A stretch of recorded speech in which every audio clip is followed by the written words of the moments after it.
I almost never have the 30-minute lead in.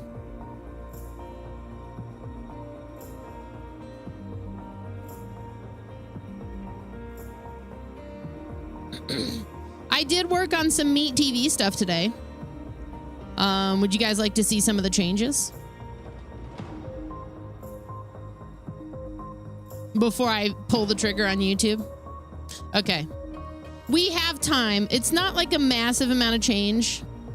I added a new channel. I combined all the clips into one channel, and then I added a few extra things. So I can let you guys play around with that for a little bit before I publish the live onto YouTube.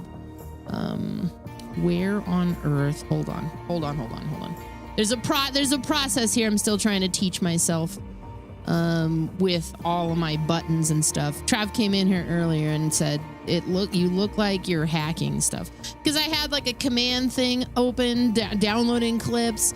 It was a whole thing. And so then I leaned into it, and of course I put on some Prodigy, because why wouldn't I? Okay, yeah, let's check out the Me TV stuff real quick. I'll lay it up for you. What the fuck? Okay.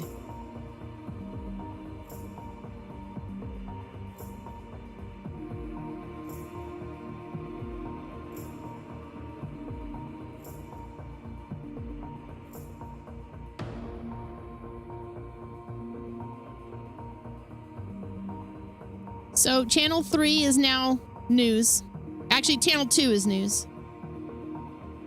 Channel 1 has all the clips, including the stuff up to this week. And then there's new content on commercials, on the weird channel, on the music channel. Why is it not working? Oh, I know why. I think that's a channel where you have to be... No, why? Why is channel 9 not working? That's weird.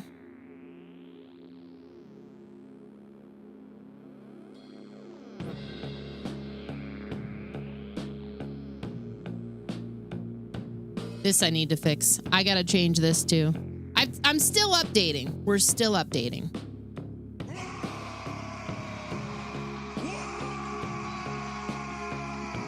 Here we go.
I think one of the guys in this band is in clowncore.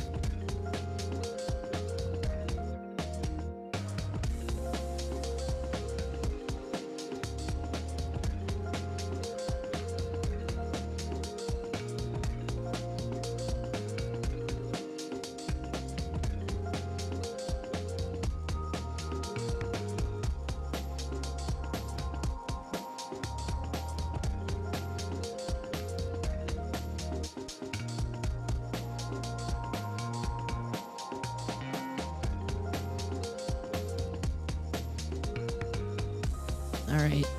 I received the album. We're downloading it now.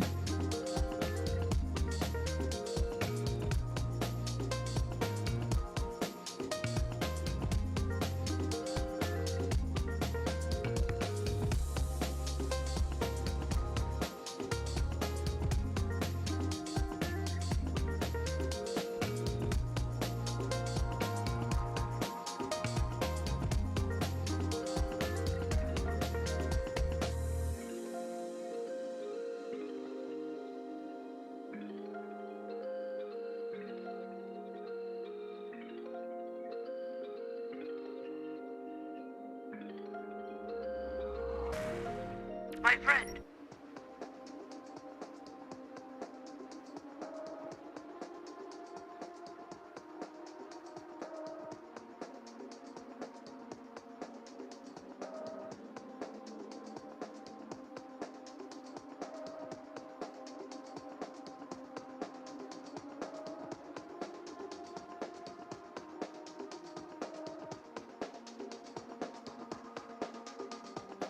We're putting the album into foobar.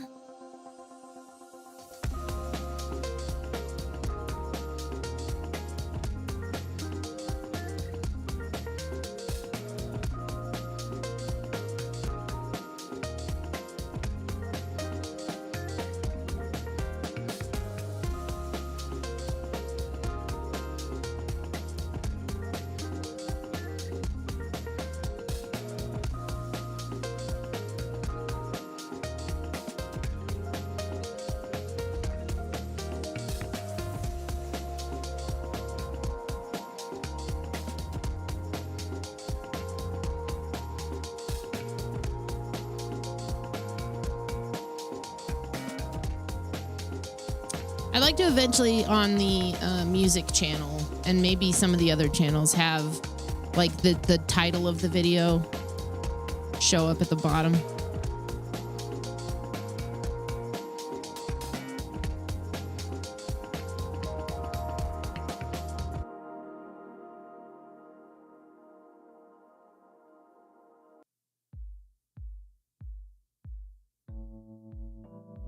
Yeah, I don't think it'd be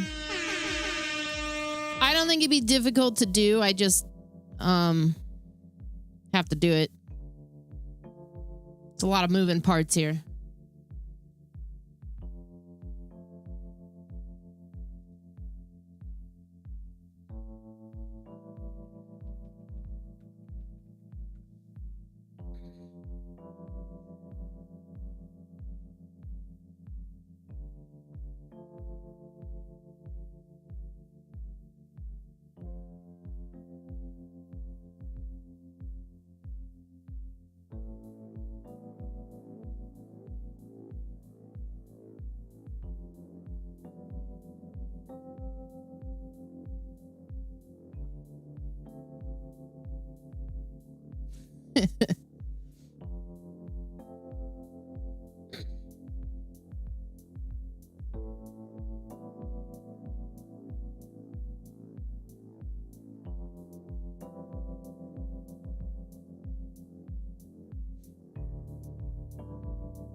I think I'm going to save you guys from this.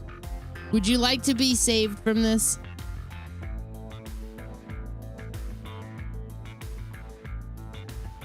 Okay. All right. Let's go back. Let's go back over here for a minute. I don't want to hear that again. I want to move on to, we'll put some of the older stuff on. Let's put on Sonar. Perfect. Yeah, Trav just sent me the album. He's getting some last minute things kind of firmed up and whatnot. I'll go live on YouTube. We'll get that published to live.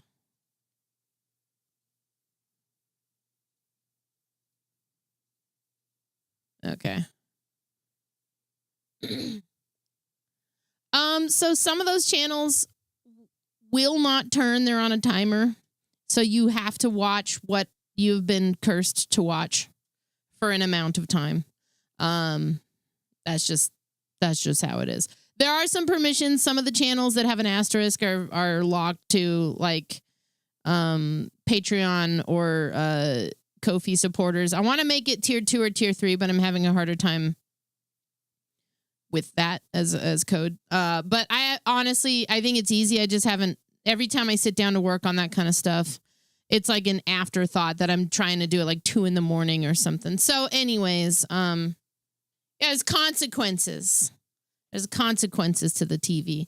But yeah, there's a news channel. I'm going to work on slowly getting some of the garbage of the internet stories just sliced up and put into the news channel. In doing that, I actually kind of missed garbage, and I'm almost thinking, and this is almost like a duh thing, but like I try to set like a monthly sub goal, just like a minimum of support, and I feel like it should be a garbage of the internet episode if we hit the goal, because that seems like the best way to incentivize the work that has to go into garbage of the internet. Really, if we hit the goal, I do a garbage episode.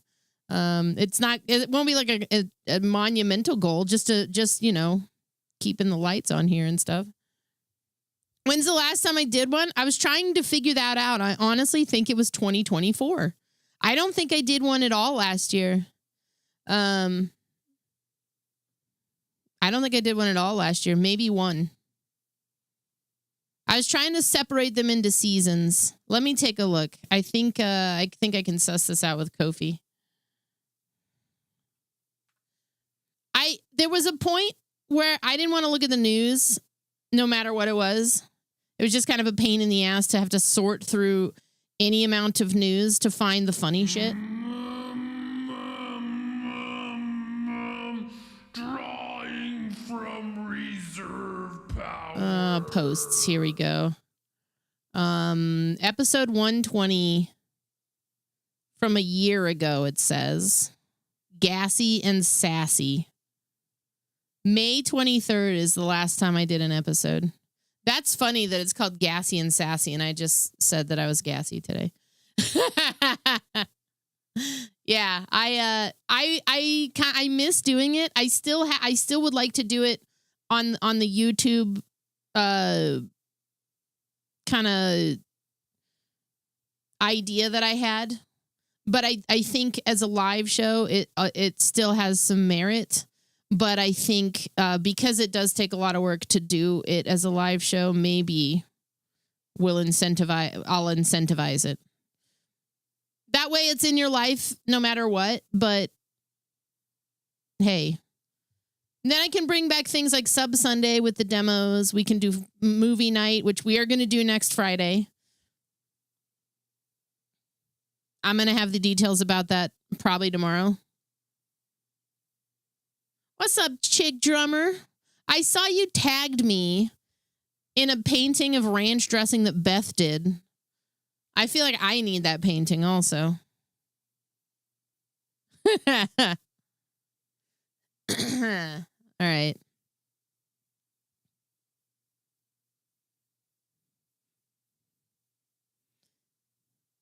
Hang on. I need to see this in action. Because actually, the more that I think about it, this might look terrible, but I need to see it in action. Behind the scenes, no. Main it's pre-show. Slide on out of here for a second, just for a minute.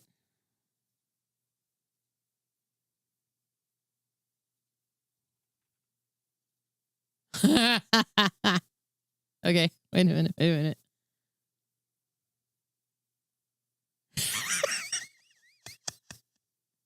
It's hey, we got to work on that one a little bit. Hang on. It's not quite what I want it to be. I think I need to make a separate thing for his.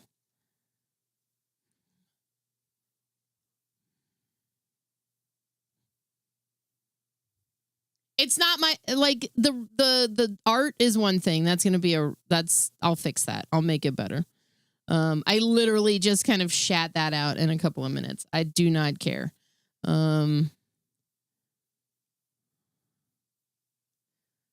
Copy this, paste.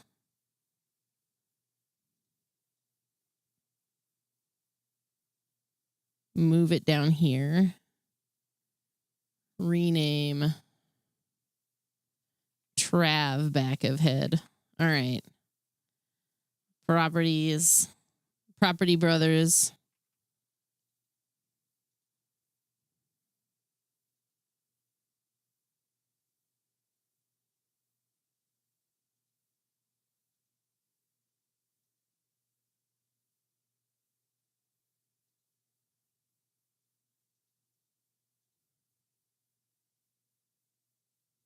Where is it?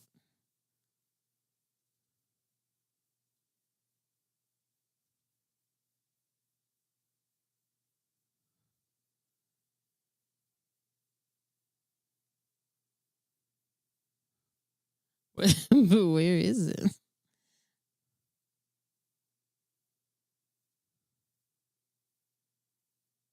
Okay, I think I need to delete this and start over. All right, start me over. Recently created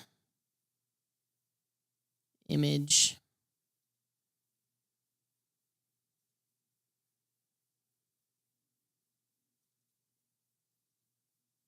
Massive.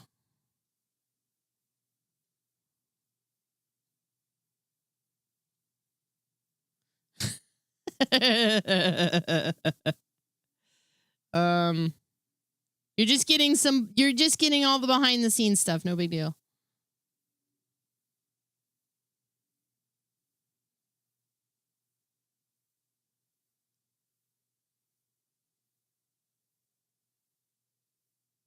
Oh my God. Okay.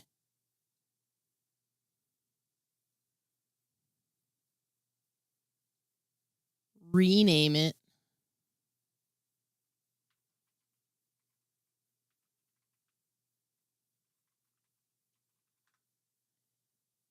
It's not a great name, but we'll work with it.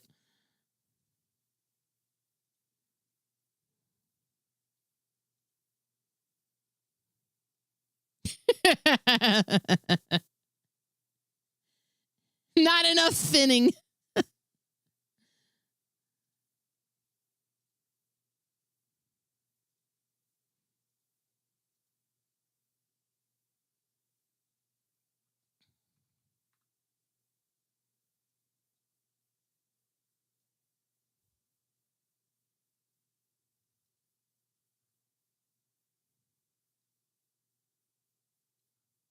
Okay.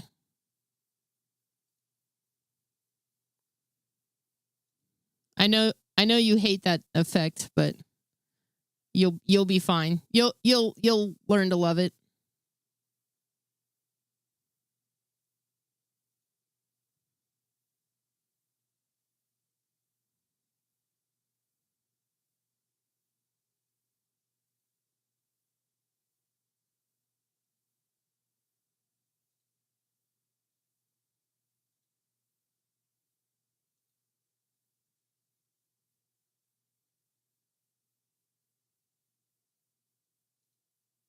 Okay, I think I know exactly what I did here.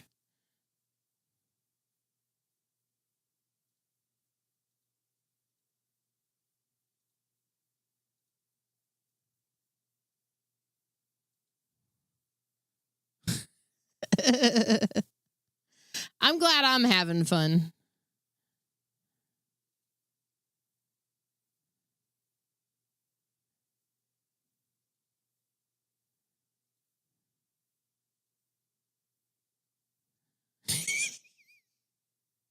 Okay. I'm back via the magic of stuff.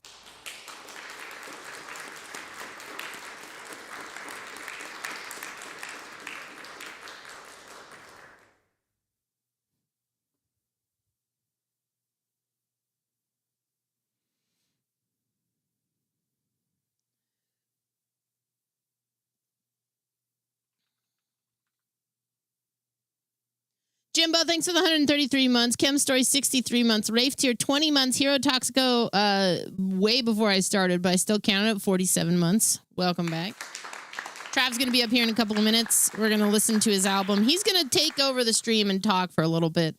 Lily, it's okay. Both the cats were like, ah! He's nervous. You guys got to be nice. You thought he was going to hijack the stream and stream from the Batcave? No, right now that room is... In the nighttime, that room is shut off just because I don't want anybody down there unsupervised. In case... Although I've sealed off every possible entryway that I could think of. And if there was something else going on, then this damn bat is MacGyver. I don't know, man. My house has always been a horror game. Doesn't matter which one I live in. Always a horror game. I don't know what this one would be because it's just like bats. It's bats and the occasional other strange anomaly, like a weather-related thing. Maybe when I lived with my parents, when I had to move back in with my parents not too long ago, that wasn't really much of a... Well, that also had bats.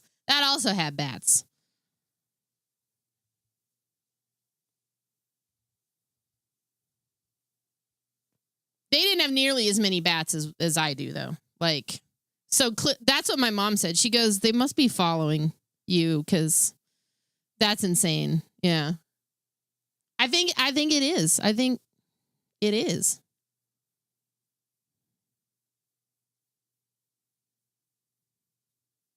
Well, I mean, whatever. Whatever, dude.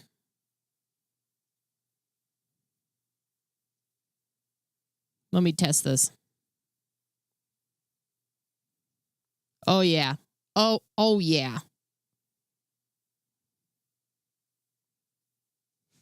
I can't wait to make this not shit looking. The shit looking is part of the charm, though, of my stream. So, whatever. I just didn't want to bust out my drawing pad, so I just did something. When I tried to be a crazy cat lady, but I hit B instead, and I became a crazy bat lady. I fat fingered the keyboard when I was filling in my character sheet.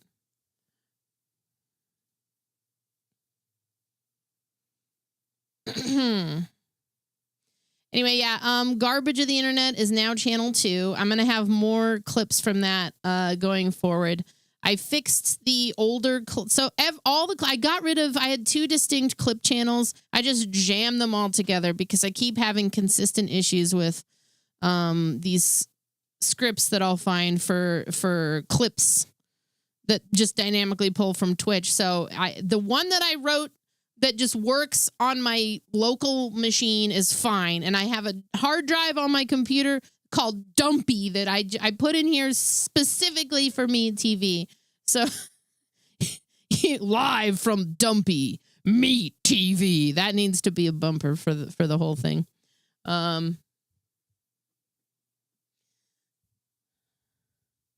Dumpy. Oh, man. I hope everybody's doing well. It is Friday night. The mood is right. Gonna have some fun. Show you how it's done. It's the last day of July. Are you guys ready for July to be over? Because I am ready for July to be over. I'm so ready for July to be over. Bring on August. Bring on... It's over in the future for you. Over in... wherever the hell you are. I'm ready for spooky season. Oh, man. Yeah, I'm super ready for spooky season. I live in spooky season. We've already established that. Bats in the basement, hello. You wouldn't even think they would belong in the basement, right? Everything you've ever heard about oh, bats need to be up high. Bats never go down low. It's bullshit. I even caught myself saying it the other day, and Travel's like, that's bullshit, and you know that's bullshit. They crawl across the fucking ground and they just take off. They just prefer to be up high. They would just rather be up high so they can swoop around. Yeah, it's a cave. I mean, it's sort of an above ground cave. It's not totally underground. Ah, damn, dude. Yeah, no, we just to get through this album, and the other things we just kind of needed to get done this week. I did any rudimentary patching up of obvious holes that they could be coming through. The ones that I've been aware of for the 12 years that I've lived here. And they were once patched up, but for one reason or another, they're unpatched now. Like we had siding, we got new siding. There's potentially something going on at the soffit. We got to get up on the roof. We didn't want to do that while we were trying to push this album out and stuff. So we're waiting on that. But everything, like there's a stupid amount of painter's tape everywhere because that's my default. I'm just like, well, I'm just going to tape everything up. Everything's getting taped up. Tape on the door, tape on the thing. I stuffed some towels underneath some doors. We should be good for the weekend. That's all I need. I just need a few days of uninterrupted sleep. Trav needs about 9 minutes. It's my IRL game code. The patches are falling apart. Spaghetti code's broken. Yeah. Well, the other two places that they could and likely were coming in, everything leads to this utility closet we have in the basement. Like every potential entry point leads to that utility closet in the basement. And 2 of the 3 I was able to take care of because they're like pipes that go outside, and a bat could have just flown into one of them trying to chase a mosquito or a bug or something. And I put some like netting and, wire mesh in there, so that should hopefully take care of that. I don't know. I don't want to see another one in here. I don't want to see another one in here ever, but definitely not this year at least. That would be nice. 2 is already too many. It's too many. The good news, and this is why I'm maybe thinking they're not in the soffit, and maybe it's something else. When I first moved in here, 2015, to no exaggeration, I was hearing them in the ceiling of the kitchen. I was just hearing them scratching around, chittering. Anytime I would invite like my mom over or something, or my dad over to like verify that I wasn't going crazy, they would stop making the noise, and then I would get this look like maybe I was going crazy. Ooh. What's up, Apocalypse? Yeah, we're doing an album release. You had raccoons living in the roof? Oh my God. We do have a family of raccoons outside, but I don't think they're living in the roof. I don't think that's happening. Anyway. Yeah, hopefully that's not going to be a problem. Lily's up here. She's up here for the night. She loves the basement so much, but we're not putting her down there right now overnight because Well, I don't want my poor Queen Lily Beans to I feel weird calling her Queen, even though Queen Beans really rhymes. And she is getting some queen treatment. It just doesn't it's still a little too fresh, right? Maybe what you called about the two bats, they were like another imagine. No, I don't want that. No, none of that. None of that. Admittedly, I've been looking around because when he released Nebraska, two bats were in the house that night. There was you guys get to hear Plump Sort 2 tonight. I don't know if you are already not excited enough, you get to hear Plump Sort 2. Plumper Sort tonight.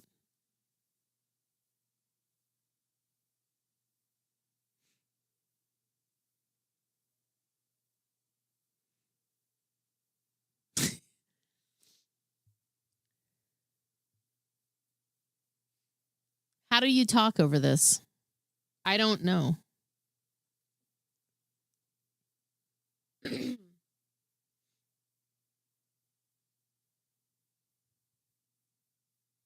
This will be available in the VOD, but we would love it if you would purchase it on Bandcamp. Actually, let me do that. Trav. Chat commands, Trav. Buy Trav's music if you like it here. Okay. We'll just leave that then.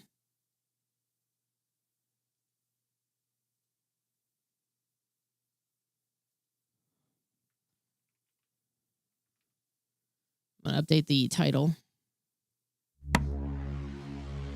Rala, thanks for gifting a sub to Soffit. Yeah, that's a next week project. Getting up on the roof, if the weather will permit, to check for holes up there. I bought things to seal it up. We're done fucking around with this bat and shit. You know, I'm done. I could deal with one or two here and there, but oh man, I think next weekend is Bandcamp Friday.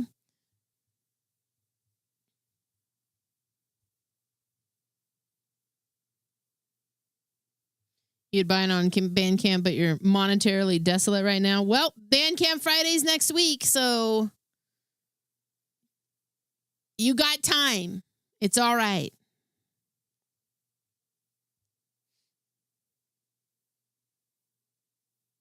No, it's not up yet. It's not up yet. It'll be up very, very soon.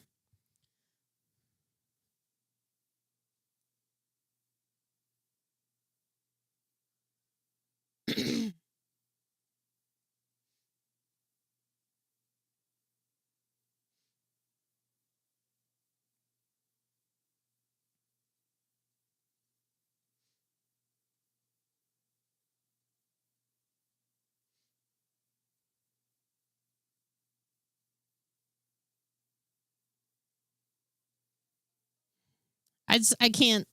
I always think about your avatar, your little character in Elden Ring running around to this song, doing that jump attack.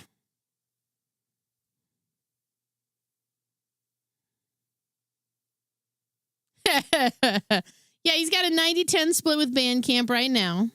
It'll be 100% next week. You're not under any obligation to wait. In fact, we would love it if you bought it today, just because it does help push sales going forward. But if you would rather wait for the support aspect of it, that's also cool, because getting it on the chart for 2 weeks in a row would be really cool. You know, that would be really cool. It's to choose your own adventure. It's really, really the deal. It's next week. Yeah. Next week is Bandcamp Friday. We chose today because when you're, when a lot of people wait to release on Bandcamp Friday, you're competing with a lot of other artists when you choose to do that. So, we thought it might be better to do it the week before. Is it possible to buy it today and then buy it for someone else next week? It absolutely is possible to do that. So you could buy it today and then you could buy it for like your friends, your best friend next week. Yeah, you can gift the album.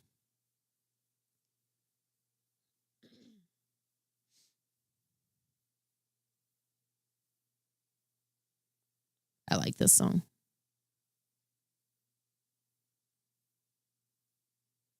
Yeah, no idea how gifting works via Bandcamp. I don't either, but I know it's possible. Can you gift a copy to Trav? Probably not, but maybe. You grab it when you're monetarily populated. That's fine. That's okay. We appreciate any amount of support that you can give, even if it's just a follow. If you buy it down the road, yeah, we're just greatly appreciative.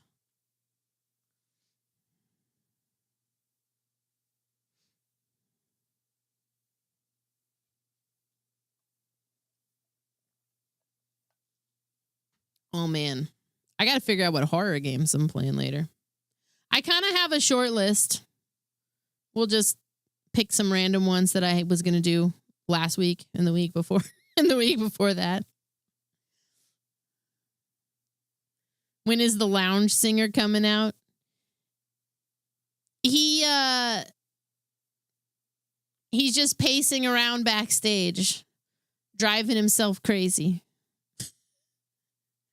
I like Bandcamp too. I will occasionally, when I feel like I have a few dollars to spare for it, I'll just go buy a couple of albums of stuff that I already listened to on like Spotify. Like I picked up a couple of Castle Rat albums, and then I picked up a vinyl from somebody that just arrived like a week ago. Bandcamp's great. Bandcamp is actually I kind of treat it similarly to like the way I used to just go to Best Buy and pick up an album and go home and just listen to it, you know.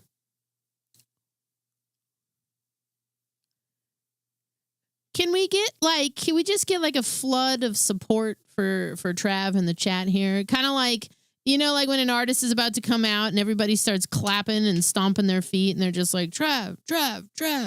Can we get like a little bit of that energy in the chat right now? Yeah. There we go.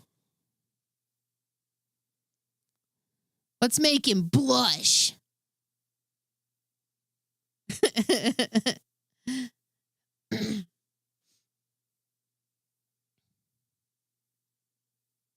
New album.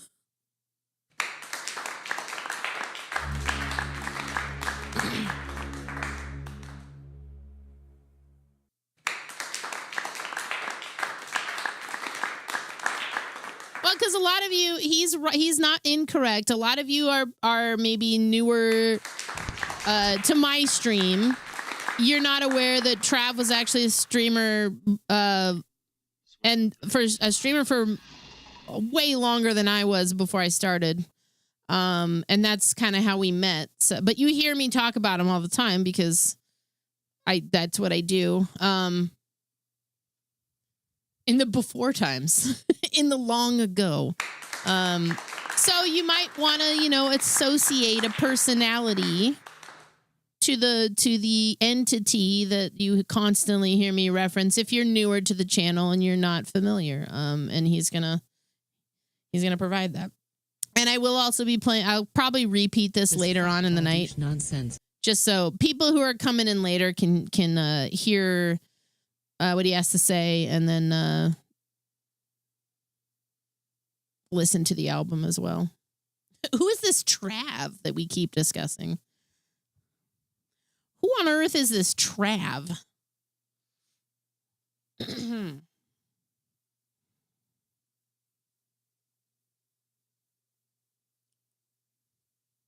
Thanks for the hype train, by the way. Someday I'll figure out how to get the info displayed on the screen that says how many things you need before the thing. He's peeing and then he's coming upstairs. Wash your hands.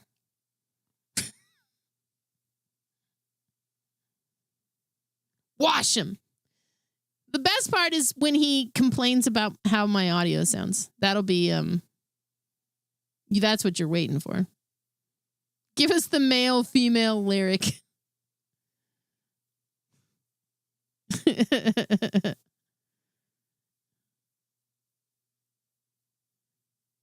When he comes in to talk, I'll mute the alerts and all the sounds and stuff so that he can have he may have the floor.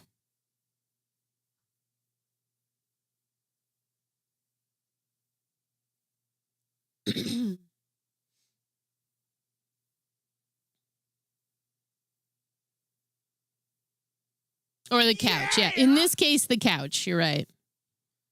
He'll have a better little talky do going forward. I need to make the Travatar anyways. This also in the previous album where he took over, none of these are counting as the takeover stream that we owe you guys for March Madness.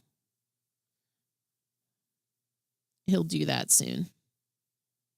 Soon TM.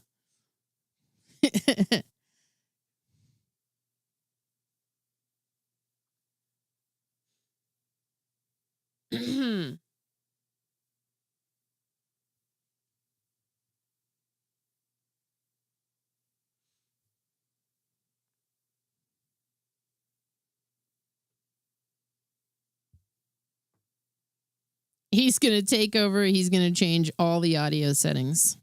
And I'm not going to know what to do. No, he's not going to do that. Just for this, you have headphones on. I'm usually on the TV. That's good. That's good. This album, I'll also say ahead of time, it's probably not going to sound as good through my stream as it will when you buy it on Bandcamp. Just because of Twitch audio compression and any effects that I might have that are helping to give it more of a podcast quality. It's going to sound at its most excellent if you buy it or listen to it on Bandcamp. Yeah. But if you like what you hear, you go on over there and you buy it. And then you spread the word. You buy it for some friends. Okay, I'm going to take this real quick. And I'm going to make a button. Copy. Paste.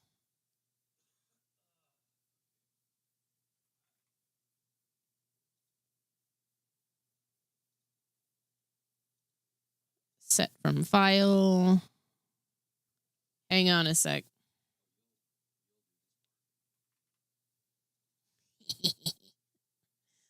Okay.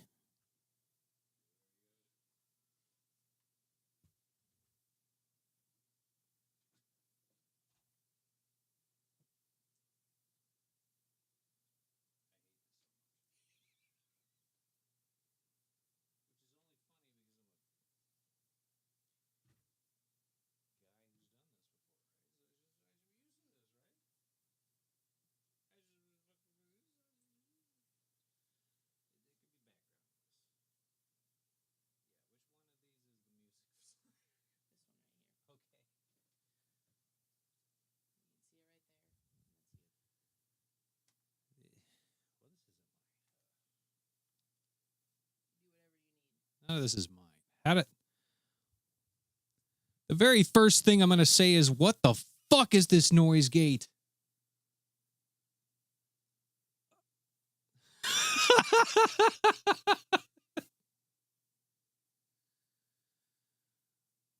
All right. So I get, excuse me, I guess I got to be right up on it. This is what you hear? I said this last time, didn't I? Yes, you did. Oh my God. Okay. Hello, hi. I'm the Trav that she talks about every once in a while. And it's weird to hear my own voice coming back through this because it's got a chorus effect on it. It so does. No. Yes, it does. It doesn't. You're telling me what I hear? Woman?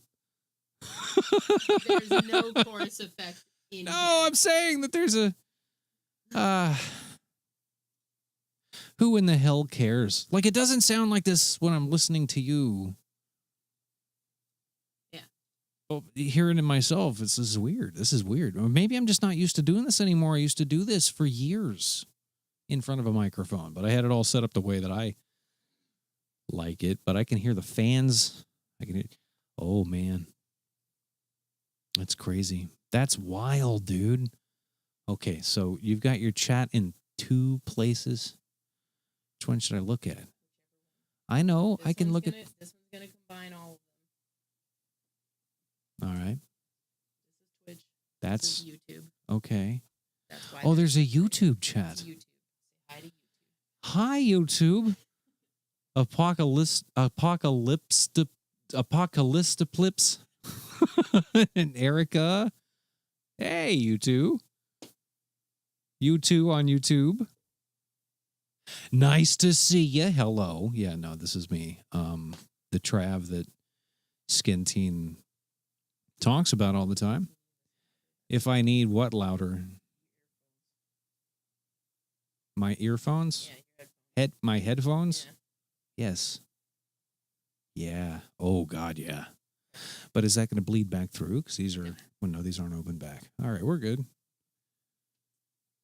Shit. Okay, and this is the music, right? So I could turn that down. Y'all hear what I hear, don't you? That hiss? Oh. All right, I'm not here to shit on Jade's audio setup that I could definitely improve a little. It's just weird. It's just so strange. I don't know how she does it. Maybe I think the thing is you've got to project from the diaphragm. I think that's what it is I'm just talking too soft. All right. So I used to do this for years, and I got to hunch over this microphone too because she's short. I'm just here. Bitch, bitch, bitch. Thank you for changing this. Hold on. Guys, as you can see, we were 100% prepared for this night. We did pre-planning. We made sure everything was good to go. You know, it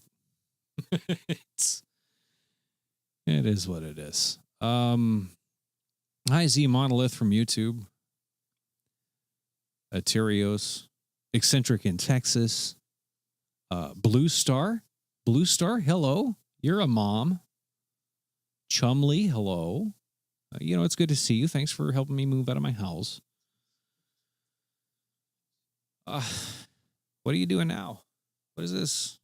What is this? By the way, I'm trying to activate Trav mode, okay? I used to be somebody. All right. I made an album, guys, and this is what this is all about. I'm just sitting down to talk about it for a few minutes, talk about what's going on in my life for a minute. Let you know that I'm a real human being and not some, what do they call it? Artificial intelligence. I hear myself on her cell phone. Yeah, I need a little less airflow in here. Can we turn the Wow.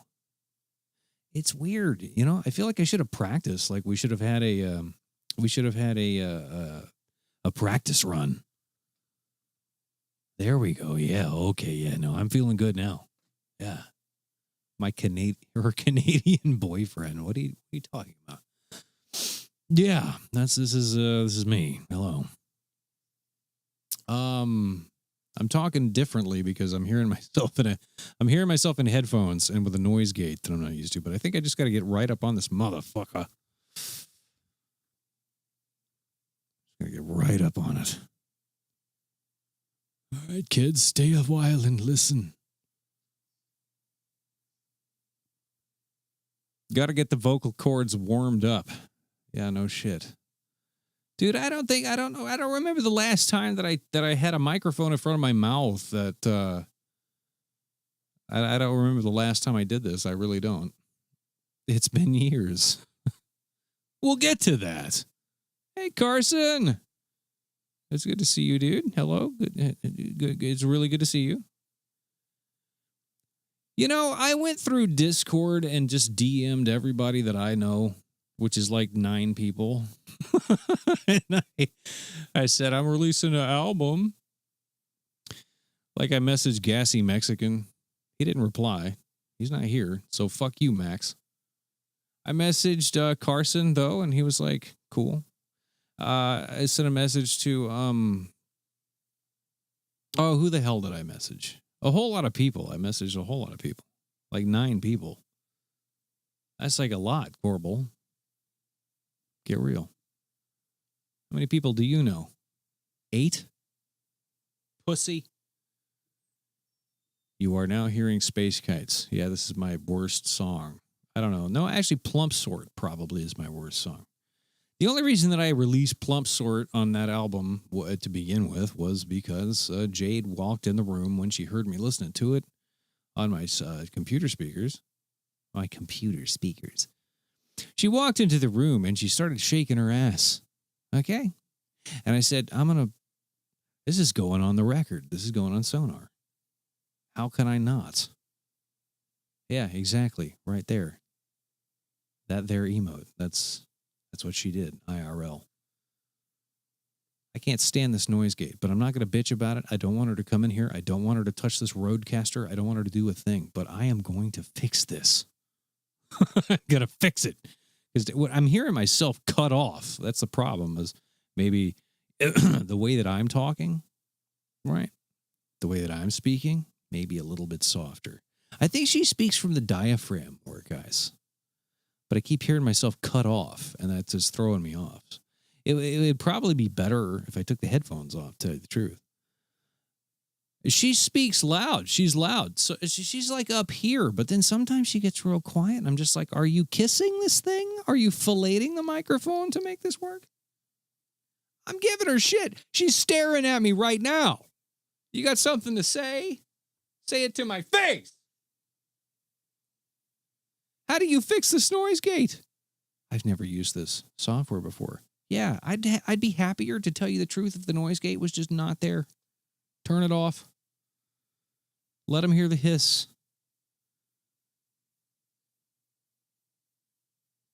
I see. Okay. All right. You got a threshold there. Is it deactivated? Oh, that's so much fucking better. You guys hear the hiss now, though, right? You see, I got to dial this in. I gotta sit down here and dial this in, because now you hear detail. And detail is important to Trav. I hear Trav now, and I'm not sure how I feel about it. You should be horny. Real horny. What hiss? You don't hear the hiss? I hear the hiss. So maybe we got some work to do. We got some work to do. And that's what I'll say. It's compressed on stream so much, I bet most people can't tell. Probably not. Like, I'm hearing something. She likes the noise gate because she's got fucking 4 fans in here. They're blowing on her, and she complains that when she's in bed, that she has this like fan next to the bed that's blowing straight on her face.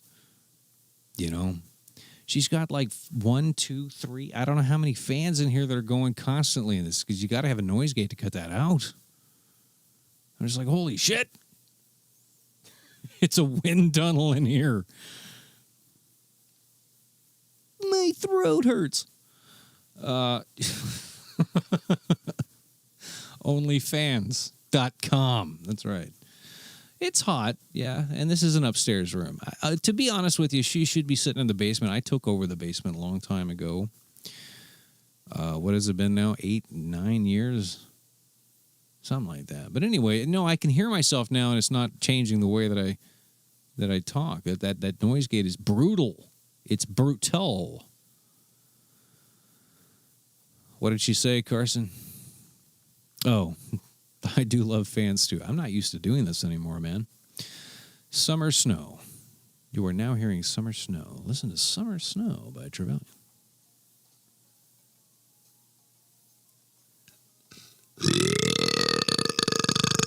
Yep, this was a song I made one time. I haven't worked with Orion since we made that. And he was really good. He or she, I'm not sure. I don't know. Thank you. Thank you, Barely a Drummer. Thank you very much. Was that Belch in the track?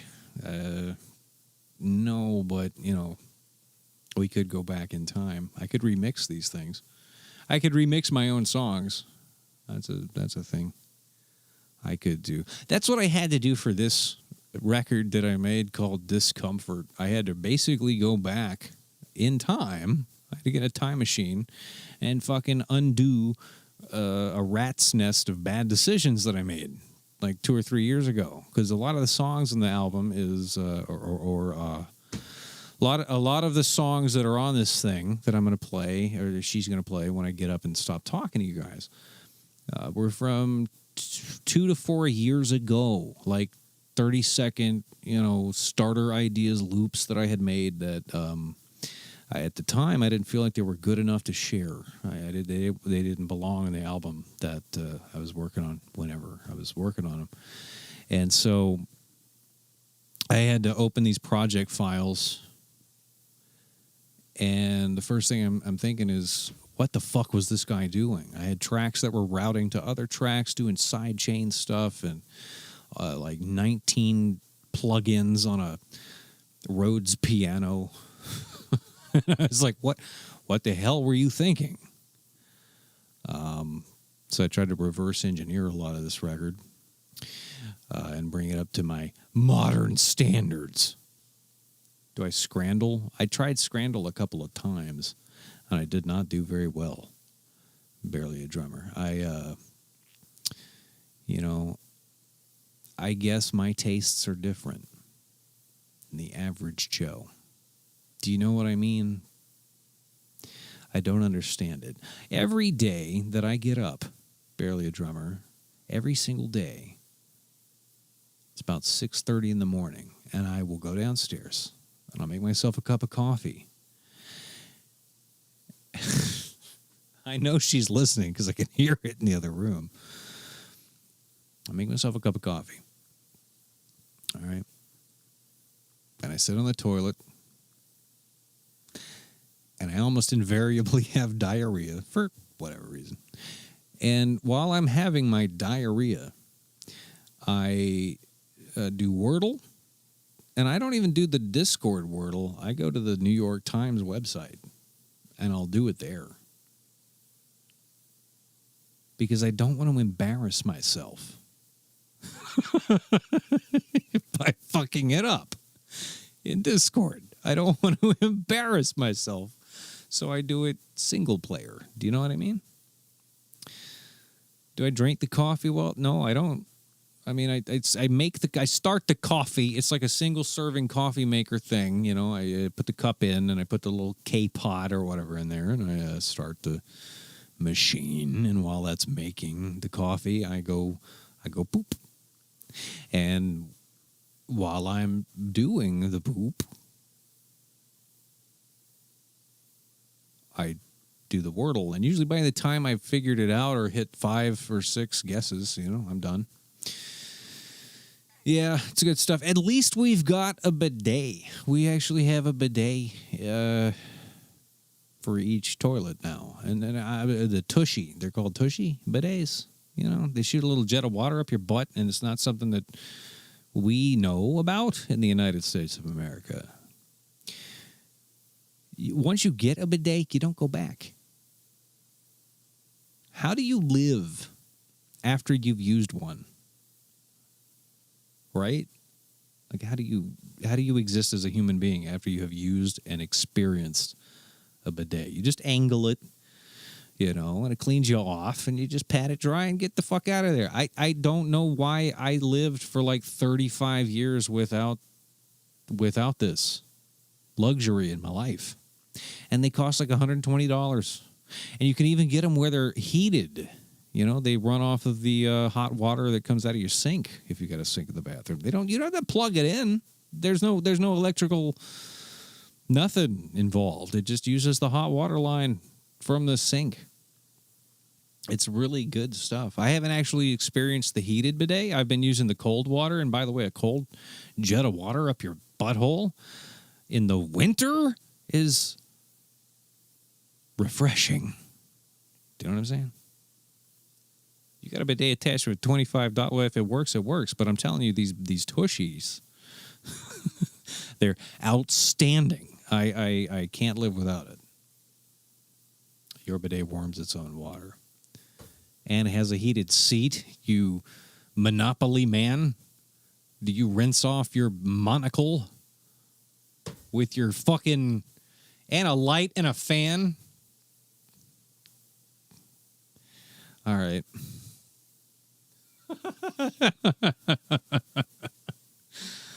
Okay. I mean, I know I'm supposed to be talking about the album, but of course, I get a microphone in front of me and I just feel like I'm slipping into my old ways. I haven't streamed in a very long time. I think it's been like, how many years has it been now? How long has it been? Anybody keeping track? I'm trying to follow. How the fuck, by the way, how do you track all of these things that are going on? She's got 1, 2, 3, 4, 5, 6, 7, 8 things in front of her and she's got buttons and knobs and dials and she knows what all this does. I'm not touching anything. It's just me and a microphone. I'm not touching nothing. I can't. If I do, it's going to break. I'm trying to follow chats and stuff. And by the way, once I actually get rolling with whatever it is I'm going to talk about before I play before I get up and walk out of the room and she plays this record that I made, man, I'm going to waterboard you with information that you didn't ask for.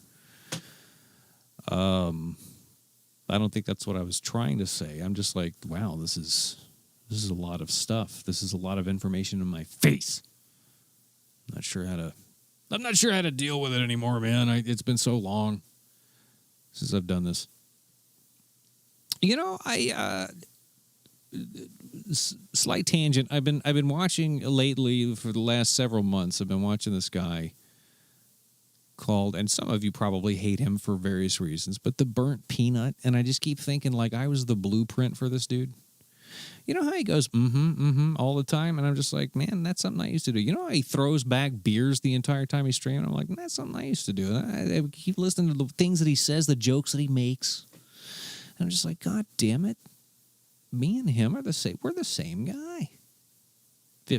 12 years ago. We would have gotten along. The Burnt Peanut. If you don't know VTubers, I guess, you might not know him. And I never had a ViewBot. That's exactly right. I don't know if he does. I'm sure that's probably a topic of conversation. But I like him. What I'm saying is I like him, and I feel like I relate to that, that energy. So if you're looking for a Trav that's a VTuber peanut, you got him. You have such a good radio voice, I would listen to you stream anything. Aterios. Is that how you say it? Thanks. Man. Ma'am. Sir, madam. I don't know. Who cares anymore? It doesn't matter. Do I? You never watch. Shut the fuck up, Miller. Miller, shut the fuck up. I love you. I miss you. It's good to see your name. We never talk. We're not great friends, Miller. You need to come over sometimes, and we need to barbecue, but you don't live here, and I'm not moving to wherever you are. You have to come here. We need friends in person that we can hang out with. Do you know what I mean? Your voice reminds me of Harry Shearer when he does or did his radio show. Harry Shearer. Really, Husker. I don't know who that is, but I've been compared to, back in the day, a lot of people would compare me to Markiplier. Hey, everybody, Markiplier here. And I was like, I didn't hear it. I don't know. Everybody move to Omaha, Nebraska, please. Yeah. It's cheap. It's a little flatter than you might be used to, but we got good prices and a zoo. We got a zoo. It's the best zoo in the country. It's like every year it wins every award. The Henry Dorley. You ever been there? It's fucking awesome. They've got it's a big dome, big glass dome for the aviary. Oh, it's fantastic. They've an underground area with a swamp where you can go look at the alligators and the frogs. That's fantastic. It's the best. It is the best zoo in the country. No shit about that. I went through Omaha twice on Greyhound. It was quite unimpressive. It is really unimpressive. But you know what? It's slow. There's no traffic. What the fuck is traffic? I haven't been stuck in a traffic jam in 10 years, guys. Do you know how nice that is? To just not think about traffic? Why is this song playing? I just now heard it. Need to come to New York City for the butter sandwiches. Butter sandwiches. I would go there for the cheesesteak. Wait, that's Philadelphia. What does New York have? Pizza. Wait, what does New York have? Everything. Shut up. Still waiting for Jade and Trav to take a vacation to Hawaii. Maybe one day, Chick Drummer. I'm scared to death to fly over the ocean. Do you know what's in the ocean? Sharks. Last time I went to either Omaha or Iowa, I just stopped at the Come and Go and took off. They don't even have Come and Go shut down. It's spelled with a K. All right, fucker. But they shut down recently. Like within the last couple of years, they shut down. We have Casey's. All right, we got Runza. They're delicious.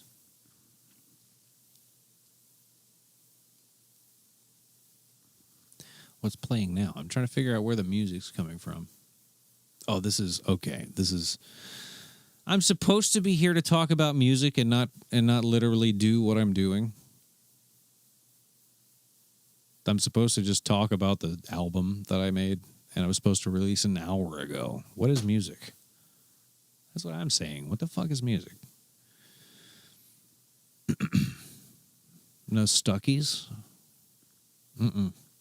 You'll have Quick Trip. We do actually have Quick Trip.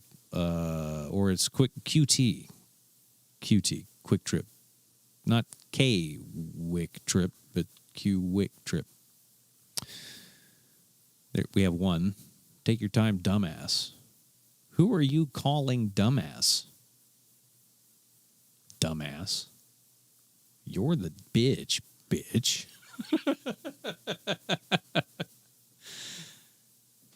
Jeez. QuickTime Player. I miss QuickTime. I miss Real Player. Wasn't it called Real Player?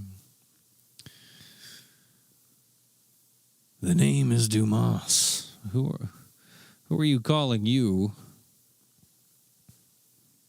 Are you talking to me, Toby? I don't see anybody else sitting here, so are you talking to me? All right. Still have Winamp on an old laptop. Oh, we'll get to that. This is probably going to take me 20, 30, 40 minutes to get what I think I have to say out. I'm not sure. You wouldn't know this, but I spent about 5.5 hours this morning pacing around the front porch, kind of mentally practicing what I wanted to say about this album that I made, trying to convince myself that anyone would give a shit. But then I was like, if I don't tell you anything about what I went through to get to this point in my life, if you don't know who I am, why would you care in the age of AI and all that crap? Why would you give a damn about any of this? And so I was like, well, I think I need to sit down in front of the microphone in front of someone who has an audience and literally piggyback off of the coattails of someone more successful than me. And you know, I don't know. This is weird. I don't usually talk to this many people at once, and I can't see. And thank fuck, by the way, she does not have her viewer count listed anywhere. It's not in my face. I don't know how many people are here. The only people that are here are the names in the chat, right?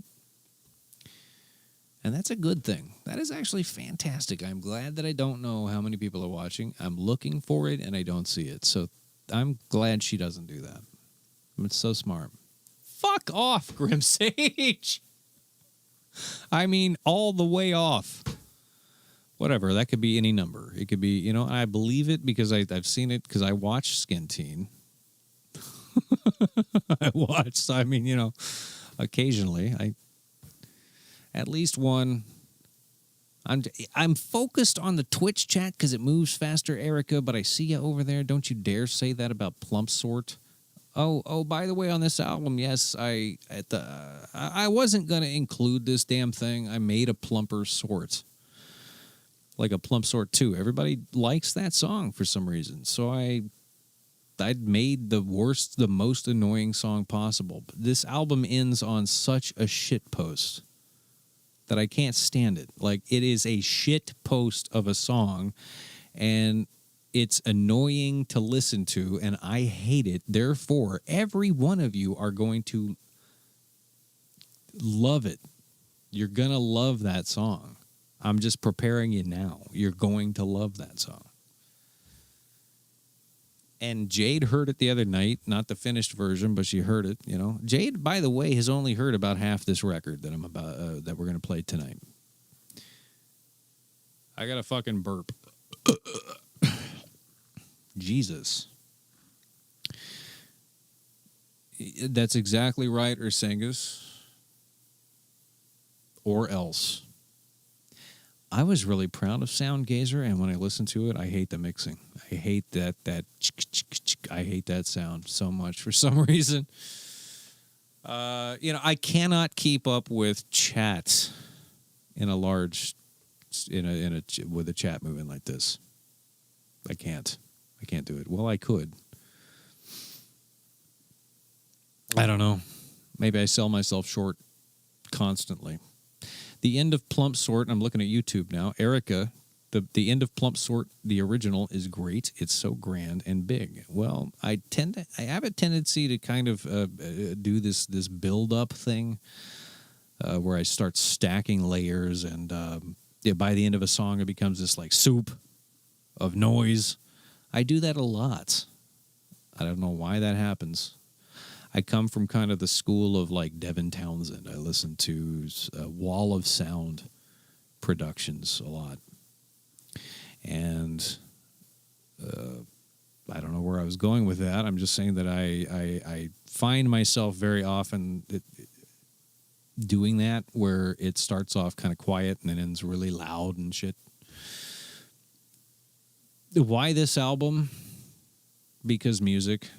That's why Husker Alpha. Wait, why is Plumper Sort on it? It was the right time. And Jade made a promise. She wrote her mouth wrote a check that her ass has to cash now. That I'm the bank. I'm the president. Barely being able to hear the music over a cacophony of noise is my Trent Reznor fantasy. I love Nine Inch Nails so much. And I really wish that I could make an album that sounded like Nine Inch Nails, or at least was in that spirit. So I'm kind of thinking that my next stuff is going to probably lean more industrial metal type of stuff. When I released my first record 5 years ago, which seems like an eternity, but when I released Nebraska, it was an EP. It was 6 songs. I think everyone expected the first track on that album to be what I would do more of. It was called Driver. And I think everybody really expected that of me, because when I did my stream, I would play a lot of metal and rock and stuff. And that was kind of my thing.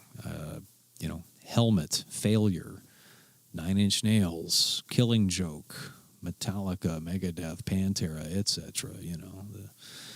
The standards.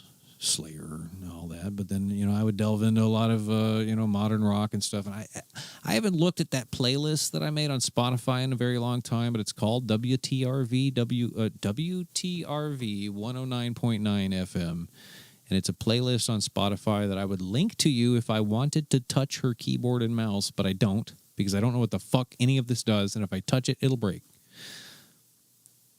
But there's a playlist on Spotify that is basically the entire. It's like 2,000 something friggin' songs. It's the Spotify playlist called WTRV 109.9. Every song that I ever played on my stream is pretty much on that playlist. So if you follow that playlist, and I've updated it occasionally. It's been months since I have. But if you heard something on my stream back when I did that shit, she's here. If you ever heard the song and you were like, what is that? You have Spotify. There's a Spotify playlist. I might be able to actually port that over to like Apple or other things. I'm not sure. Any influences in Driver? Well, if you hear Driver, you're probably going to think it's The Perfect Drug by Nine Inch Nails, and that was totally an accident. I think that probably The Perfect Drug was running in the back of my mind when I made that song or something. Because it's like, whoa, whoa, whoa, whoa, whoa, whoa. It's the same basic melody, almost note for note, and it was like an accident. I don't think it's possible to make a song these days that doesn't accidentally copy something someone's already done, because there's fucking 50,000 songs a day uploaded to Spotify, and like 48,000 of them are AI now. But by the end of this week, there will be 1 million new songs on Spotify. Do you know what I'm saying? There's a lot of damn music being uploaded all the time, and you gotta pick and choose, but there's a lot of it, and a lot of it's fake now, but you're gonna copy somebody somewhere at some point, and you're just gonna hope that you didn't do it note for note. I guess. Erica Plumpsarte? I do not know what that would mean. Well, I have got the Plumper Sort is on the end of this record. It's a bonus track on Bandcamp, but you got to buy the album to hear it. So, if you can open your wallet when I publish it, which is going to be soon, shortly. At this point, I've been talking so long that I actually have to get up and pee, and I'm going to do it. I'm going to ask Jade to come in here and talk to you for 2 minutes, and then I'm going to take back over, because I have this like whole ass story that I was going to tell. And I would like to tell it, but I'm getting distracted by talking to people and remembering that doing this was kind of fun. And I don't know, I'm having feelings. But give me a second. I got to pee real bad. I got to pee so bad. She's going to hate her noise gate. I got to pee.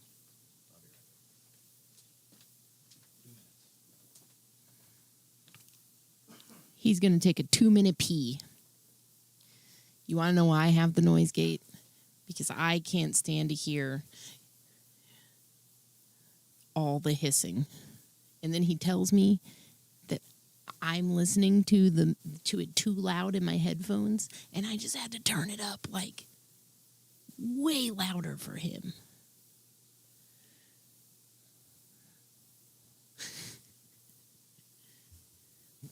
But I'm going to let him talk. See, I guess if it's like this, then I feel like I can do ASMR. And then you probably just heard him burping in the background. He's deaf. That's how he made Plumper Sort.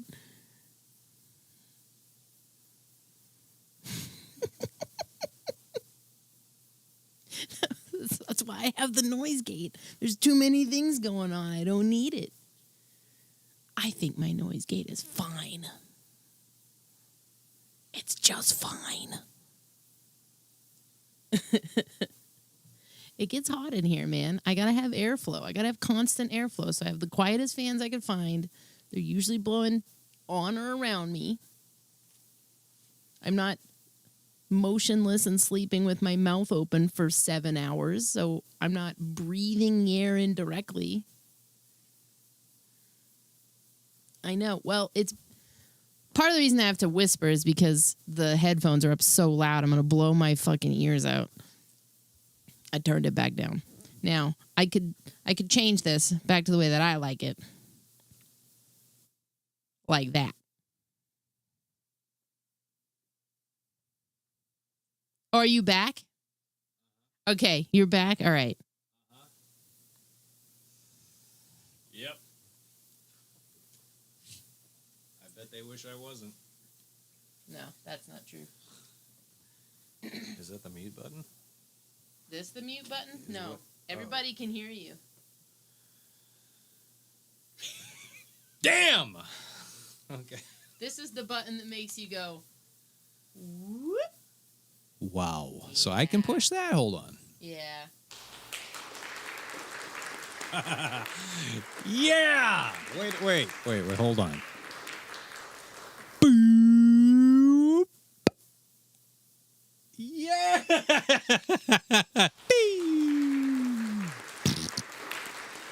I love it. I love it. I don't know what any of this does, man. Okay, so we're just gonna continue where I left off, which is who knows where that was.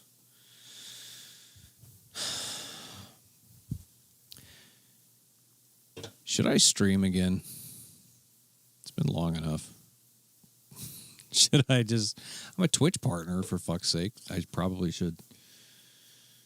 This is a, by the way, Liquid Death mountain water. Still artesian water.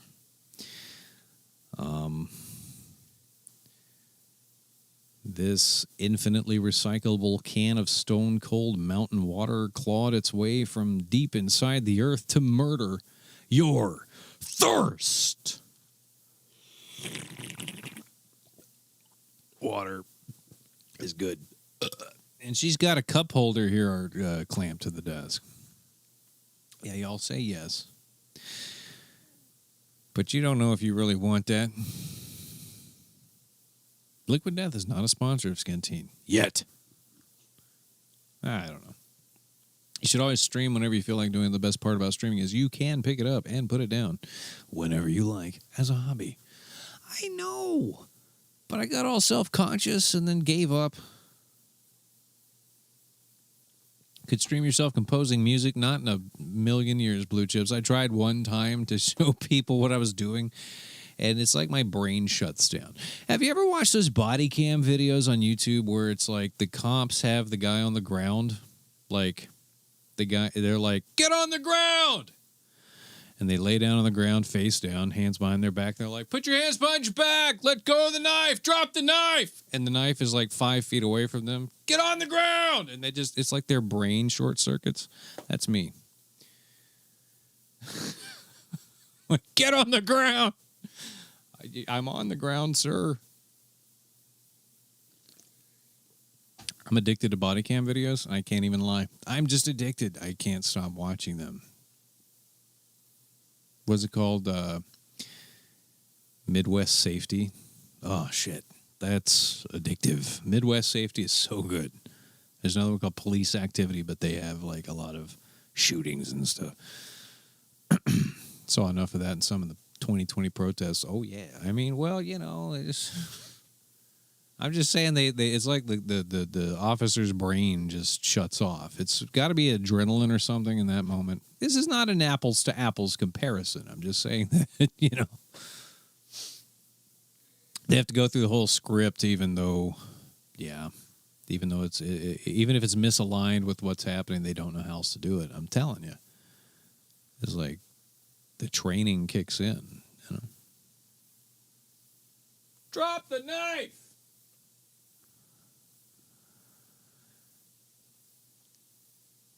Trying to flip over to YouTube chat here because it's so poppin'. Erica, what are you doing on YouTube? Why don't you join Twitch? Why don't you get in the Cool Kids Club? Why don't you come over to the Partner Lounge at TwitchCon? Say hello. I'm supposed to have released an album tonight. I'm still going to, by the way. It's this whole thing. It's this story that I prepared. It scrolls too fast. You're right. You're not wrong. You're right, Erica. The water's wet. I'm supposed to be releasing an album tonight called Dyscomfort. Do you know that I actually went to a parking lot? Me and Jade went to a parking lot this week. Tuesday, I think. Wednesday? Just a couple days ago. It might have been yesterday. That's how time is moving for me. Was it yesterday? When the fuck did we do that? I think it was, who cares? Brought a 6-pack of non-alcoholic 2 days ago. We brought a 6-pack of non-alcoholic Michelob. The worst of the worst. I dropped 5 of them on the ground. She pointed a couple of cameras at the impact point, right? She had DSLR and another DSLR. I really wish that I'd have recorded the sound of one of those breaking because it was amazing. It was 110 degrees in the sun. You know, because it's July in Nebraska, so it's very fucking hot. And I just, I stood there and I put one bottle on the ground, so I had a target. And then I tried to drop every bottle. I dropped 5 bottles trying to hit the other bottle. None of them hit. But I dropped 5 bottles of non-alcoholic beer on the ground. That's what explains the album art. Barely a drummer. Drank fake beers hanging out in a parking lot. I didn't drink the fucking beers. The ground did. The ants drank them. Beautiful park. This is a public park near here, and we went around the back of the lake. This lake has water fountains and stuff, but there was no one there. It was like 3 o'clock in the afternoon on a Wednesday, apparently. And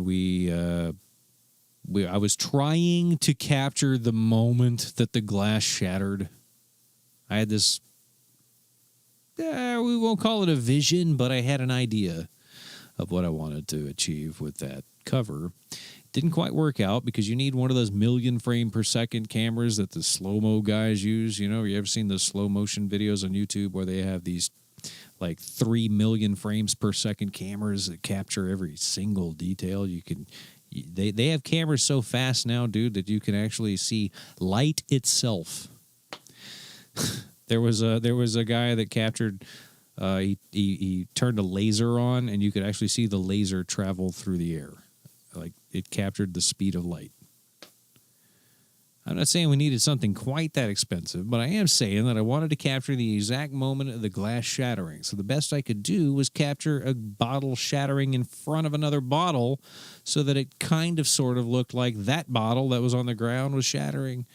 I don't know. I'm not a visual artist. I didn't think about the cover until 2 fucking days ago. Which further supports this whole idea that I've been living my entire adult life with some sort of, I'm like on the spectrum, like a couple of percent, like I just feel like I've got that ADHD lately. Can you tell? God, I love this song. I really love. I recorded for this song. This is what I'm talking about. There was an owl. There were like 2 owls out on the front porch one night. You hear that owl? Well, you don't hear the owl now. You hear it at the end of the song. I worked a long time making this song sound good, and no one cared, I feel like.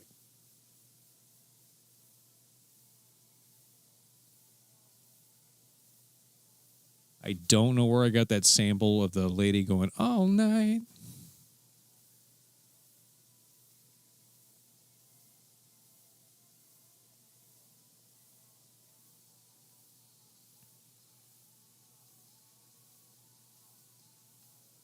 Surgeon Simulator? Is that a soundtrack I should check out?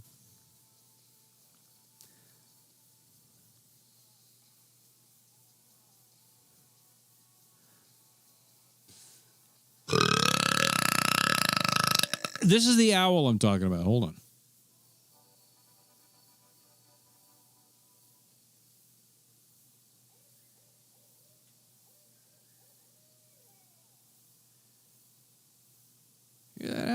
That was so cool. This is a tree in front of our house. I just happen to be standing out there.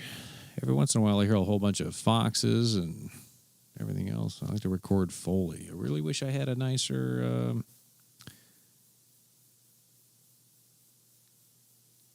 recorder, a field recorder. It's replaying the same record. Let me see if I can figure this out. So she's got a tablet or something resembling one down here. I'm touching it, so it doesn't appear to be a touch screen. Or maybe it is. I don't know. What I'm trying to do is not hear the same record again. Help Trevelyan. Oh, this is okay, it's the mouse. All right, give me the mouse. I got it. All right, I can computer. Let me find some. Does it matter what I play? Because we're just gonna do this. Wait for it. Everyone, wait for it. Hold the fuck on. Everybody, shut up. Shut. Perfect.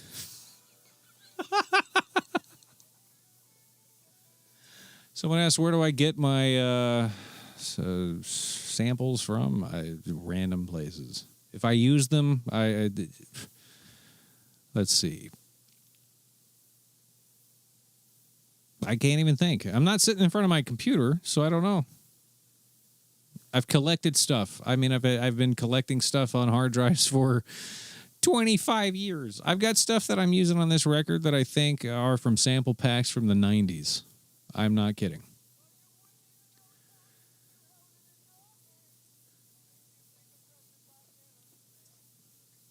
Breathing in the years, throwing away the time. Sorry, YouTube copyright fun police. Oh yeah, you're right. Whoa, that's was that muted the whole time? Did I do that? Wow, you guys didn't even know. Outstanding. Well, I'm just touching shit now. The problem is I've been sitting here long enough to want to screw with it. I really should just talk about this record and then get it out of the way and then get the fuck out of here so she can take her stream back over. This isn't mine. This isn't mine. Wait, I made this. This is mine. You take however long you want, she says. You don't mean that. Now that I'm looking at my WTRV 109.9 FM playlist, I'm thinking, I'm just starting to fall back into old habits. That's the problem. They're hard to give up. Old habits are hard to drop. Like beer bottles in a parking lot and on a Wednesday at 2 o'clock in the afternoon, Nebraska. You know what? Do you guys know what I mean? Do you know what I'm saying? What if I hit fast forward? Where will it go? Take Me to the River by Talking Heads. Take me to the river. Hold on. Oh, my God. I'm hearing stuff. Here's a good one.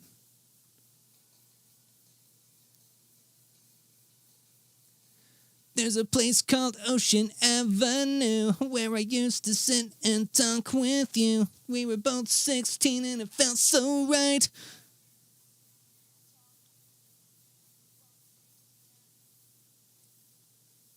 Oh, yeah. Well, we're just going to do this for 2 seconds because I don't give a fuck. Never start, we're falling. Wait, we could fall apart. Be your memory. Hold on. Ooh, this is a good one that I used to play all the time. I love this song, by the way. I don't mind letting you down easy, but just give it time. Hold on. Oh, my God. You can tell what era I lived in.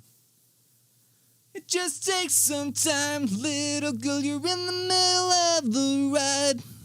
What's next? Because I'm in too deep and I'm trying to keep all the blood in my head. But what's next?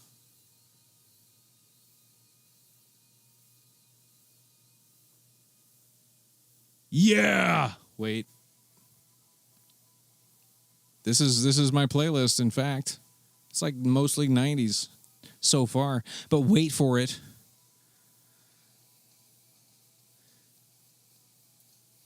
Please tell me why. Wait. Lightning crashes. No mother cries. Her placenta falls to the floor. Malibu. Hey, hey. I can do this all day. Right here, 'cause I don't want to go. Holy shit, the Postal Service. I'm just waiting for it to find something metal. Hold on. Give me something to believe. Wait for it. Get over it. Hey! Get over it. Hey! Wait for it. California, here we come. Wait for it.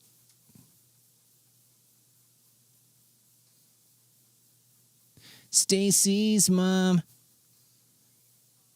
has got it going on. Wait for it. I'm just trying to bring back WTRV Right here, right now.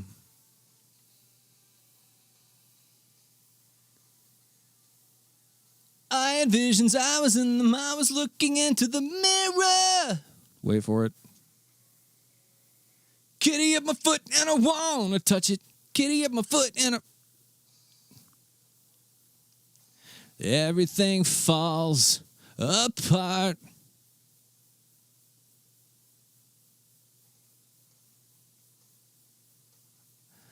Here's the problem. The problem is, how do I know every damn one of these? Let me just admit that I'm a millennial and move on. I got to go back to, I'm trying to navigate Spotify at this point so that I can get something that is just kind of backgroundish. Because the thing is, it's distracting, and I'm already fucked up, just mentally. So give me a second. I could start something. I could put Kavinsky on here because he passed away the other day. Did you guys hear about that? Terrible. I guess he was I think he was 50 years old. I think he had probably a stroke. I think Kavinsky had a stroke. Acoustic alchemy is fantastic for what I'm about to do. All right, hold on. See more. Yeah. There you go. Yeah, perfect. No, actually, this is not perfect. What I need, and I'm going to type here. Hold on. Give me a second. Guys, I got to set the mood. There's an ambient mood that I'm looking for. Holy shit. Bear with me, guys. I mean, I swear, this is some crazy stuff going on. Trying to navigate the spaceship that Jade sits in front of every night. You guys have no idea. But, well, you probably do. Oh, there's something here. Hold on. Something here I'm looking for in particular. Derp. Derp. Derp. I'm not going to find it. Now that I'm looking for it, I'm not going to fucking find it. Ooh. Is it on Spotify? It's not even my music. Just trying to find something that fits. You know what I need to do, guys? Damn it. I need to make an ambient album. I need to just grab a guitar, put it into like a massive reverb or something, and then just noodle. Hang on, hold on. Hold your horses. Perfect. You know, this works. It's an hour and 6 minutes long, and I don't think I'm going to make it to the end of this by the time we get there. This'll do. You know why I'm going to put this on? Is because Devin Townsend does podcasts on top of his, it's called Guitar Improvisation. And I just love it. This is so perfect. It's important to remember that YouTube can't hear any of the music. Is that important? Is Erica and Z Monolith that important? Erica! You are not where the party is. But I respect and appreciate your presence. Can you say another hot... Wait, hang on.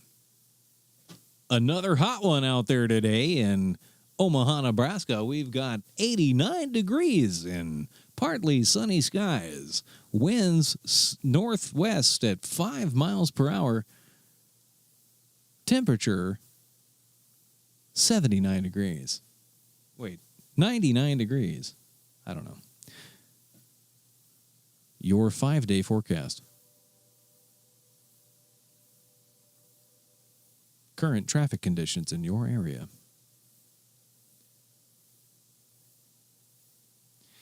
I relate to that, Erica. Erica, we need to talk about your feelings. Lily, don't look at me like that. This is just all so weird. I feel very awkward, and I've been running my mouth for like 39 minutes. They'll hear the album when we play it. I just can't allow Spotify past the red gate. I don't know what that means. Guys, I'm here to talk about an album called Dyscomfort that I made that I worked on for the better part of this year. In about an hour and a half, it's going to be August of 2026. And that's fucked up. I can't believe that we've got this far. Current conditions in your area. I don't remember when I started working on it, to tell you the truth.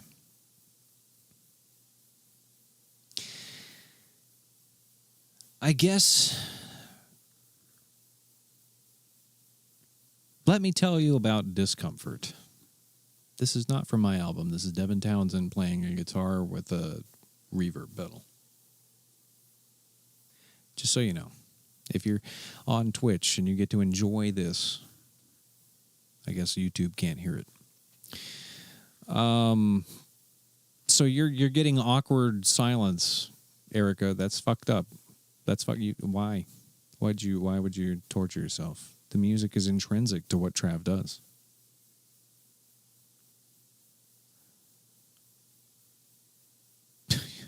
You need September and October to be over too, so we can get to fucking Thanksgiving. I can give YouTube Trav music. Don't worry about it. It doesn't matter. It doesn't matter. They're second-class citizens, and they should be treated as the proletariat. My understanding is I will be able to hear the Trav album sounds. Hopefully, Erica, but when I'm done running my fucking mouth, which is not going to take too long, but probably about 45 minutes, because I had this whole kind of like thing that I was going to talk about, she will handle it, because I don't know what the fuck's going on. This is an actual spaceship compared to what I'm used to using, which is Byzantine and terrible.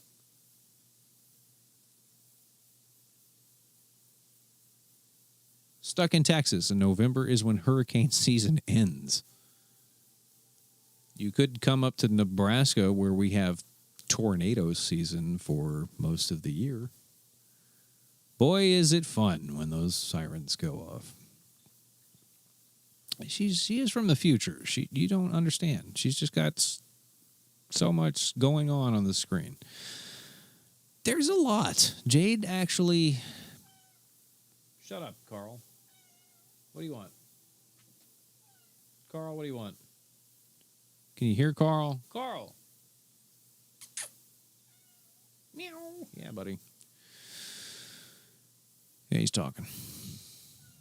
She has so much going on, you have no idea. It's just buttons everywhere. Don't let him go after Lily. I'm not responsible for that right now. Without the sound gate, you can hear Carl. Fantastic. Guys, I've probably put half of you to sleep. I don't know if anybody is subscribed or anything. I think none of that matters right now, because I'm not the host. I am My name is Travelyan. You can look me up on Spotify, Apple, Amazon, Deezer, fucking YouTube, Bandcamp, wherever. It's the same name, Travelyan. But tonight I'm going to put an album called, it's uploaded. It's ready to go. All I've got to do is click a button that says publish. I got to walk into another room to do it. And by the time I'm done talking, you're probably going to be bored to death and not actually want to hear the damn thing. And you're going to wonder why all this buildup.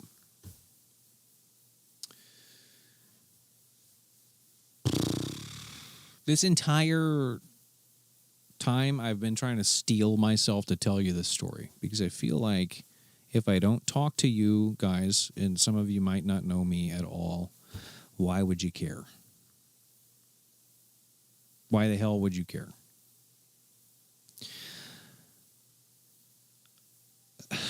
So I kind of wanted to give you a reason to care if you don't know who I am. Just kind of give you an idea of where I came from to arrive at the point at which I'm putting out my 7th album. And of course, it means something to me, you know. Every one of them does. Every song that I make has meaning to me that will not translate apples to apples when you listen to it. Because when you hear this record, you're going to think, well, this is upbeat, you know, up-tempo stuff that it's not engineered. It's not designed to make you cry. When I start making music, I don't set out to make you, I'm not like, I want to make you dance. I want to make you cry. I want to make you sing along. I don't have a vision usually in mind. Usually when I start making music, I start with, a kick drum and a snare and a hi-hat and just and I go from there. I'm just like, I build and build and build, and something eventually congeals. Something coalesces, I guess. I don't know what the right word to use is, but it comes together naturally, Sometimes I find a sample and I'll tweak it. I'll pitch it up or down and I'll smash it up and run it through other plugins and make it sound interesting. And I layer things together and I just try to make something that kind of sounds interesting to listen to. I don't always have a vision in mind. I don't always start with this is what I want the listener to hear or to feel. I don't always start with a goal. I don't see the goal. I just act. I just make music. And I do it all day. It's what I've been doing pretty much every morning that I wake up for years now. And for very relatively little return on the time investment. And we'll get to that part. Damn. I'm gonna try to say what I'm trying to say without sounding like a dick. It basically is my whole goal here. I don't want to sound like an idiot, but I'm just talking at this point. And by the way, I'm not from this point for the next until I get done with this diatribe of whatever I'm trying to say. Pretend you're listening to a podcast. I guess. Did you miss the Trav takeover? Sure. What I was about to say is I'm probably going to be staring at my hands for the next half an hour. Okay? I may not be able to, I will occasionally glance up, but guys, I will go back and read things later. It's good to see you. While we have a moment, Trav, what would you recommend to parents who want to expose their kids to making music? That is a fantastic question, Board Slacker. What I want to do, and I'll answer you in just 1 second. What I want to do, Board Slacker, right now, and what I was trying to say is that I need to focus. I think I may have an attention problem. So when I get started, I need to focus on what I'm trying to say, or I will just go off in so many directions and never get to the point. That's what the last 45 minutes have been, if you hadn't noticed. But what I would recommend to parents who want to expose their kids to making music, honestly, go to Guitar Center. Go to Guitar Center. Do you have a Guitar Center where you live? Or a music store? Go to a music store and just play with shit. Play with stuff. Do you like that? Do you like that piano? Do you like this DJ table? Do you like these turntables? Yeah? You like that guitar? Yeah. There's drums over there? Go to a Guitar Center and see what they like. Shop them around. I think that would be step one. See if the interest is there. Do they like hitting drums? Is that fun? Or if you don't have a Guitar Center, or you don't have something like that where you live, maybe just download a copy of Reaper. It's free. Reaper is what I've made all of my albums with. It's quite easy to use, but it speaks to the 90s kid in me that just likes simplicity. Control N, new track. Drop a plug-in on that. Comes with a handful of them. Yeah, you like these lights and these mixers? You want to be a stagehand? You want to be... What element of music do you want to do? Do you want to be a guitar player? Do you want to play piano? What do you like? I'm not a virtuoso. I own 5 guitars and 2 basses. I have a beautiful 1989 Carvin Ultra V. It's like the crown jewel, right, of my guitar collection. I bought it off of a friend of mine in 2004 for he paid $3,500 for this damn thing. I bought it off of him for $400. Carvin was sold to or became Kiesel. So I think the modern version of Carvin is Kiesel. Basically, gorgeous guitar. I had custom work done. I installed some active pickups, had the cavity shielded, put new strings on, had it tuned to open C major because I wanted to be Devin Townsend at the time. Playing songs off Ocean Machine, you know, if you're familiar with Devin Townsend. I was listening to a lot of Ocean Machine back then. Infinity.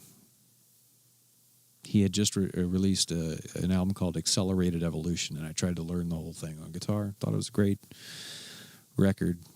So I had my guitar tuned to open C major. You know what you can play in open C major? Goddamn near nothing. Except that record and maybe, I don't know,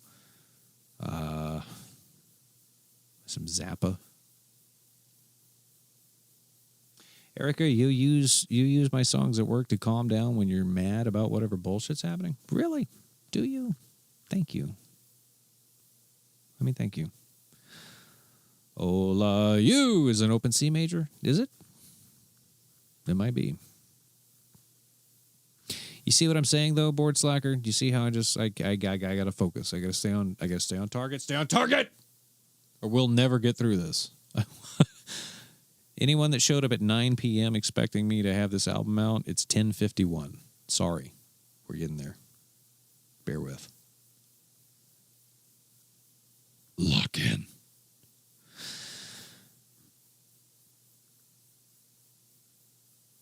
First time you've heard my... I can't do it. First time you've heard my voice. It's nice to hear it and interested to hear the new music. Miss Coral Rose, thank you. I'm glad you aren't annoyed. I annoy myself by the sound of my own voice. You still have 15 minutes. Oh, we're gonna need a lot more than that, Little Razzie. If I go where I'm thinking I'm about to, we're gonna need a lot more time than that. Like 30 minutes. Where did my water go? There it is. I'm talking, by the way, over a Devin Townsend song. The Ookla guy, as Miller put it, introduced me to Devin Townsend back in 2004. I think that I have to start around there, or a few years earlier. I'm going to just try to tell the story. This is off the cuff. I'm looking at this keyboard wrist rest that Jade has, which is very fun to touch, by the way. It's like a cloud. It's like marshmallows. It's fun to squish. It's so squishy. Appreciate hearing that, Erica. You know, I'm glad that does something for you. I don't know what the hell you're listening to, but, you know, I appreciate that. It's real. It's so squishy. It's squishy, and I like to touch it. This is Skin Teen's stream tonight. That's exactly right. I have to stop looking at the chat. I'm not gonna fund this. I'm not gonna get through this, damn it. And I'm trying so hard right now. I'm actually gonna lean back. That might help. Let me just pull this over. Let me just adjust the rear view mirror in the car, move the seat. Really piss her off next time she sits in. That Sonata. You know what I'm saying? Do you know what I'm saying? I got thoughts, guys. I'm just trying to get them out. And you're going to wonder why the hell I waterboarded you like this when you hear the record. You have no idea what I'm saying, Knives? I never know what you're saying, brother.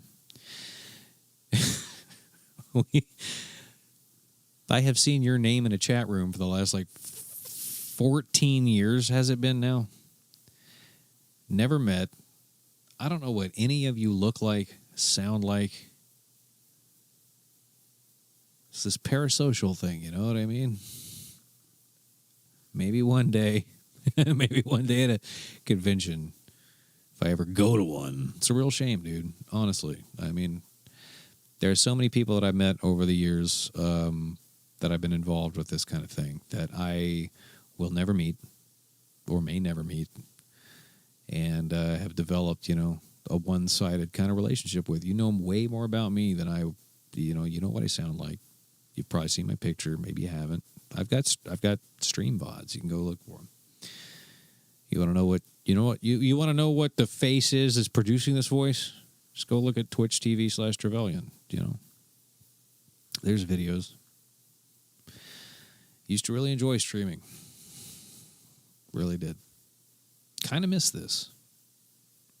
I kind of miss just talking and not feeling judged. Just knowing that, you know, there's people there. I get a reaction. I can talk.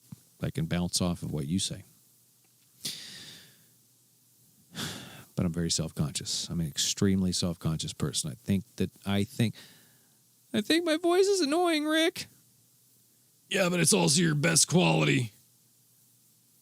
So true. I know you did, JT. I still have all of those, man. I still have all of that shit somewhere.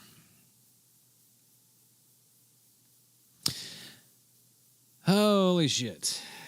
What I'm trying to tell myself is that I need to get through this without crying. And there's a reason that we're gonna get to all this. Damn, what if I just did a podcast instead or something? I don't know.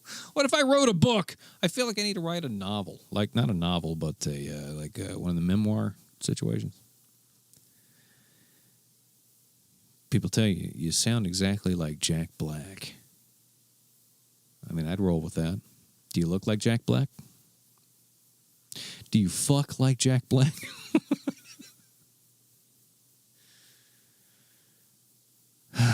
Everyone on YouTube is insanely attractive in real life. That's true, Erica. That is incredibly true. Damn it. I have to focus, guys. All right, shut up. Shut your mouths. Your mouth fingers. Curl them up. Stick them up your ass. Listen, okay? Listen, bear with me. Bear with me. We're going to get through this. It's painful now, and you'll be glad I'm done when I'm done. I want to kind of tell you a story because I feel like I need to give people a reason to give a crap about the music that I make. You know?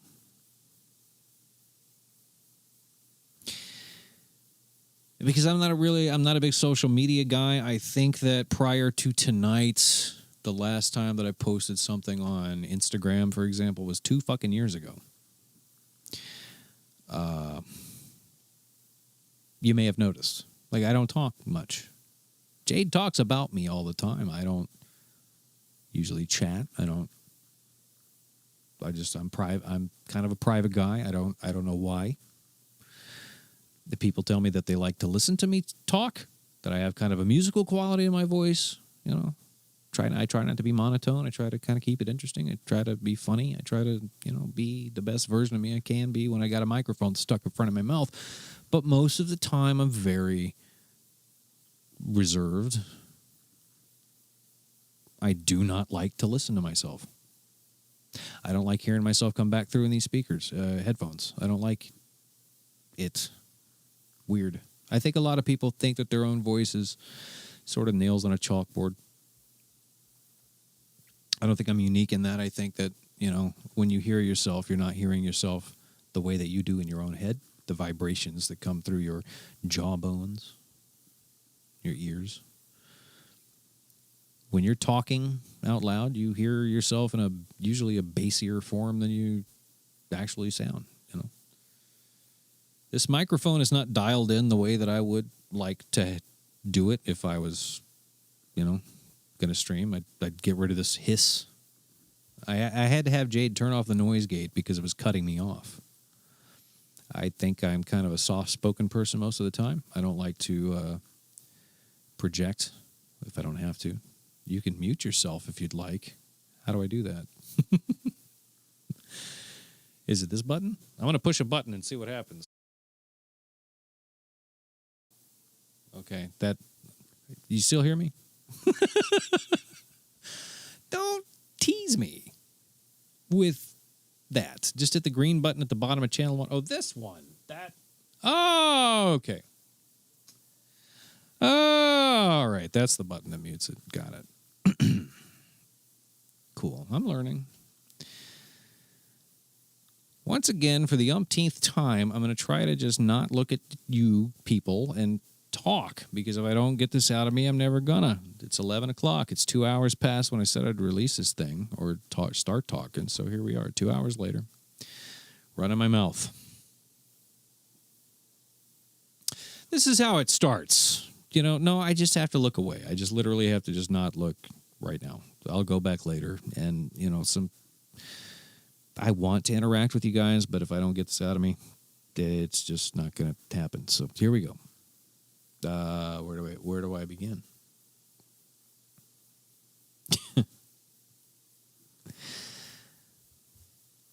I feel like I'm so full of shit. It's a pretty good opening line for the memoir. I am so full of shit. What a great... it doesn't have quite the same opening as Neuromancer. How did it go? Something like the air tastes like TV static or something. It's not one of them genius openers. I am so full of shit. But I've lived a life. Sort of. Kind of odd to put it in that way. I've been through some shit. I'm 41 years old, guys. I was born in 1985. I am, what do you call, a zennial. I'm like that micro generation between Gen X dude and millennial. Not quite Gen X, not quite millennial, but just right in the pocket, right in the perfect spot to have been born. The NES generation. So technology, I'm starting to lose touch with what the kids are into. You know what I mean? 41. Fuck. But I'm still hip. I'm still with it. Gotta stay hip.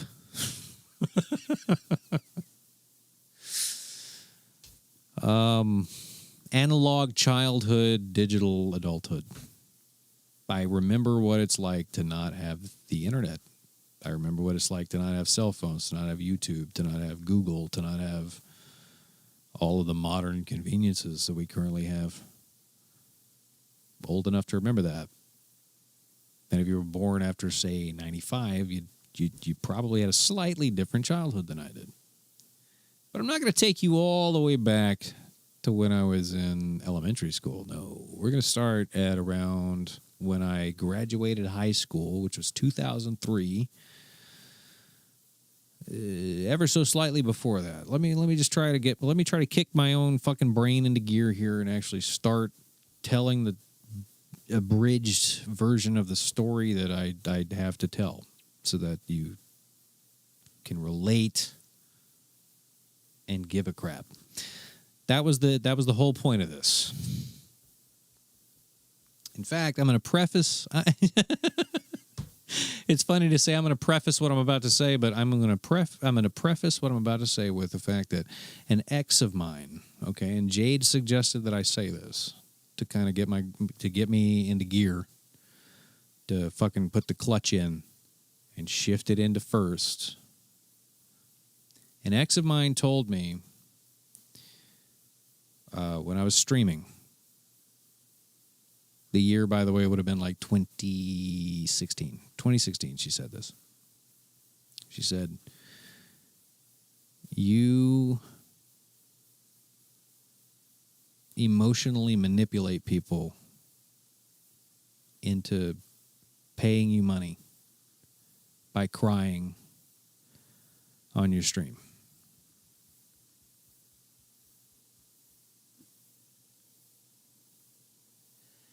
And that stuck in my back like a knife, because I have never thought of myself as anything but genuine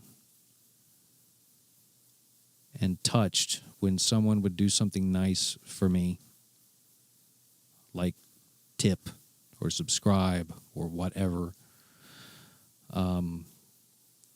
It touched my heart. And I've been an open book for as long as I can, remember. As far as I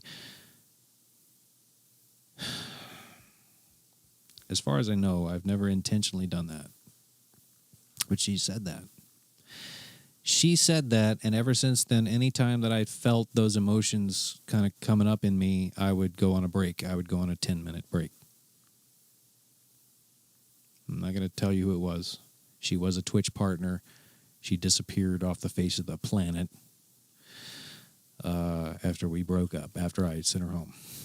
But we'll get there. We'll get there. But she said, you are emotionally manipulating people into paying you money. I've thought about that for 11 years, 10 years, whatever. I don't know. However long it's been, it has lived with me. And any time that I felt like someone did something nice, like I got $100 or something, someone was very nice or something, and I immediately was just like, oh my God, thank you so much. And I feel my throat tightening up. I would just, all right, guys, I'm going to take a 10-minute break, and I'll be back in a few minutes. And it's 109.9 Radio Trav, and I'd fucking put the BRB screen up and go cry alone. Or get it out that way instead of sharing, that with people, because I used to do that. I used to be very open and honest and talk about my life and all that shit. And ever since she said that, it changed me, and it literally affected my business, so to speak, which is the weird thing to say. I started becoming more insular and not wanting to share my personal struggles and things like that. I started to change how I spoke on my streams because I didn't want anyone to be under the impression that I was ever trying to manipulate them. Does that make sense? And that's hard to express now. It's been a decade, and I'm still struggling to figure this out. Because I'm just trying to, even now, I'm trying to be honest and genuine and nothing but. If you're one of those whales out there who has a whole lot of money that you're just like, you've got locked and loaded for this album or something, you know what I mean? Do you feel like I'm trying to pull at your heartstrings right now? I guess. But I'm not looking at the chat. I'm not, because I'm going to stumble over my thoughts as I get to the fucking point eventually, but I'm going to get there, trust me. I am just trying to tell you that under no circumstances do I expect anything from anyone. If I thought that doing what I do is a get-rich-quick scheme, I would be doing it way different. I've seen so many scumbags get rich and drive Porsches off of being complete assholes to everyone or literally manipulating people like that, and I don't think I do that. If anyone's ever gotten that impression, I just want to say I apologize, because it's not me. That's not me. I am just being real. I'm just being honest. I'm just being me.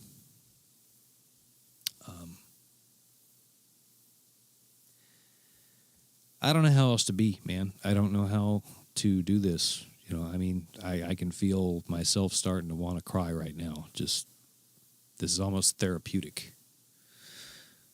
And that's what music is to me. It's therapy. It's, I get a lot of emotions out through making the stuff. And when you hear this album, Dyscomfort, you're going to think, what was all this about? Well, why are you so emo? Because it's like upbeat drum and bass stuff. And you're going to be like, what the fuck? I'm not making piano ballads. I'm not making, moving symphonic pieces. I'm not, Hans Zimmer's Time. When I hear Time by Hans Zimmer, I'll cry every time. When I hear a song like The Rose by Bette Midler, that makes me cry every single time I hear it. I don't care how many times I've heard The Rose by Bette Midler. That will break me every time. Desperado by the Eagles. I'll think of my dad, and I will weep every single time that I hear Desperado. I've kind of wanted to cover that someday, but I understand that the Eagles are extremely litigious for some reason. I could go through all of my musical influences, all of the things that make me feel. Music is supposed to make you feel something, I think. The truly good music will make you feel things. It doesn't necessarily mean that you'll feel sad. Doesn't necessarily mean that you'll feel hyped up or angry or you want to dance or, you know, sometimes it's just background noise. Do you hear this going in the background right now? Do you necessarily feel anything from this ambient guitar? And that's Devin Townsend, by the way, just noodling with a reverb pedal. Maybe you feel something, but it's all in the ear of the beholder, right? What you're going through and what you're feeling in your life, the context of it all. I'm still trying to gather my thoughts. You wouldn't believe this, but I'm still trying to gather my thoughts. Maybe I do have the gift of gab. Maybe I should stream or something. And I'm just sitting in front of this microphone doing what I always did. Let me try to gather myself and just get to the fucking point. This really does have a podcast vibe, doesn't it? Like I could just do that, maybe. I don't know. Stream of consciousness it's some shit. Hey, Dar Hicks. I sound different tonight. I got a cold. By the way, hi, Echo. Red Little Razzie. Kitten. Kate. I'll draw the basement and your candy apple cartoon head can sit down there. Perfect. Yeah, apparently that's supposed to be the back of my head. There's not a bald spot, but I'm pretty sure that I'm starting to lose hair back there. Jesus, it's been like 15 minutes since I said, let me tell you the story. Let me really actually honestly try here. Whatever the story was, I'm not even sure. I'm trying to get there. Trying to get there, guys. It'll congeal just like my songs do.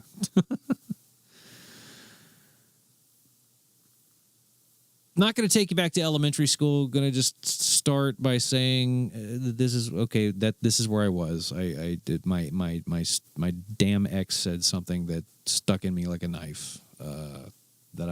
She said that I emotionally manipulate people into tipping me. That's where we left off. That was the preface to this entire thing.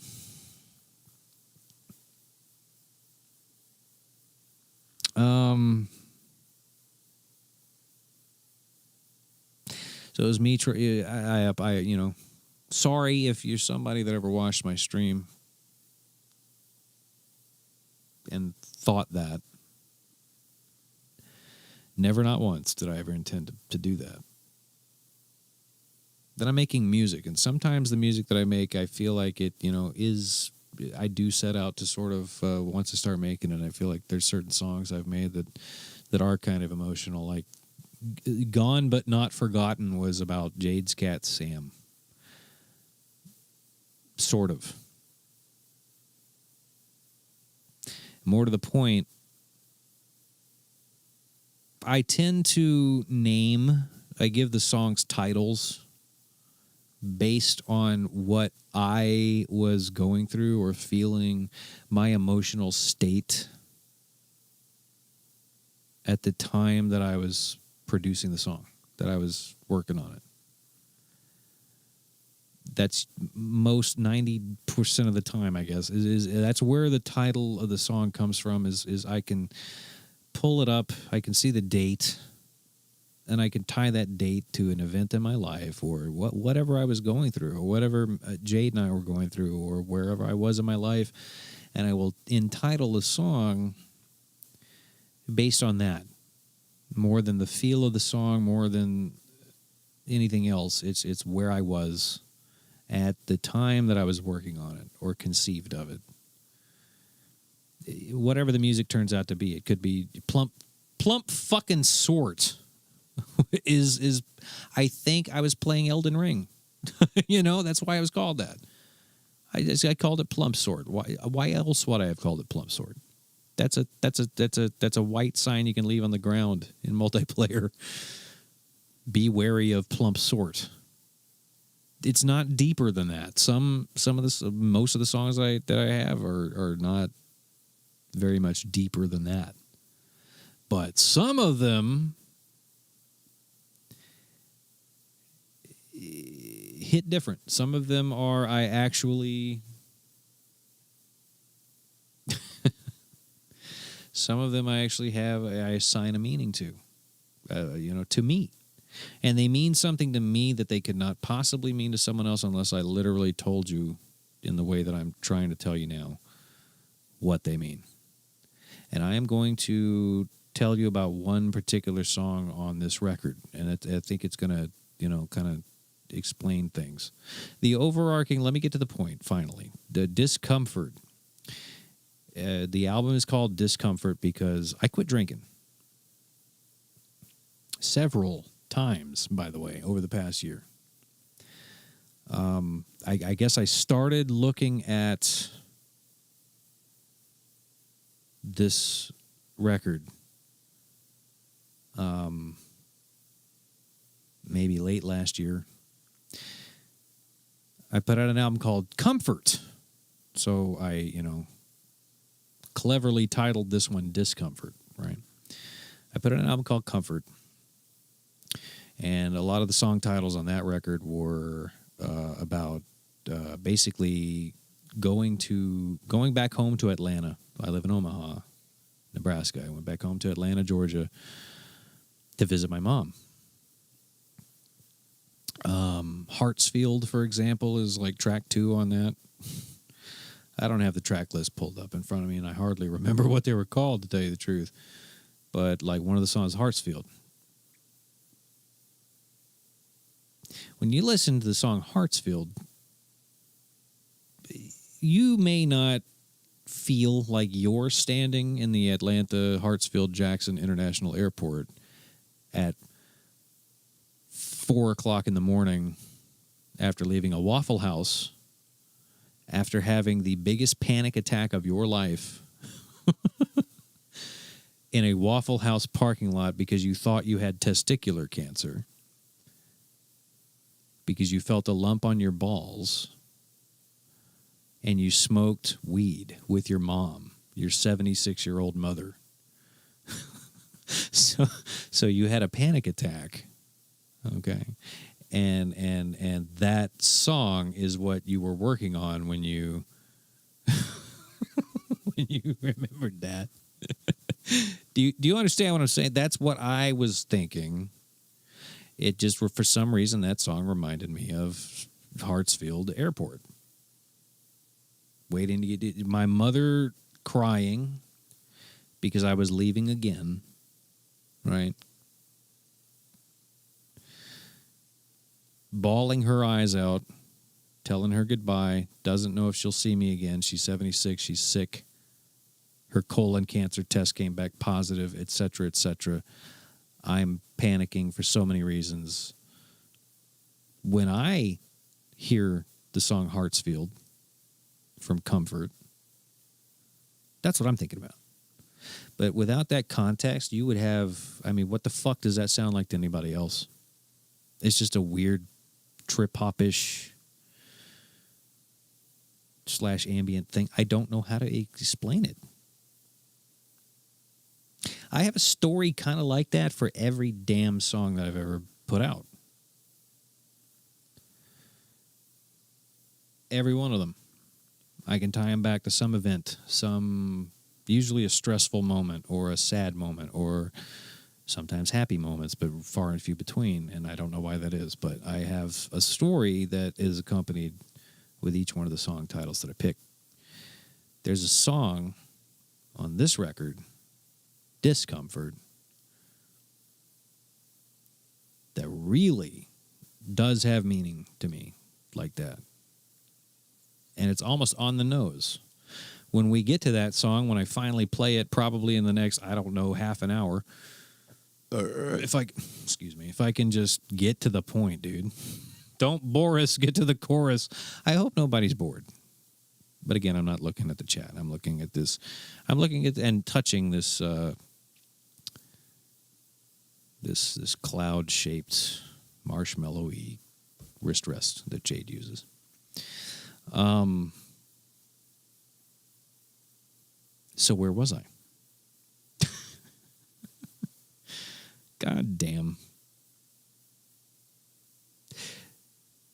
I really do. I sometimes do think I've got some kind of, like, I'm on the spectrum, and I just like a little bit, like, you know, like about like 8% something, attention disorder or something. It's possible. If you've known me for 15 years, if you've heard me talk like this before, I don't know. Maybe I do. Maybe I'm one of you. Razzie, I don't know. Isn't it, Casey? Isn't it? Doesn't it sound like that? But I don't know. Maybe we all are. Maybe Echo's right. Maybe we all are somewhere on the rainbow. Makes you a great artist. Yeah. Don't look at the chat. Look down. Look down. Focus. Get this out. Called this record Dyscomfort because I've spent the last year having panic attacks, trying to quit drinking, smoking, marijuana, etc. Anything that was, you know, the evidence keeps piling up, doesn't it, experts? Mostly drinking. Guys, I was getting up for the past several years of my life. When I say several, I mean like a long time. Having, you know, Voodoo Ranger beer, it's like 9.5% alcohol by volume. I'd have 2 or 3 of those before 10 a.m. And I would pass out, literally blackout, at like noon and wake up at 5 p.m. pissed off. And I repeated this 6 days a week for years. It would be unfair to say that I wasn't an alcoholic. I am an alcoholic. That's why I can't drink. I am an alcoholic, and that is why I cannot drink.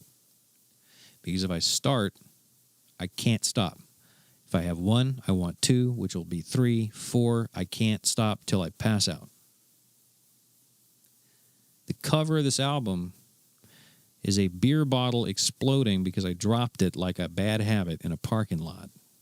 That's what the cover of Dyscomfort is. I don't know if you're looking at it. I posted it on Blue Sky, fucking Instagram, Discord, wherever you... Hello, Potato Wedges. I posted it places, but I'm not a big social media guy, so I'm doing all this wrong. But that's what the cover of the album is I'm dropping a non-alcoholic Michelob in a parking lot. And we tried to capture the exact moment that it blew up, but we couldn't. I dropped 5 of them, and we couldn't get the perfect shot. We would have needed a high-speed camera to accomplish that. But, you know, Jade did her best. She was literally laying on a baking hot parking lot with a DSLR trying to capture this bottle as it hit the ground. I dropped 5 of them because I couldn't buy more. And got a shot that kind of represented what I wanted to convey. I'm letting go of that habit, letting go of that shit, you know.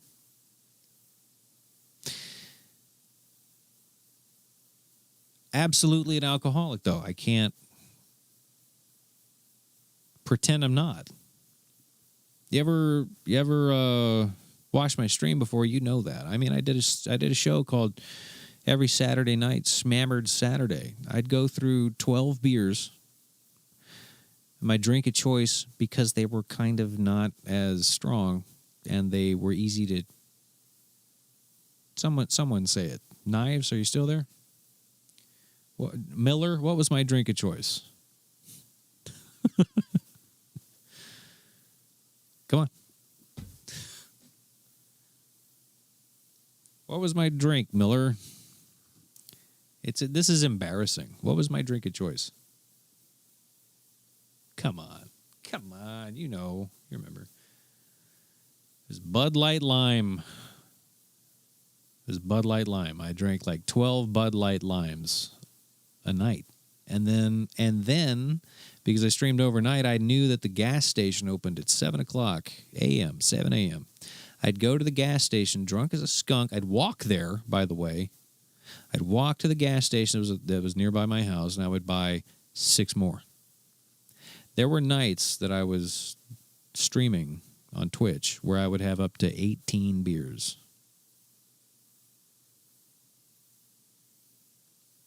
I was killing myself.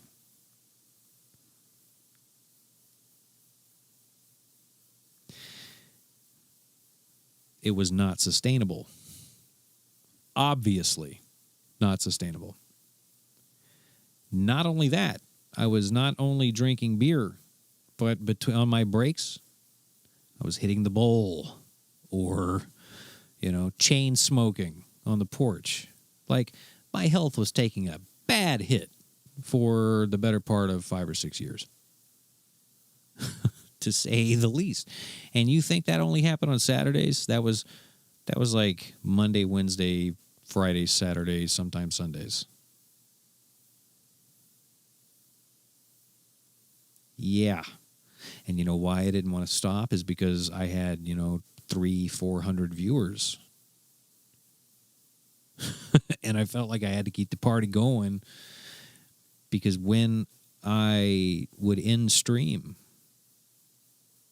this was at a time in my life when I would end stream and I was alone. It was just me and a cat. So that's the whole preface. That's the first chapter of the book that I'm speaking about. I really did not intend for this to turn into like an hour and a half, 2 hour long thing. But guys, this is the first time I've been on a microphone in years, so I'm using it. Okay, God damn it. Sorry if this bothers you. If you don't. Also, let me also say that I'm probably going to touch on a couple of uncomfortable things in a minute. I do not want to make anyone uncomfortable, despite the fact this album is called Dyscomfort. But you're picking up on a theme here, maybe. It's going to get uncomfortable for a sec, because I got to get this out. I don't go to therapy. I just white knuckle life. And I have been. I don't take any medication. My medication has been alcohol for so many years.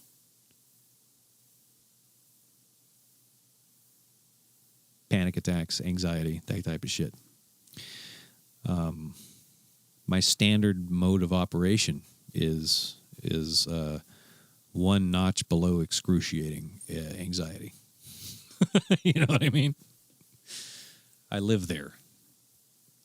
The slightest pain, the littlest bit of discomfort, and I'll have a panic attack. Oh, my arm hurts. It must be arm cancer, basically. But apply that to everything.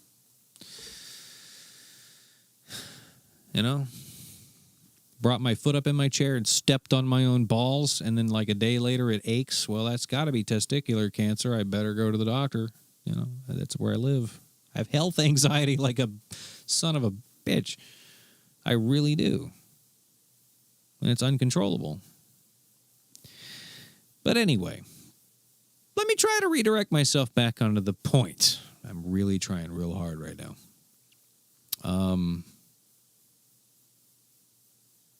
Damn, dude.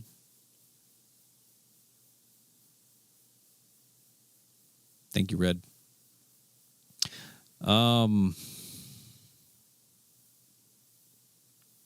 Scatterbrain, man. I want to play, I want you guys to enjoy this album and I'm not trying to tee it up like it's going to be this big emotional release. It's fucking music, man. And I hope you enjoy the music when we get there. I really do. It's like drum and bass stuff. It's like synth wave. It's up tempo. It's almost got a positive vibe, if anything. But I feel like this is important for me to let you know who I am as a person so that, for one thing, you fully know that I didn't phone it in. I fucking worked really hard on this thing.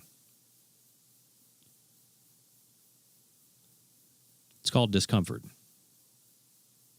There is a song on this record. It's the 9th track. Why don't I try? Well, I turn that down a little bit. Why don't I try talking about that track, because that'll get me on track before I have to get up and pee again.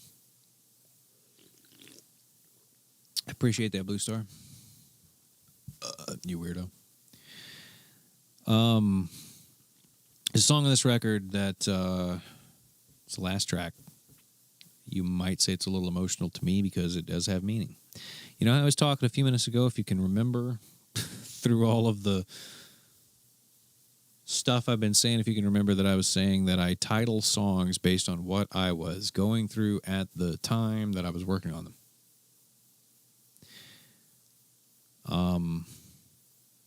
The 9th track on this record, the one that closes it out before Plumper Sort, the number 1 hit of the summer. Plumper Sort, which, by the way, is a bonus track. It's not going to be on Spotify. It's not going to be on Apple. Plumper Sort? Oh, you've waited years for this. Jade's been talking this shit up like it's the second coming of Jesus for I don't know how long, but Plump Sort 2 is coming. You're going to hear it tonight. You're getting it tonight.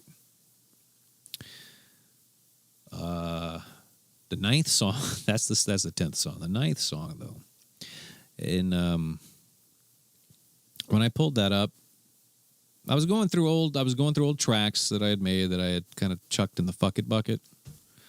Wasn't happy with it at the time. Didn't fit the record that I was working on, and at this time, in particular, I'm going to use this one track as an example to set up the whole thing that I'm trying to say, and I'm going to try and I'm really, really, really going to try not to make this too long, but I've got some talking points to hit in my own mind that I've got to get out. I was working on this particular one in April. It was like April 10th or something. April 9th, I think, was the file date of this project files. Steve. Aloha. I was working on this song around April 10th of 2023, I think.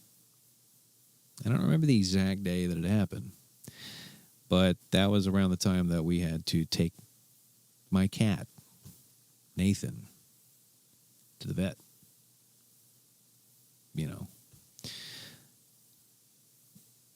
So the title of the song is called Paw-Shaped Button. And if I didn't tell you what I'm about to tell you, this whole meandering fucking story, it may not mean anything to you or anybody else. It's called Paw-Shaped Button, and it has a reason. Let me tell you that reason. In order to tell you that reason, in order to bake an apple pie, you must first invent the universe. So let me take you back to when I was 14 years old. The year was 1999. Let me start here. The year was 1999. Okay, this is how far back I'm going to take you to get to bake this apple pie. We're going to go back to when I was 14 years old, and I was playing a video game that you guys may know, some of you, called Star Siege Tribes. Did anyone play Tribes? Okay, around then I would have been playing Quake. Plenty of Quake. Maybe the Counter-Strike beta. I don't know. 99. 98, actually. Yeah, no. Hell, let's go back to 1997 for 2 seconds. When GoldenEye came out on Nintendo 64, and I played that for long enough, and I used to always pick Alec Trevelyan, 006. Used to always pick Trevelyan. Trevelyan. Trevelyan. What's his name? 97, I signed up for a MMO called Asheron's Call. So that was EverQuest days. Asheron's Call, though, was my jam. And I joined, if I remember, I think the server was called Frostfell, and it was an RP server. And I needed a name. Before then, I was calling myself Dogmeat. Since like 1993, maybe, 92, 93-ish, I played Doom on PC as Dogmeat. I signed up for everything as Dogmeat. Used to play Mech Warrior as Dogmeat. I was in competitive Mech Warrior clans when I was like 13 years old under the name Dogmeat. Dogmeat came from, let's go back to 1992. There's a game called Sewer Shark on Sega CD, and one of the characters in that game is called Dogmeat. This was before Fallout. Let's go back to 91 or so, when I was 6, and my uncle's nickname was Dogmeat because he fell off a motorcycle, and I heard my dad call him Dogmeat once. Your face looks like it's Dogmeat. Imagine if I was sitting here right now calling myself Dogmeat. But anyway, called my dog. I was known by Dogmeat for several years, and then I changed it to Trevelyan for Asheron's Call when I joined the Frostfell server. This is so stupid that I'm going back this far, but I think this is all relevant. You'll understand. Relevant in some way. What way? I don't know. Renamed myself Trevelyan, and I typoed it. I was just going to call myself Trevelyan. I used an A, and it stuck. I've been Trevelyan since 1997. So almost 29 years. It'll be 30 years next year. I've been calling myself Trevelyan. So the name stuck. If you Google it, it's me. Every link for Trevelyan is me. If you see another Trevelyan, it's an impostor. I have had this name for 30 years. Kind of don't like it, but it stuck. Right? It stuck. I ain't flexing my cred on purpose. I'm trying to give you a backstory, Echo. What do you want? Huh? Motherfucker? Call myself Trevelyan, right? So I signed up for Asheron's Call. That's where I got the name. It's not really very important, but through Asheron's Call, I somehow, and playing Tribes at the same time as Asheron's Call, I was playing that and Tribes and Counter-Strike, but through Tribes, I came across a forum called Tribal War. Do not look this up. It's a absolute cesspool. At least these days, and it was back then, still is now. Tribalwar.com, basically, the forums there. Signed up for that. And through Tribal War, I became aware of a shoutcast station called WSBN, which was known as which was the Web Sports Broadcast Network. As far as I'm concerned, as far as I know, it was like the first esports thing online. This was back in a day when you had to download a demo file, right? They would do it. They would have matches, multiplayer matches, tournaments, and you would have to download a file, open your game, and load the demo. And then you had live commentary going on internet radio, on Nullsoft Shoutcast, Winamp. You'd use Winamp to listen to the Shoutcast. And the Shoutcasters would say live on 3. 1, 2, 3. And when they say 3, you press play on your demo file, and that way you could watch the game and have live commentary at the same time. And you would have to have the game open, and you'd have to have IRC chat open, and have Winamp open. That way you'd have a chat, and a video, and audio. In case that reminds you of anything. It was basically primitive Twitch, right? Primitive live streaming. We sort of, when I say we, it's because I got involved with that shit, not WSBN. I got involved with their quote-unquote competitor known as the Tribes Shoutcast Network, Starsiege Tribes. They focused on tribes, but they also did Counter-Strike, Quake, Wolfenstein, all that shit. It was old school, original, OG live streaming in the format that you know it today. They still follow it, except they do it in stadiums now and they get paid. Back then, it was just people doing it because they were passionate about it. They liked radio. It had a real radio thing going for it. And I made sweepers for TSN. Sweepers, sounders, radio imaging. You're listening to TSN, the Tribe Shoutcast Network. You know that shit? That's what I did. Hell yeah, Applin. Alex. I don't know. Hi. I'm Skin Teen. That was my role, but think of that except 14. I'm 14 years old. Right at this time.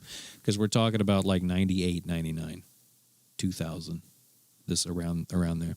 Is making sweepers. So is making the radio imaging for the shoutcasters to play. And occasionally I'd get on the microphone and I would commentate on matches. I actually was like a really, really early esports broadcaster. I'm trying to make sure I keep my thoughts in order here because I'm trying to get to the damn point eventually. I met through TSN someone named Trillian. Her name is Trillian. She's married to a guy named Citizen. Well, not named Citizen. His name is Doug.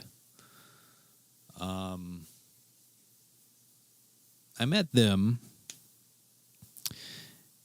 doing Shoutcast Radio for TSN. And a couple years later, I think I went to it was either a QuakeCon or a CPL. I don't remember. I think it was in Dallas, Texas, though. Whatever it was. It is Technor. I can talk about that for 2 seconds when we get to this point. As well. Got my mind covered. I did. George Harrison. Through TSN, I met Trillian and her husband.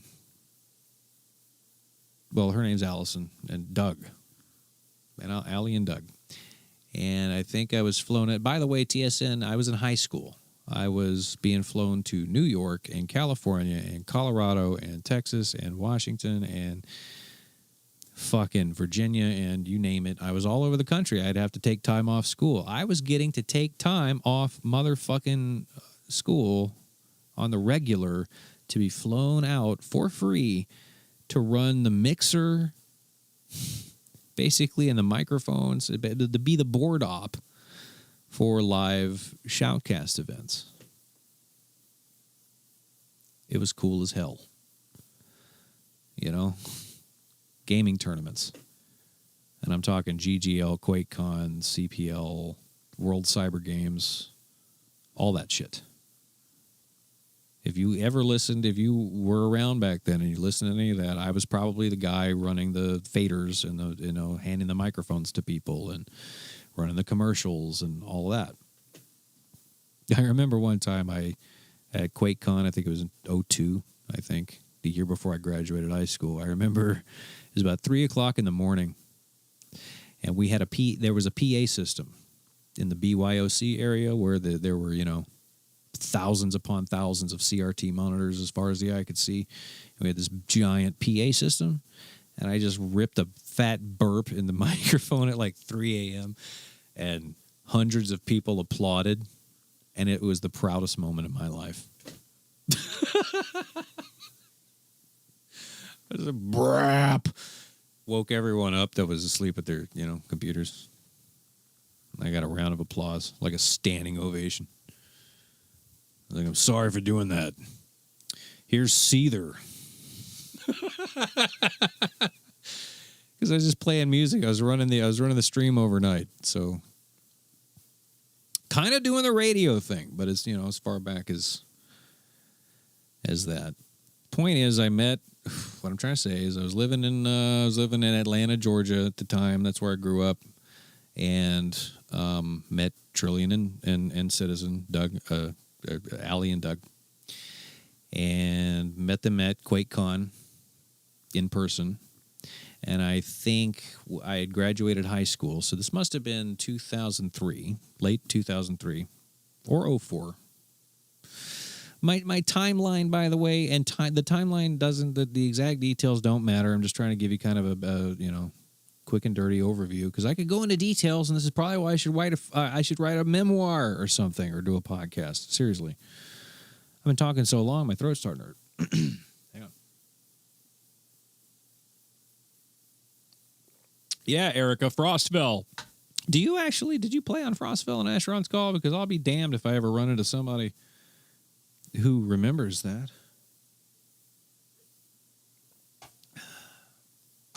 I got a liquid death right here. Still artesian water. I'm murdering my thirst. Oh, you played the Dark Tide. Wasn't that the PvP server? See, I have memories. I have a memory like a bear trap. I just don't remember timeline very well. Okay. Where was I? I don't want to apologize. I'm just talking. We're going to do this anyway. And if you're here, you're here. It's fucking, midnight on a Friday? You're watching Twitch. You're listening to this guy. We're around 2003-ish. I guess I just graduated high school. I was working at Papa John's. My actual first job out of high school was working at Goodwill. I worked at a Goodwill. I worked in the back.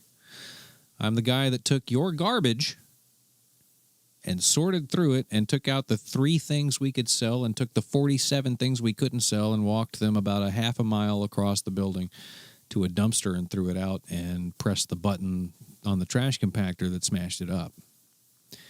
I did that because my mom got food stamps. I didn't earn a paycheck, but I had to do that 8 hours a day so that my mom could get food stamps. And looking back, I'm like, oh shit, we were poor and I just didn't realize it. Is that why we ate Hamburger Helper every night? Is that why is that why my mom had a 1982 Oldsmobile that was falling apart that eventually caught on fire in a barbecue parking lot, which was coincidental as hell? You know what I mean? We didn't have money. We were on food stamps. I didn't even, I was too young to appreciate what that meant. I just knew that I went and worked at Goodwill, and she received food stamps. It was some sort of weird program that Georgia was doing at the time. I can't really corroborate this. I guess maybe if you lived in Georgia back then, around 03, I don't know. You could send your kid to work and get food stamps. So I worked for nothing, effectively. I learned the value of hard work, I guess.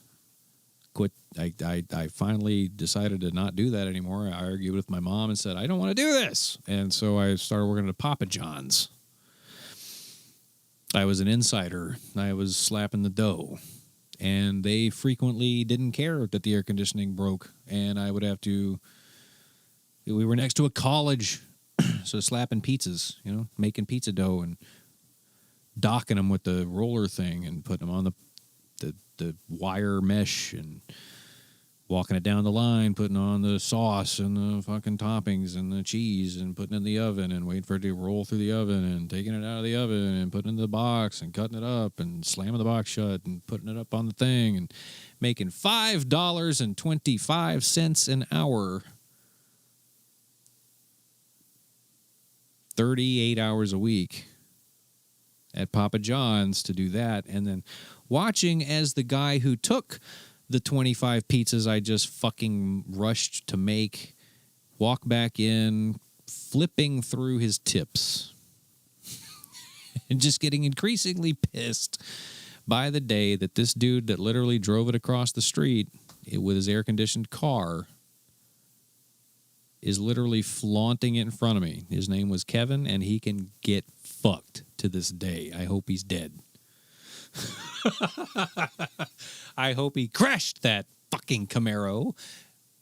But that's neither here nor there. I was working at Papa John's, is the point. Hated my job.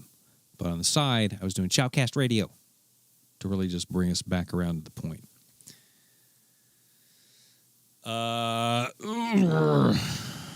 Yeah, Gaia Shield, man. Dude, I don't know. I hoped he crashed that car.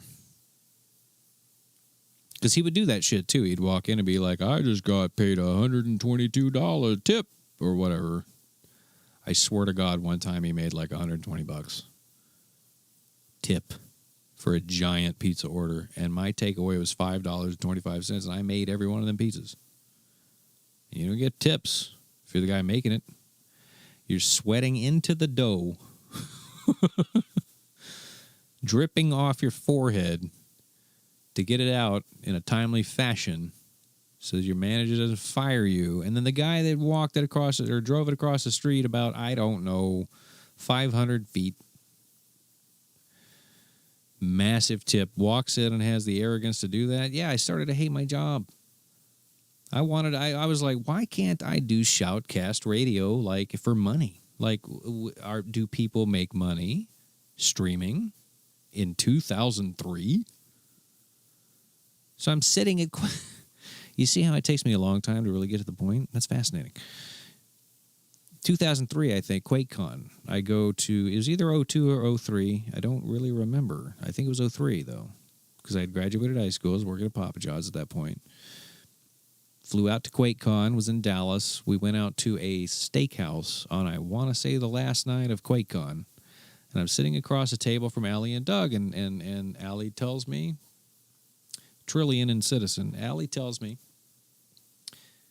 and Doug tells me that Doug is running this special projects division at an internet service provider called Speakeasy.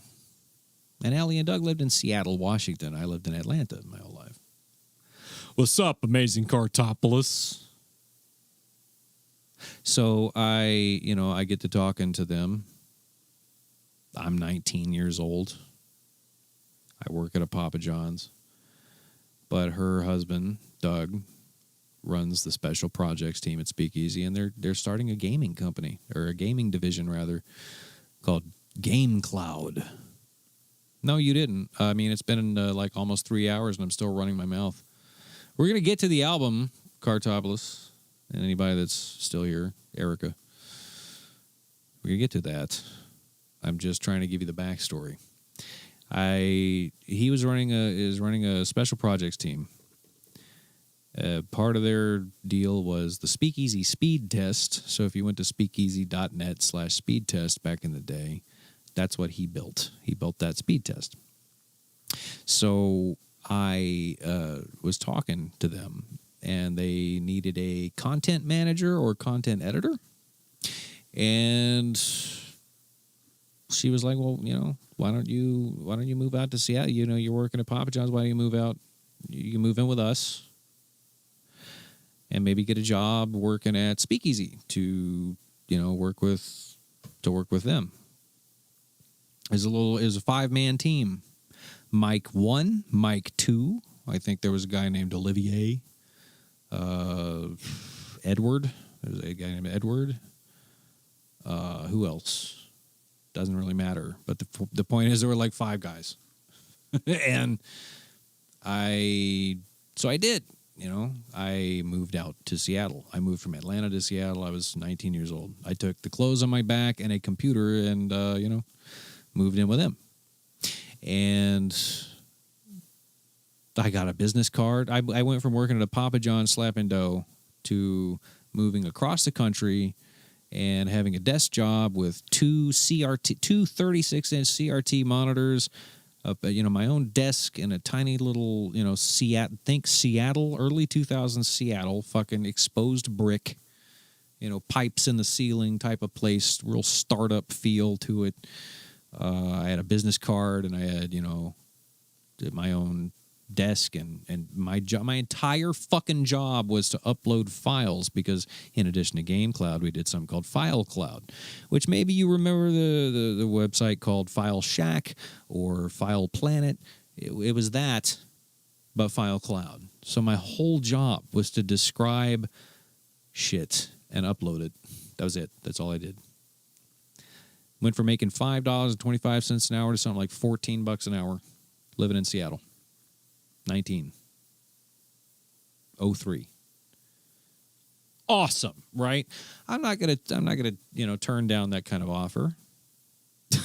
So I went out there and did that, and it was incredible. Doubled my income, desk job, Seattle, coffee, rain, mountains. I was like, wow, because you live in Atlanta all your life and you're used to one thing, and then all of a sudden you're in Seattle, and whoa, shit, it's downtown. It's 3rd Avenue, middle of downtown. They had a nice old building. I could walk to the Pike Place Market for lunch. It was a real fucking culture shift for me. Very happy to have moved there. Lived with him for a few months. They had a cat named Ookla. I don't remember where they named Ookla from, but Ookla was a snub-nosed Persian, I think, cat. Real mean son of a bitch. They went on vacation once. Their family was in Florida, so they went to Florida, left me in the house. Ookla the mock. Exactly. And Ookla didn't like me. I remember having to grab a trash can lid and literally use it like a shield when I would exit my room that I was living in at their fucking house. I had to use a trash can lid like a shield against Ookla the mock because Ookla would attack me anytime Ookla saw me. So their fucking cat would attack me all the time. Thundar the Barbarian, that's where that's from, yes. Yes! Doug was a nerd. I don't know what Doug's up to, but we'll get to that. Sort of. God, this is going to take me a long time if I keep this pace. I'm going to try and speed it up a little bit. I lived with Doug and Allie for a few months, and then all of a sudden I think they had some sort of tax issue with their house. They had to move out of their house. They said, you need to move. I had only been there for a few months, and they were like, you gotta find somewhere to live. So I got an apartment. Got my own apartment in Seattle. I'm living on my own. Still working at Speakeasy. Fast forward a little bit. The following, I want to say, year. It's like 2005. We're up to 2005 now. Hey, we're getting there. God damn. Guys, I'm so sorry that I'm doing this to you. 2005-ish area. They decided to spin off the special projects team at Speakeasy and create a company called Ookla.com. Right? They took that. They named it after Doug's cat that would attack me in the kitchen. And that company makes a thing you may have heard of called speedtest.net, which today is integrated in everything. If you do a speed test online, you're probably using their technology, right? Those 5 guys made that company. They made an ultimatum to me because I'm this 21-year-old kid with no real skills, nothing of value to bring to their, team. And they basically said, you can either move to Dallas, Texas, and work at Game Damon's, which was a game server host. You can you abandon Seattle and move to Dallas, or you could stay at Speakeasy, the internet provider. We did DSL, by the way. They did DSL and T1 and stuff. Move to Dallas, work at game server hosting, or stay in Seattle and work in tech support. You don't get to upload files and have a cushy job just, describing shit and uploading files. Oh, by the way, we were, for a brief amount of time, I feel like I remember this, we were the exclusive host of Metallica's live concerts. So Metallica would email me shit to upload, but that's kind of an aside. I just thought I had a cool job. I really liked my damn job. Running File Cloud and Game Cloud and all that. Thought it was cool. It was neat. But hang out with Doug all the time, playing a rock band, not rock band, it was a Guitar Hero and shit. He's the person that, not for nothing, this is all relevant in my head. I'm just trying to keep myself on track here. He gave me my first alcoholic drink. It was a flaming shot. It was like the year after I moved there. I was 20, New Year's. It was a flaming Bacardi 151. I don't even know if they sell that anymore. I think they took it off the market because people were killing themselves drinking it. But he lit it on, they lit that on fire and said, blow it out. Of course, I blow not across, but into the shot glass, which shot flaming Bacardi 151 all over his kitchen and set his kitchen on fire. I was so trashed that night, but I managed to, at 21 years old, I had 5 of those. After I figured out you blow across, put it out. Don't blow in, shoot it all in the air.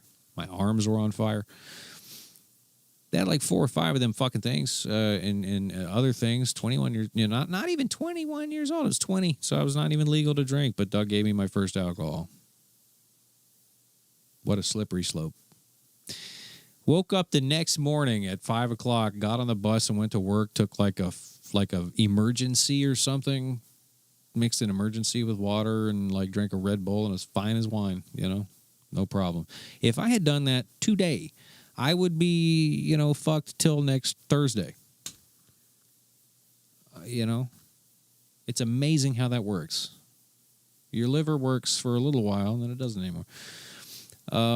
But used to hang out with Doug all the time. Still did after I stayed at tech support. This is the point. I stayed in Seattle and I kept working at tech support. At Speakeasy, online support. At least I only had to answer emails. They didn't put me on phones. I just had to take emails. Excuse me, online tickets. I was the guy that when you said, my internet service is down, and it was in email form, I would just reply and say, you need to call our tech support and get in queue. I'm not outbound support. I cannot assist you with this issue. I closed so many tickets because it was just some guy who was like, I can't get online. I'm like, well, you need to call. Closed ticket. So not really the hardest job. And that, I was going by the book. I can't get on the phone with somebody and spend an hour and a half on the phone with somebody if I'm also answering emails from Craigslist?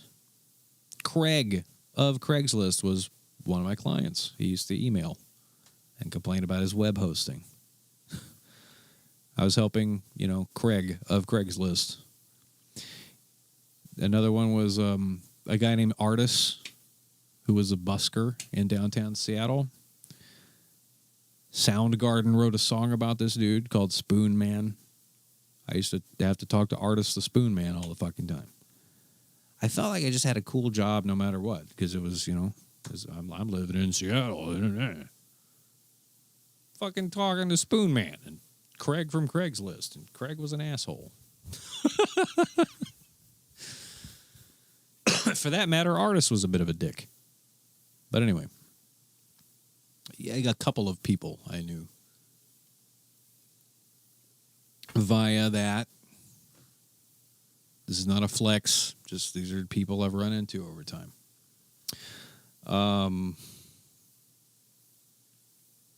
Met a girl. Met a fellow tech support worker.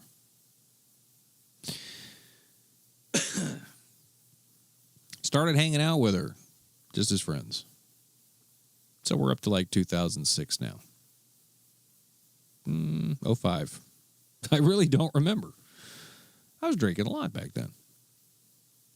Started hanging out with her. Started dating eventually. I think I complained. She used to pick me up after work. We'd get off at around the same time, and we would go to Capitol Hill.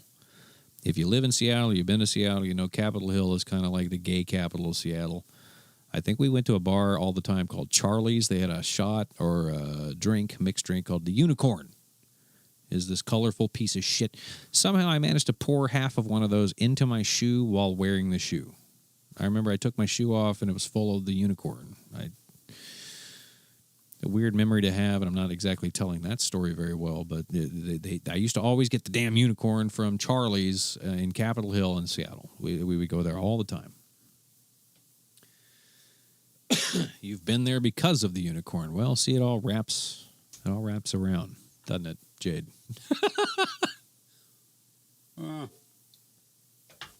All because of all according to plan. Starting to get loopy. Boy, I've been talking too long. I was supposed to debut this album at 9. It's 12. Fuck you. So I went to Charlie's all the time. One time coming back from Charlie's, and she was dropping me off at my apartment, my little studio apartment that I was living in.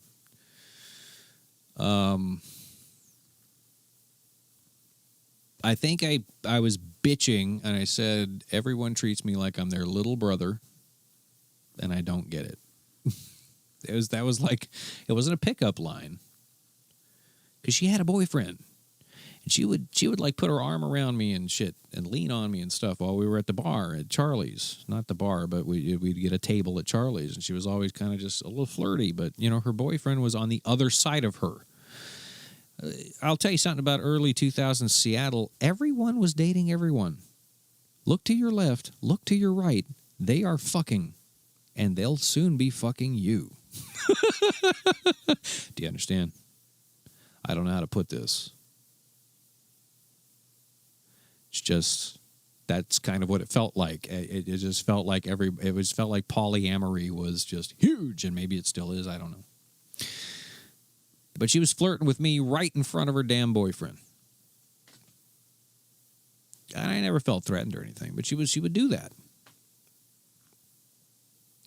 One thing leads to another. We start dating. She's living in a house in Issaquah, Washington, which is a little more forested. It's a little more out there. I'm living just north of downtown off of a street called Aurora. Foo Fighters wrote a song called Aurora. Goes, hell yeah, I remember Aurora all this time. I lived on Aurora. Hell yeah, I remember Aurora. It sucked. It had a bridge that everyone liked to jump off of, and great place. Anyway, I love that Foo Fighters song. So I guess Dave lived there too at some point. I lived on Aurora. She was living in Issaquah, Washington, in a house full of. Some of you have heard this crap before. If it's new to you, though, I hope you're enjoying the tale. Damn, I haven't looked up at the chat in like 30 minutes. She lived in Issaquah in a house in the woods filled with deaf, gay men. Like 5 polyamorous, deaf, gay guys. And I would go over to that house all the time, and they were, by the way, it was like a drug den. They were always on some combination of mushrooms, LSD, ecstasy, weed, whatever you drop, snort, shoot, sniff, rub into your belly. Didn't matter. They had it, and they were on it, and they were deaf and gay. And I ended up going over there and staying the night sometimes. Ended up, like, learning the sign language. I took an ecstasy pill at some point, and I learned the sign language alphabet from a guy who had a bottle of lube next to his bed that came up to my belly button from the floor. Like, these guys were cranking it. Big time. All the time. Good on them. No judgment whatsoever. I had fun. Okay, and they were good guys. They're solid dudes, but I couldn't communicate with them, so I had to learn the sign language fucking alphabet at least. And they gave me a name sign and all that. I learned, my name is Wyatt, right? So it's like Y and then point. So Wyatt. That was my name sign. I was like, cool. That's cool as shit. None of this is relevant to anything. I think at this point, my brain's going through it. Let's see. And I by the way, I kind of want to speed it up a little bit because I just want to get to the album. I really want to just listen to this damn thing with you guys and skate because it's well past my bedtime. No, yeah, that's where I learned that, Miller. I am extremely proficient in a small amount of American Sign Language thanks to those guys. Solid dudes. I would totally pledge in the fall. It might have been 100 gallons. Chumley. It might have been 200 gallons. More to the point. Her and I are dating by this point. And yada, yada, yada. She moves in with me in my studio apartment. Yada, yada, yada. We're up to around 2007, which is when we decided to get a cat. Okay? And by the way, you're going to have to like loop back to about, 45 minutes ago when I was talking about the last, the whole impetus of this conversation that I'm having was this 9th track on this album. I ain't even going to tell you about the first 8. I'm just going to tell you about number 9. That's how long it's taking me to get here. So we're going to we'll get there in a few minutes. We got a cat. We decided to get a kitty, and, because we're living together at this point. And so we go to drive up to Forks, Washington, which is northern Washington. Beautiful place, lots of trees, lots of water and mountains, and gorgeous. You may know Forks from a little series called Twilight. That's where Twilight is set. We went to where Twilight is from. And we got a cat. We went to a ragdoll breeder and picked the one that didn't want to be picked up. Every time I picked this little bastard up, he'd stick his arms out. No, basically. And I said, I will hug you till you love me. That was my attitude about life at the time. Fuck you, love me, I guess. Maybe where I was at.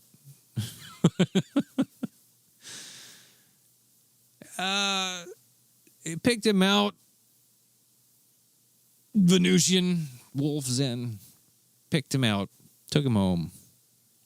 Had to give him a name. It's 2007, so we were looking at TV for inspiration. So it was like Metalocalypse, Aqua Teen Hunger Force. We were watching shows like Heroes. So Nathan Explosion, Meatwad's Pet Snake, Nathan Scott Phillips, Nathan Petrelli. There's a lot of Nathans on TV at the time, right? And we just were like, we're going to just keep tacking on names till we're satisfied. So ended up calling him Nathan Scott Phillips Explosion McChicken Pocket with cheese.com Petrelli the 4th Esquire. Because I liked the McChicken. I was originally going to call him Pocket. I don't know where the Esquire came from. I just felt like he would be a lawyer in another life. So we called him that, and it stuck. That's on his official paperwork. But also Nathan was, as it turns out, inbred as fuck. Have you ever seen a picture of this damn thing? His eyes were crossed. I mean, he fell off his family tree and hit every single branch on the way down. I think his grandpa was also his, brother or something. I don't even know. His family tree twisted back in on itself because they were inbreeding these damn cats. Unbeknownst to me, stupid as hell, but the sweetest cat I've ever known. Goofy and funny and loving and had just a cute little voice, and I loved him. I loved him dearly. He was everything to me. Year later, and I'm going to spare you, by the way, I could go into details. I don't want to because it's depressing. Suffice it to say that her and I, a cat wasn't enough. She wanted babies. I was not ready. I will leave it at that and say that we ended up breaking up. And in this time we had moved 4 or 5 times to different apartments. We got dogs because she was trying to, I think at the time she was trying to replace baby with anything. So we ended up going through several dogs. But the one constant was Nathan. We had Nathan Scott Phillips. Broke up. I was earning less money than she was. We had a very expensive apartment for it being a 1-bedroom, but it was in Seattle. It was in, actually where we ended up was Mount Lake Terrace, near Linwood, if I'm not mistaken. And by the way, in Mount Lake Terrace, there's a bus station, and we lived about 3 miles from that bus station. So what I'm saying is every day, to go to work, just to kind of explain why I decided to leave Seattle and go back to Atlanta, is because I was getting off the fucking bus and having to get on a Razor scooter and scoot 3 miles uphill every day at 5 o'clock, getting off the bus to get to my apartment. And then in the morning, I'd have to get back on that scooter and scoot 3 fucking miles to the bus station. And then the bus was like a 45-minute trip to downtown. And the bus let out on, I think, 8th or 9th Avenue. And if you know Seattle at all, you know that to get from like 10th, 8th, whatever avenue down to the waterfront, which is where I worked, that's like a 30-degree incline. And it's a long fucking way on foot. Hilly as hell, and I had to do it on a scooter, a Razor scooter, an unpowered manual style Razor scooter, basically a skateboard with a handle on it. That was my mode of transportation. I didn't own a car. I didn't have a way to get back and forth to where I was going. I got sick of it. I was like, well, if I gotta, if we're breaking up, I don't have a fucking car. I do not have a credit score to speak of. I gotta go. Where am I going to go? I'm 24 years old. What am I going to do? I moved back in with my mother in Atlanta. I sold everything I could on the company email list. I quit my job. My decent tech support job where I felt comfortable and didn't have to really work too hard, but I still enjoyed it. I was, was happy there. I quit my job, lost my apartment, threw away 5 years of stuff that I had accumulated in Seattle, all my furniture, basically all my belongings, just kind of, and the worst part of it all is that she didn't want me to take Nathan. So I took a picture of he and I got it on an old cell phone picture, like a postage stamp size, because at the time it was like clamshell. This was just around the time of the iPhone, the very first iPhone. So we still had, flip phones, Motorola's and shit. Took a shitty Motorola-ish picture of him and I in a hallway. I'm holding Nathan, kissing him goodbye. So that I'd never see him again. Oh, boy. Was I upset? I felt like a failure. I felt like I had moved away and got a job and got an apartment and was starting a life and fucking had to throw it all away and my cat. And go run back home to mama with my tail tucked between my legs. And I did exactly that because I had no other choice. So there I was, back in Atlanta, living with my mom in the same room I, moved out of. Feeling like an asshole. Missing my cat. And, God, I can't talk any faster than this. I can't go through this any faster. I feel like I'm wasting everyone's time. Let's do a vibe check. Is anyone actually still interested in hearing the damn music? Okay. Wow. Because you're going to be like, why the story when you hear it? It's just like vibey stuff. It's not fucking... The story is really more about me. Yeah, Corbin. All right. Okay. All right, cool. Living in Atlanta now, east of Atlanta. Dated a girl from high school, we got together for a minute. I don't know if she was cheating on me. I got the impression she was. It's neither here nor there. I'm trying to abridge this so that we can move forward, get where we're going.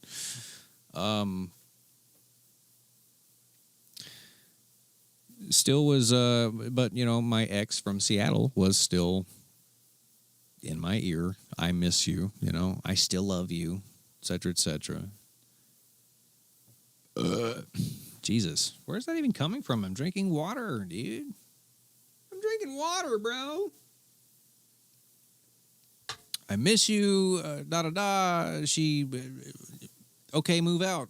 She moves from Seattle to Atlanta. Moves in. So all of a sudden, I go from having a nice little apartment in Seattle to I'm living with my mother and my ex, in Atlanta.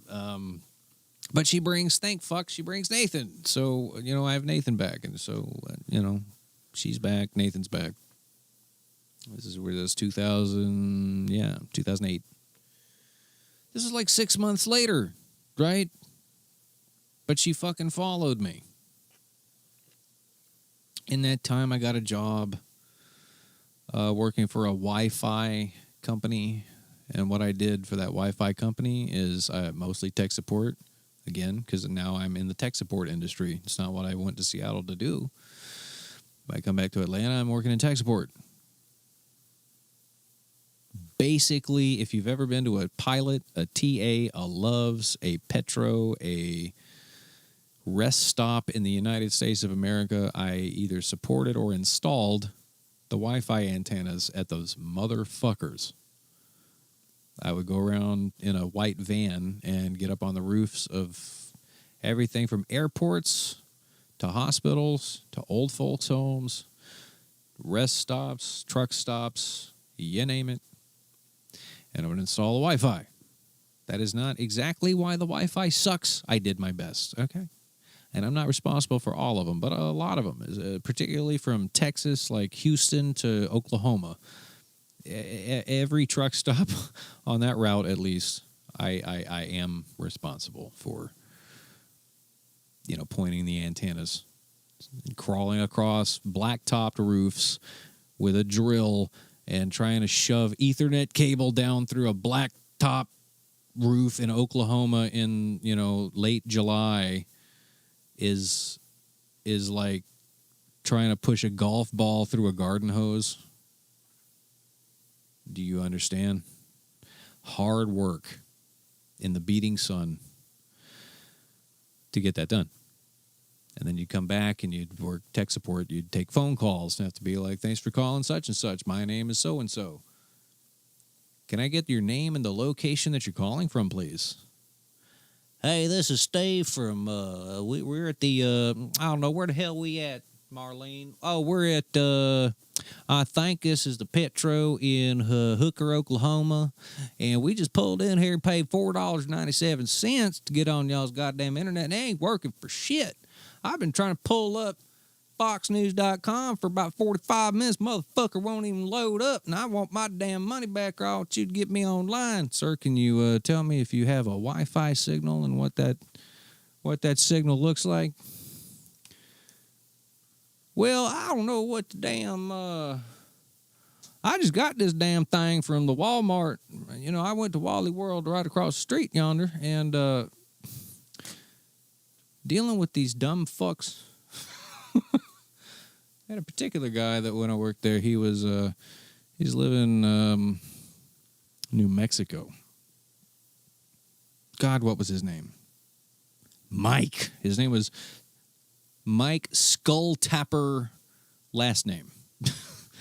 And this guy lived behind one of the truck stops, and he was basically getting his Wi-Fi signal when it would bounce off of a truck that would park in the lot in a certain way.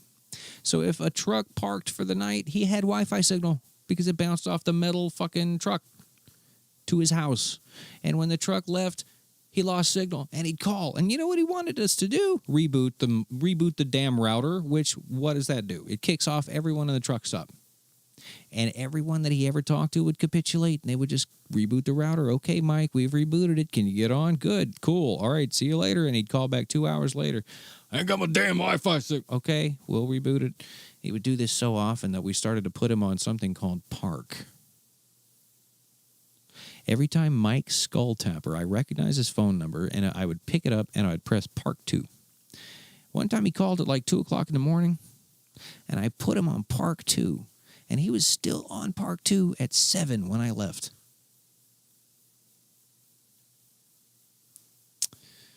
If you've never worked in a tech support call center, don't. I tell you what, let AI take that over, okay? Let AI do that job. Fuck that job. No one's nice to you. It doesn't pay well. You will never get a promotion. You are stuck in that career forever doing shit you hate, you're not good at, and you can barely fix. You're working with equipment that you didn't install. You don't have documentation for. The people that installed it didn't make, any notes about where they put it, how they configured it. I don't know. Fuck it. I hate that job. I don't want to do it again. I did it for 10 years. I'm not gonna do it again. But that's neither here nor there. I have gotten off track. I was working at a tech support place. I'm coming home one night from work, okay, at like 4 a.m. Living with my mother still, okay. If we remember where we are in the story, my ex had moved to Atlanta from Seattle. I'm coming home from work one night, Friday morning, 3 a.m. In this time, by the way, when I moved back home, I had gotten a 2000 Hyundai Tiburon. It was a nice little red sports car. Sporty. We'll call it a sporty car, not a sports car. It sat low to the ground. It was, it had kind of a raised hood. It was neat. I liked that 2000. There's candy apple red. I felt like, I was driving something cool. Loved that car. Took great care of it. Washed it all the time. Detailed the interior. Changed the oil. Changed the everything you could change. I just loved that car. That was my favorite car. Finally, I had a car after living 5 years in Seattle, taking a bus and a fucking Razor scooter to work. I had a car, and it was cool. Unfortunately, the damn thing had 200,000 miles on it when we got it. But I was driving home from work in that Tiburon, and it was in the rain, and somebody was behind me, kind of not fishtailing, but they were just kind of swaying side by side. I'm looking in my rearview mirror. 3 a.m.-ish, maybe 3:30 a.m., downtown connector, Atlanta, 7585, where 20 and the connector. Anybody from Atlanta or been through there? You driven there? You know what I'm talking about. What I'm talking about, it's downpour. It's a fucking summer downpour in Atlanta at fucking 3:30 in the morning. There's a drunk driver behind me. Black car.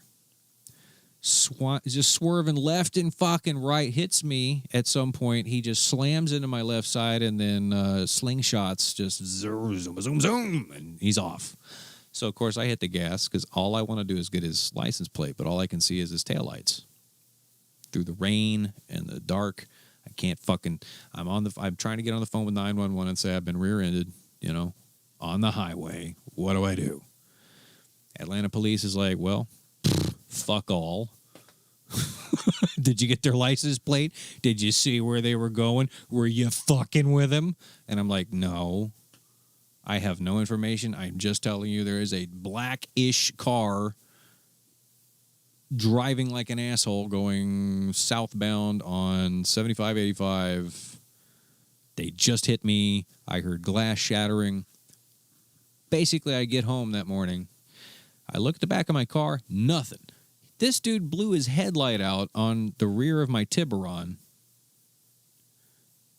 No damage, not even a scratch. And I fishtailed like a son of a bitch trying to get control of the car. Thought I was going to die, and this guy took off. Nothing ever came of it. The point is, my mom expected the rent check on her coffee table because, oh yeah, did I mention when I moved back in with my mom, she charged me like $500 of rent per month. I had to pay my mom to live in the room I grew up in. $500. She expected the check on the coffee table at exactly 8 a.m. You know why? Because she goes to the bank at 8 a.m. And if she leaves the house at 8:01 a.m., it's hell to pay. You didn't put the check on the table. She's banging on my door. She's calling me an asshole. She called me, and I love my mom, by the way. And I forgive her if she said it. She would say she didn't say this, but I think she called me a waste of human skin. And I was like, Mom, I got rear-ended on the way home from work last night. I'm sorry that I was a little stressed out and didn't put the check on the table. But it was like 9:02 a.m. or some shit. She was like, you're selfish. You only think about yourself. She's going on and on. She's having a rage out, you know. We'll call it a bipolar moment. One thing leads to another. She's doing this in front of my ex. They're screaming at each other. You're a cunt. Yada, yada. That morning, right? I'd only been back home for maybe 6 months. A little less. It was not even 6 months. It had to have been like 2 or 3 months. I don't, again, the timeline's fuzzy. When this occurred. 4 months. I went out and got an apartment. I was like, fuck you. Slammed the door, got in the car, said, get in the fucking car. We're going to go get an apartment. We're not living in this anymore because this was a constant thing. So went and got an apartment. 3rd story, no pets. Brought Nathan, of course. Lived in the apartment for a little while. It was kind of nearby. It wasn't too far. She, you know, my ex, it's like, I want to get a house. I want to get a house. Okay. Bearing in mind, of course, that this is 2000, what? We're talking 2010 at this point. It's 2010. I'm 20. How old was I in 2010? 25? That sounds right. No? Yes. Yes. It's 25 years old.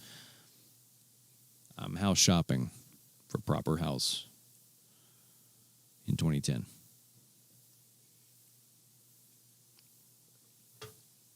Find a little house nearby.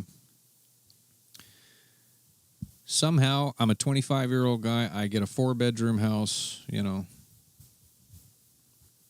couple acres. Which is to say I was a responsible dude. On the day that we go to move into that house, or move out of the apartment, rather, and move into the house, she decides to do the laundry. By the way, there's details I'm not telling you, and will never because it's irrelevant. But just things that are coming up as I'm going through these memories. She decides to do the laundry. It's December. We're living on the 3rd floor. Guess whose pipes froze? And we didn't know. So what happens? We flood.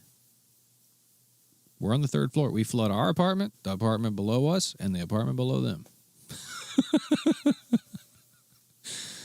Because the washing machine didn't know when to stop because the pipes were froze. All the way from the ground up. Mm-hmm. To be honest with you, I don't even remember what came of that. I think there were damages involved. It was just an aside. I just like she did all the laundry, all of it, and started the washing machine. We went out to get things, get moving boxes or something, come back, and there's 2 inches of water on the floor. That's fun. So I moved into my house. Bought that house. And since I'll forget this detail by the time we get to 2026, bought the house for $89,000, 4 bedrooms. It wasn't a particularly awesome house.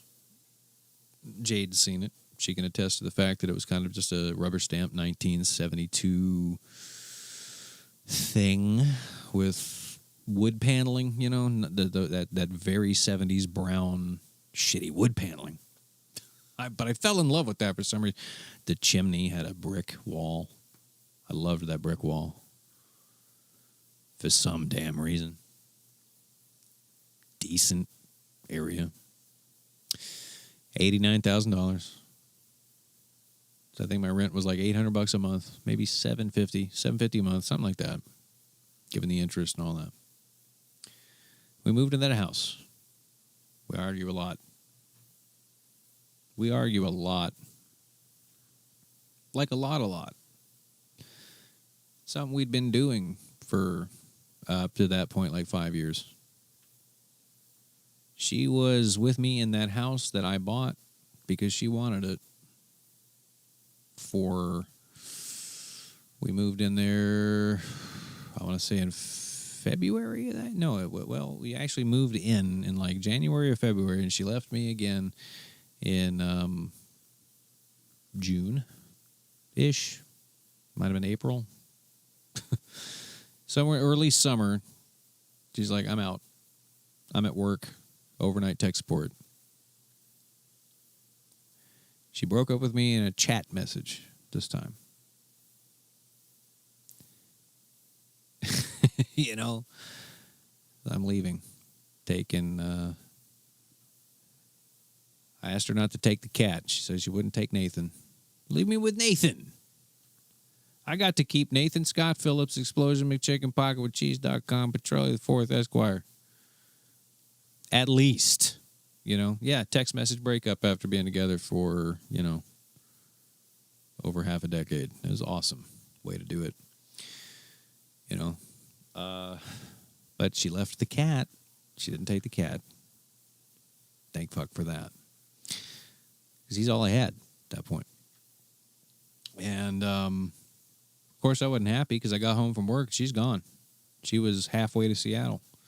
Funny fucking thing happened, if I'm not mistaken. I don't know if it was the first time or the second time that she did this. But, well, I think it was the second time. Anyway, she got basically all the way to Washington State and then hit a deer going like 90 miles an hour and had to go to the hospital. She's fine, by the way. But, you know, I just thought that was like, at the time I was like, yeah, bitch. You know, that's what you get. Totaled her car.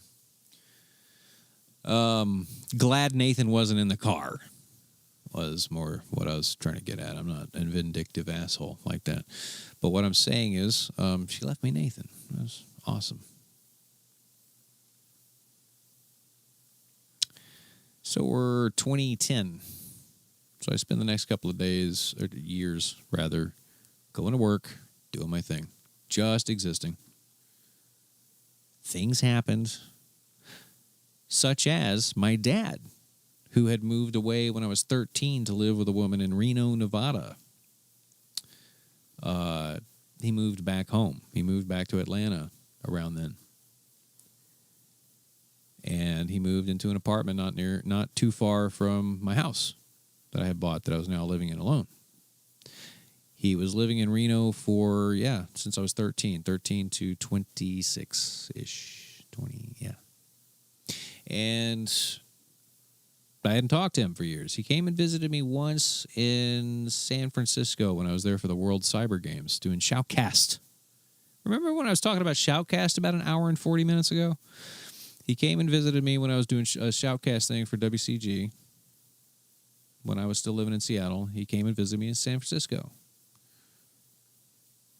From Reno, because he was nearby, you know. It made sense for him to drive up in his truck. Anyway, he's living in Reno for a long time. And he had gotten colon cancer at some point. And the woman that he moved there to be with broke up with him because she couldn't deal with the colon cancer treatments. She couldn't deal with, I think her rationale was she didn't want to deal with it, basically. And so she left him because he got sick.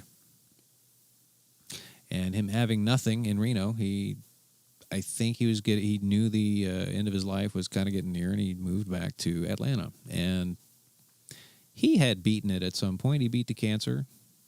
He beat colon cancer. He was in remission, and he lost a shit ton of weight, man. He was like my size, but he had. When I saw him in San Francisco, he was about as big as I am. And then when he moved back to Atlanta, he was 300 and something pounds. He just, you know, they told him that the cancer came back on him. It had come back. He thought he had beaten it. It came back. Started drinking again. Started smoking again. Not smoking again. I don't think he ever really quit drinking and smoking, to tell you the truth, because I think he served in Vietnam. He was a body bagger. He was in the Navy. He jumped off of helicopters and put corpses in bags and put them on the helicopters and took them out of the war zones. All right, that's what he did. And the VA nurse, I think one of his VA nurses was just like, you're fucked. Do whatever you want, whatever makes you happy. If you want to drink, you want to smoke, you want to eat fatty foods, doesn't matter, you're going to die. I think they were basically that blunt. So he kept fucking doing it. As you may recall, my ex had moved away in 2010 back to Seattle. So 2 years later, my dad and I are just starting to kind of reconnect because I happen to go over to his apartment, every once in a while. And he would make me Cajun food because he's from Louisiana. My whole family is.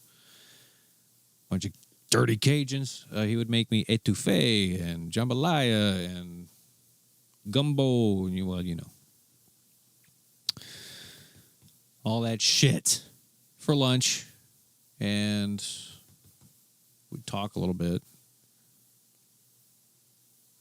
I hadn't seen him since 13 years old. I'm in my 20s now. I'm trying to reconnect with the guy. And in this time, he had dyed his hair white because he was going gray anyway. But his beard, he's a 300-pound man with a big, down to his nipples kind of beard and the long hair. He looked like Santa. So what did he do? He dressed up as Santa Claus. He would go to children's hospitals. And he would go to malls and things. And he was a mall Santa. My dad was Santa Claus. I think he was trying to atone. Do you know what I mean? I think he was trying to fucking atone. Or something, because he knew he had cirrhosis. He had diabetes. He had a laundry list of problems, and colon cancer, not the least of which. He had a colostomy bag, stoma. He pooped through his stomach.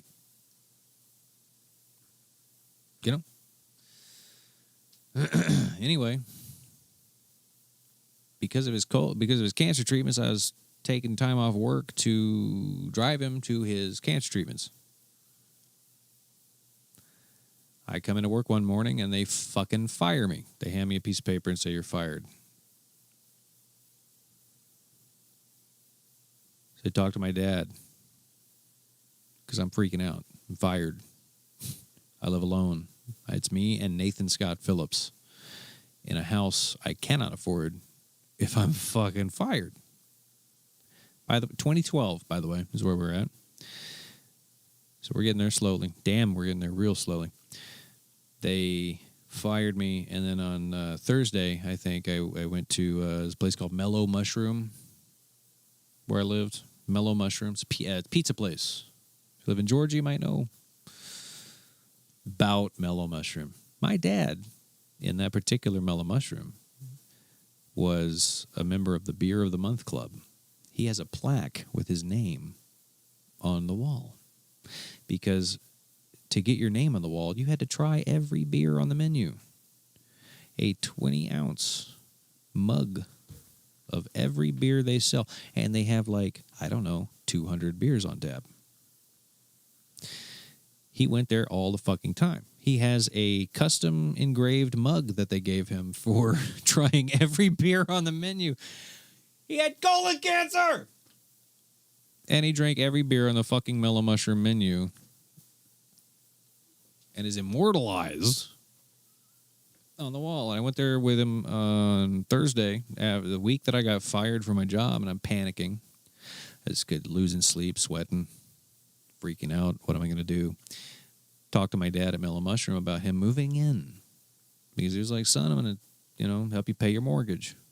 Because I know you'll lose your house. I don't want you to lose your house. You got a car payment and everything. Fucking Friday, I call him and I'm gonna, I'll see you at your, I'll come over to your house this weekend and we'll get some moving boxes from U-Haul. Yeah, I'm not,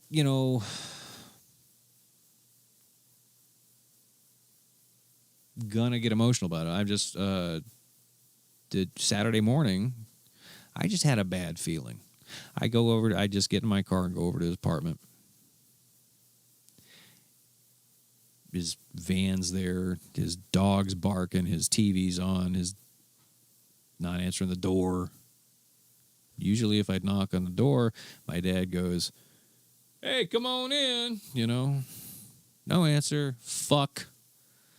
Call the police, fire department, ambulances, all that shit. They had to break his door in with an axe.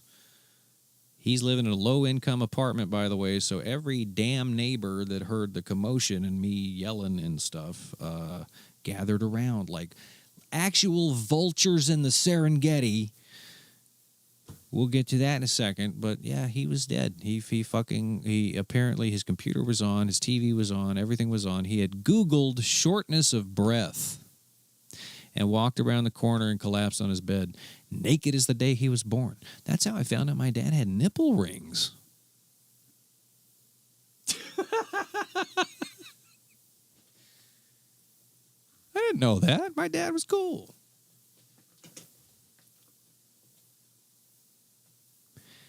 Rigor mortis had set in. They had to break his arm to get him out of the bed. My stepdad actually had to come over, and he was Air Force. Dad was Navy. He was Air Force. My stepdad fucking broke my dad's arm to get him off the bed and on the gurney. After I had just talked to him the day before, but he looked up shortness of breath. What I think happened is I think he had a heart attack. I think he was having a heart attack, and I think he walked around the corner and just fucking fell in the bed and died. And that, didn't get to say bye. Tell him I love him. Was just getting to know the man. He was going to save my ass. He was going to help pay my mortgage. And he just died spontaneously. I'd say spontaneously, but I mean, you could kind of, it was coming someday.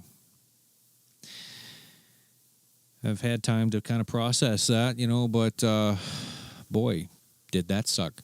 What actually sucked worse than that was the fact that his neighbors heard the commotion, like I said. And these, I don't want to, paint a picture for you, but just think low income kind of thug crowd gathered round. The door was broken off the hinges. I was alone, and my mom was there, later that day after I called everybody. I was just making phone calls. I had to call his daughter.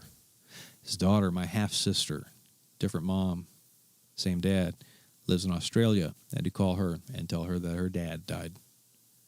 I found him that way. Fucking,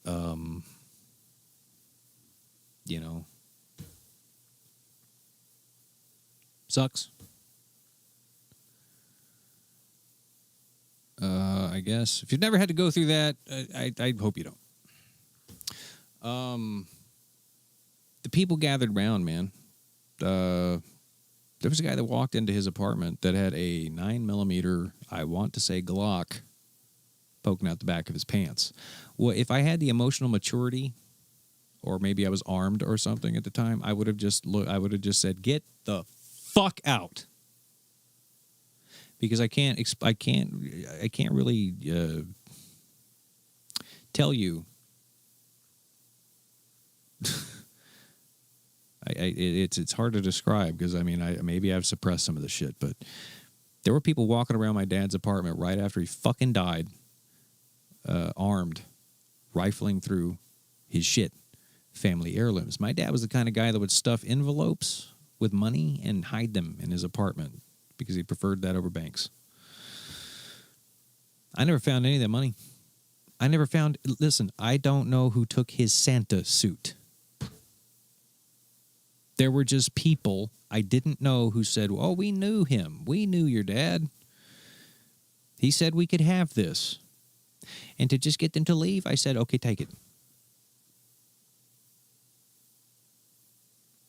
Fucking take it then. And get out, please. But more timid than that because I didn't have, I guess I didn't know what to do in that moment. I was just like, please leave, please go.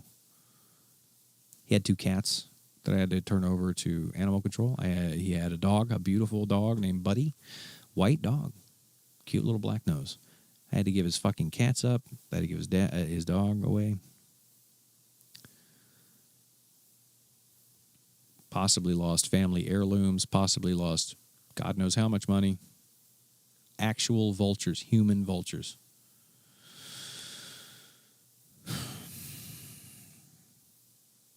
And I had no choice but to go through literally all of my dad's shit the night he died. The day I found him. I had to go through his entire apartment and clear it completely out. Because the door was broken down by the fire department. And the maintenance guy working at that low-income apartment complex wasn't there. So no one could help. You know? Shit pickle. That's a bit of a shit pickle to be in. So guess what? My dad and my ex happened to be pretty good buddies insofar as she's a writer. He was a writer, published poet. Published poet. Wrote a fuckload of poetry. So they talked a lot, so I called her. I said, well, my fucking dad died. Just lost my job. She's like, I'm gonna get on a plane and come help because I loved your dad. I'm like, okay. One thing leads to another. I'm back together with her, right? Because she doesn't want to go back to Seattle after we spend a couple nights together. Sure. Let's try one more fucking cotton-picking goddamn fucking time. Right? In hindsight, not the best idea. Things transpire from this point, but once again, we last maybe a year. And I'll give you the quick and dirty version of how this one went down. Same old fights, same old arguments. My personal life is... you wouldn't think it's too personal after I've been literally running my mouth for, I think, 4 hours now. 3 hours? How long has it been? This is another water. Thank you, Jade, for leaving this here. This is liquid death, not a beer. I know what it sounds like, okay? That's water. God, I love canned water. Oh, that was like an oasis in the desert at this point because I can't stop talking. Where am I? She moves back. Which has, there's all kinds of bullshit with that. I'd like to just include at this point in the story that as far as I know, the entire time that I was with her, she was still married to another man. The entire time from Seattle to Atlanta.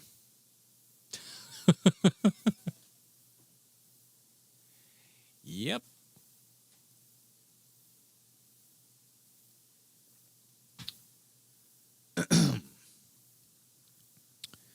So, y'all still with me? Everybody still with me? I'm looking up now. Just been looking at the floor. Yep, all right. Hey, Ryan. Hey, Wolf. Hey. Hey, guys, you enjoying the podcast? You're listening to 109.9 WTRV Radio Trav, the rock of OG Twitch. Gonna get some more coffee. Yeah, goddamn, it's almost, 2 o'clock in the morning, John? No, wait, you live in Central Time. Don't you? Cool. One day in I get a new job at this point. I'd been fired. My dad passed away. My ex moves back in.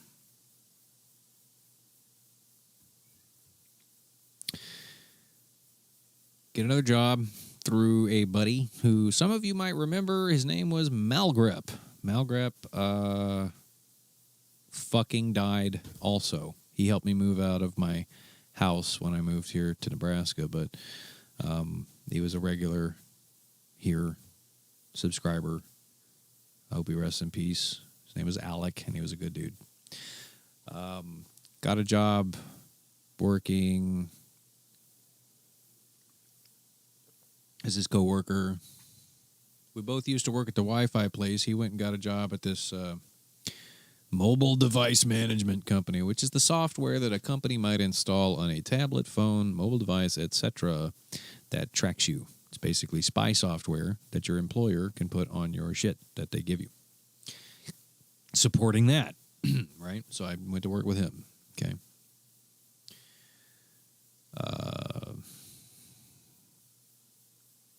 This would have been 2012, give or take. 2013. Yeah. Early 2013, I think. Yeah, Corpo spyware. You know what it is if you've ever had to deal with it. It's not really that in depth, to be honest. Like, it can't track. It doesn't know everything that you're doing, but it knows where your device is, like geofencing, and it can automatically configure stuff like Microsoft Exchange and push LDAP updates and, Active Directory and so on and so forth. With terminology that I don't give a flying fuck about anymore. Never did. Still don't.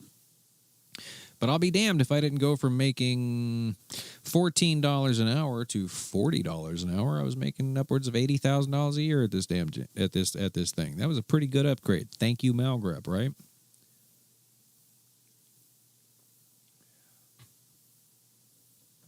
We ain't gotten there yet, Pixel, but we're close. We are very, very close to the end of this journey. I'm just talking until my throat gives out.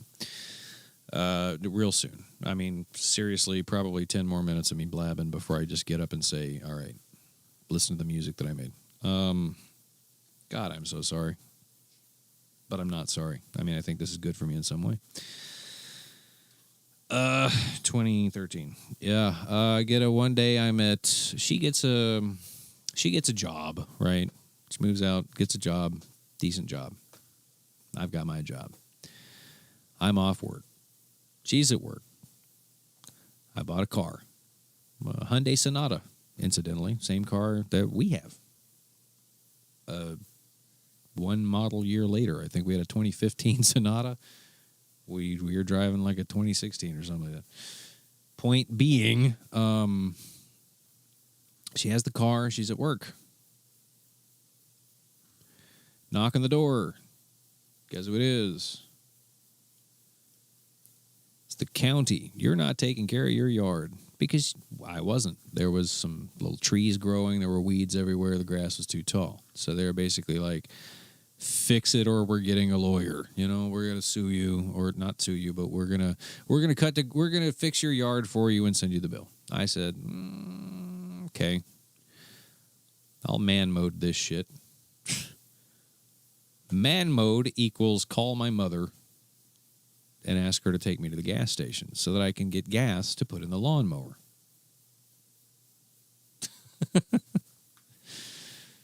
So my mom comes over. She doesn't live far away. And I go out there. This is, I want to say June, July. All this shit really does happen around this time of year.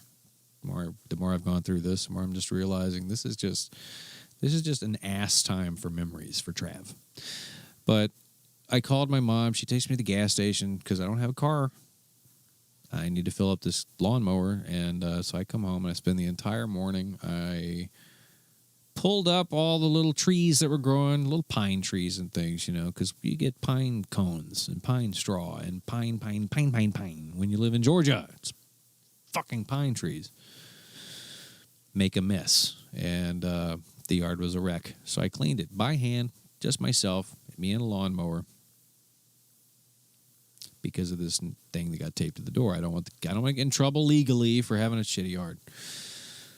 Took care of that, and then after I took care of it, cleaned it all up. Not to mention the pollen. Yeah, fucking pine trees. Not to mention that. I cleaned it all up. Then I called the ex, who's at work, and she lays into me about the fact that I called my mama before I called her.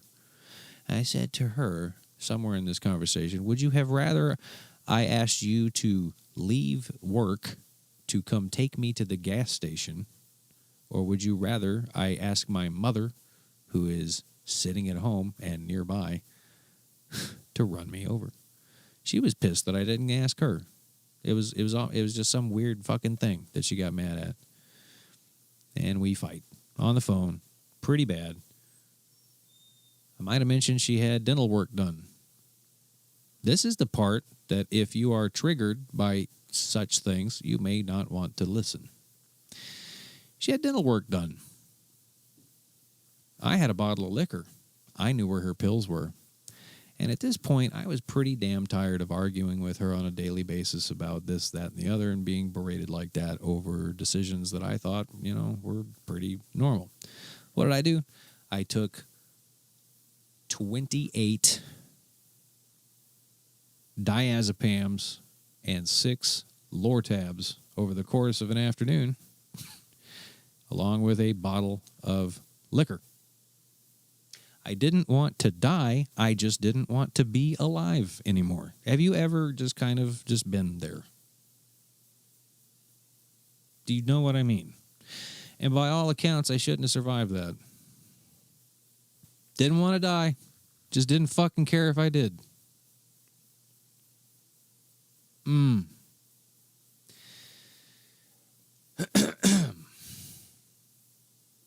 Because I was arguing with this lady all the time. All the fucking time for stuff. Whatever.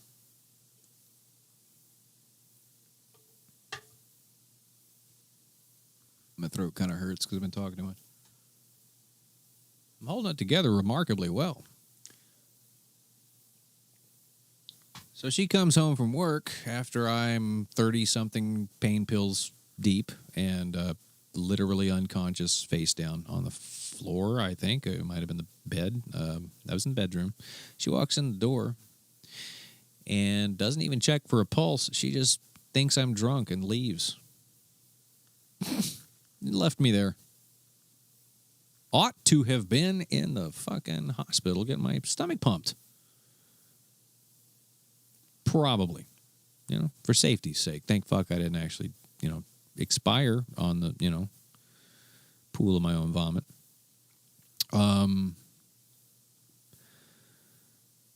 I woke up and she's pissed at me for being drunk. I couldn't even tell her what was wrong because you know how much pain medication it takes to not feel anything anymore?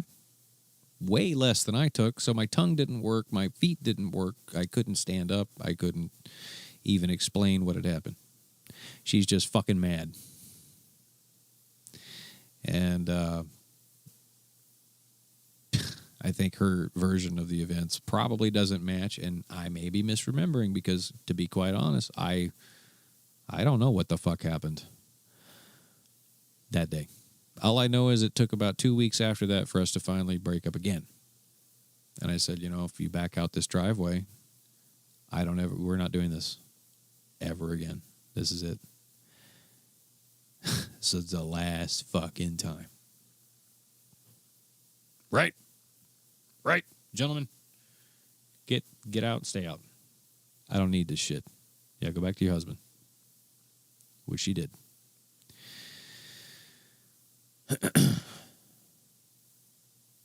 But I still had Nathan Scott Phillips.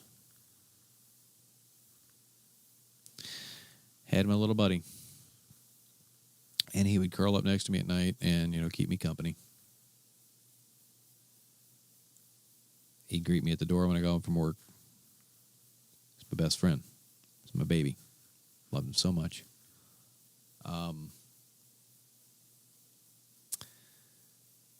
Later that year, I'm like, you know what, motherfucker, I need something to do.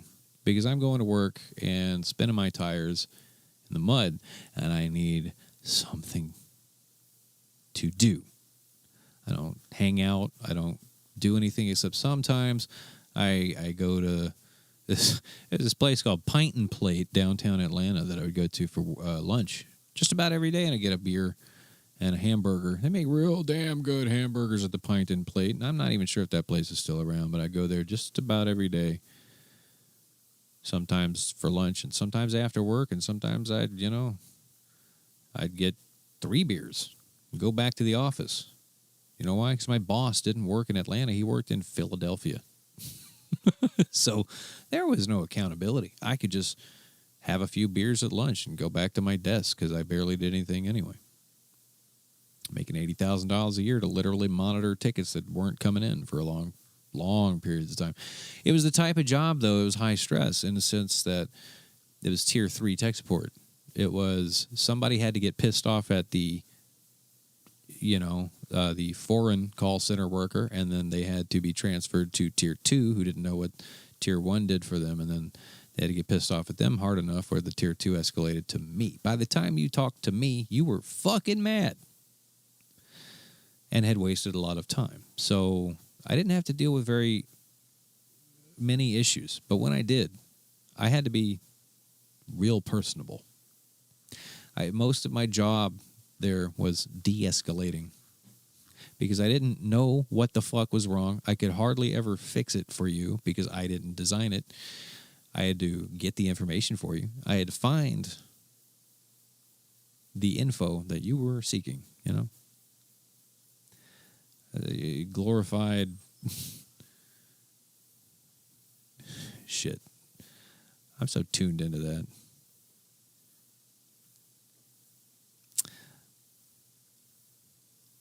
How the fuck? All right. Yeah, but no, I had to find information for people, basically, for a job. So I didn't really have to do that much work. I just had to be real good at talking to people and talking them off a ledge. Almost ironically at this point, now that you know what you know. I guess.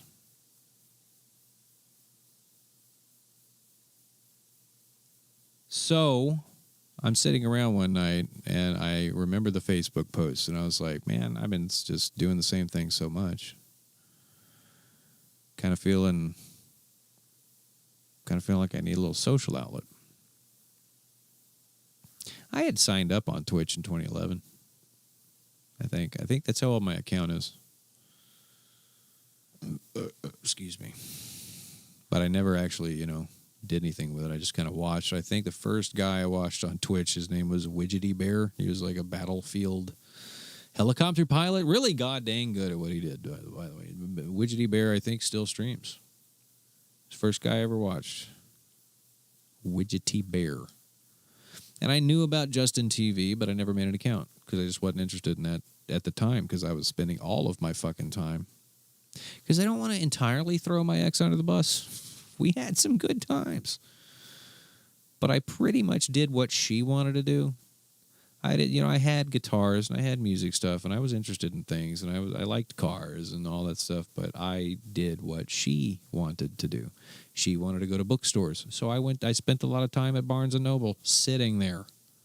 She wanted to, she was a writer and stuff and I was interested in those things, but not in the way that she was. But I did what I thought I had to do in a relationship, which was I thought I had to go to work, make money, do what she wanted to do, yada, yada, yada. That's how I lived for a very long time. And finally I'm alone with my cat, my damn cat. It's just me and him. I'd hug him at night, talk to him all the time. And I got tired of talking to my cats. You know what I did? I said, I'm going to start streaming. I was playing PlanetSide 2 a lot at the time because this was 2013 and PlanetSide 2 was hopping. So I was just like, I'm going to get a webcam. I made a Facebook post or something. And I said, I'm going to get a webcam. I'm going to get a little green screen or something.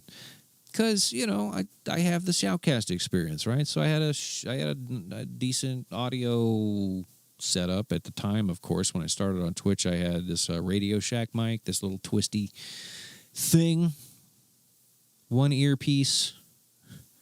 It's because Man vs. Game used it. And I think Ezekiel the Third used the same thing. It was this fucking shitty Radio Shack microphone. But I had that plugged into, a preamp and a compressor and a mixer. The microphone was crap, but it sounded good. And so people, I think, liked that. But my first few streams were PlanetSide 2 and like Fez. And I was literally doing what you would do today if you started streaming and had no followers. I just was talking to myself. You know what? It's not much different than what I'm doing right now. All these years later, I'm just sitting here because my eyes are closed, guys. Because if I look at the chat and start responding to you guys, I'm gonna want to talk to you, and I got to get these thoughts out. Eventually, this was supposed to take me like 30 minutes, but I've just been running my mouth, hoping that I'm not embarrassing myself too bad. Point is, pretty much doing the same thing I'm still doing since 1999. Just talking to anyone that will listen. And so this guy, I had 2 viewers at first. 2 people would come into my chat, and then I think one of their names was Pig Boner. He goes, "You should play Dark Souls."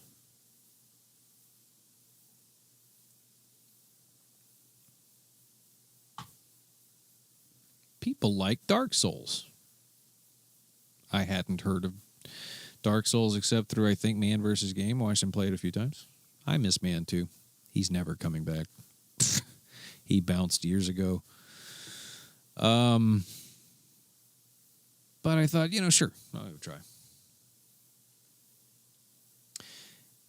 And in doing that, I started to get, some people coming by. And everybody liked, by this point, I was starting to see 20, 30, 40 people at a time, 50, 60, 70 people showing up. Thanks, Miss Coral. I had people showing up, and I had upgraded my microphone. I got a Shure SM7B, got a better preamp. Well, it was a channel strip at that point. Got like a 2A limiter. I had stuff, and I had an proper audio rack. It sounded very radio. It was dialed in, like brick wall compression. Sounded like a radio host, kinda. It's more about how you use your voice. It's how your microphone technique. It's how close you talk. Because if I sit this far back from it, it doesn't sound as good, does it? But if I'm kissing it delicately, do you think it tickles women when I kiss them with my mustache this close? How does the family? Who said that on Family Guy? Yeah, let them say it. Tom Tucker. Shut up, Jade. Shut your jade mouth. Face. I love you. Where am I? What year is it? It's now Saturday, so I really landed that whole... I stuck the landing on my Friday release. Fuck! I start streaming Dark Souls, right? 3 hours later, here we are. Start streaming Dark Souls. And at this time, there might have been 4,000 people with a sub button on Twitch, because this is 2013. Late 2013, early 2014, actually, is where we're at in the timeline. And it's just me and my cat, so of course I'm waving Nathan Scott Phillips around in front of the camera all the time. People are loving Nathan, and they're loving me playing Dark Souls and getting mad at that and screaming, fuck! And every time somebody would follow the channel, welcome to the Travel Channel! That's what I used to say, and I'm not doing that right now because my throat's raw. I haven't talked this long for a while.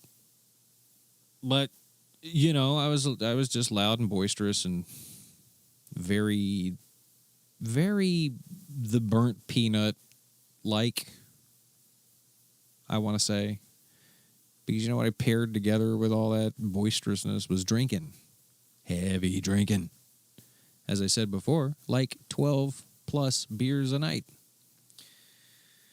Really getting after it, gangster. You know what I mean? Yeah. To my detriment, to my downfall, ultimately.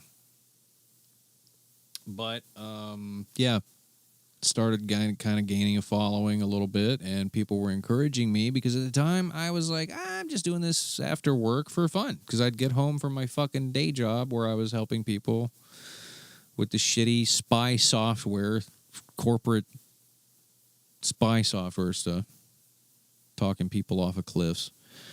IT managers who are like, I changed something in LDAP and it broke the Microsoft Exchange email and it's your fault. And somehow, and I'm just like, nah, let's back it up. Tell me again, who made the change? Okay, let's start at what did you change? You know, like I had literally people who made far more money than me having to reverse engineer the dumb fucking shit that they did to cause their own issue and then get mad at me about it because their company pays our company to fix it. Fuck you. I know. Aterios. Hi, Erica, if you're still here. I just looked over. There's a YouTube chat there. Anyway. Get home from work doing that all day. At like 5, after sitting in an hour and a half traffic. It's like an hour, it's like 90 minutes Atlanta traffic to get to work in rush hour, you know? And God forbid there's a lane closure or someone got in a wreck or whatever. It would easily tack on 30 minutes. You could leave your house at 6:55 a.m. and get to work on time. If you leave at 6:57 a.m., you are an hour late. I swear to fucking God. I'm not saying that Atlanta has the worst traffic. Every city has the worst traffic. Where you live has the worst traffic. But Atlanta had really, really, really bad traffic. It happens everywhere. Particularly, in my personal experience, Atlanta is right up at the top of fucked traffic. It's either NASCAR or a parking lot and very little in between, particularly on the highways that I had to drive. So I would, get home after a long trip in the car, start up my stream, get a beer, get a case of beer on the way home, and then start my stream, start drinking. I'd get home at fucking 5:30 or 6, start my stream by 6:30 or 7.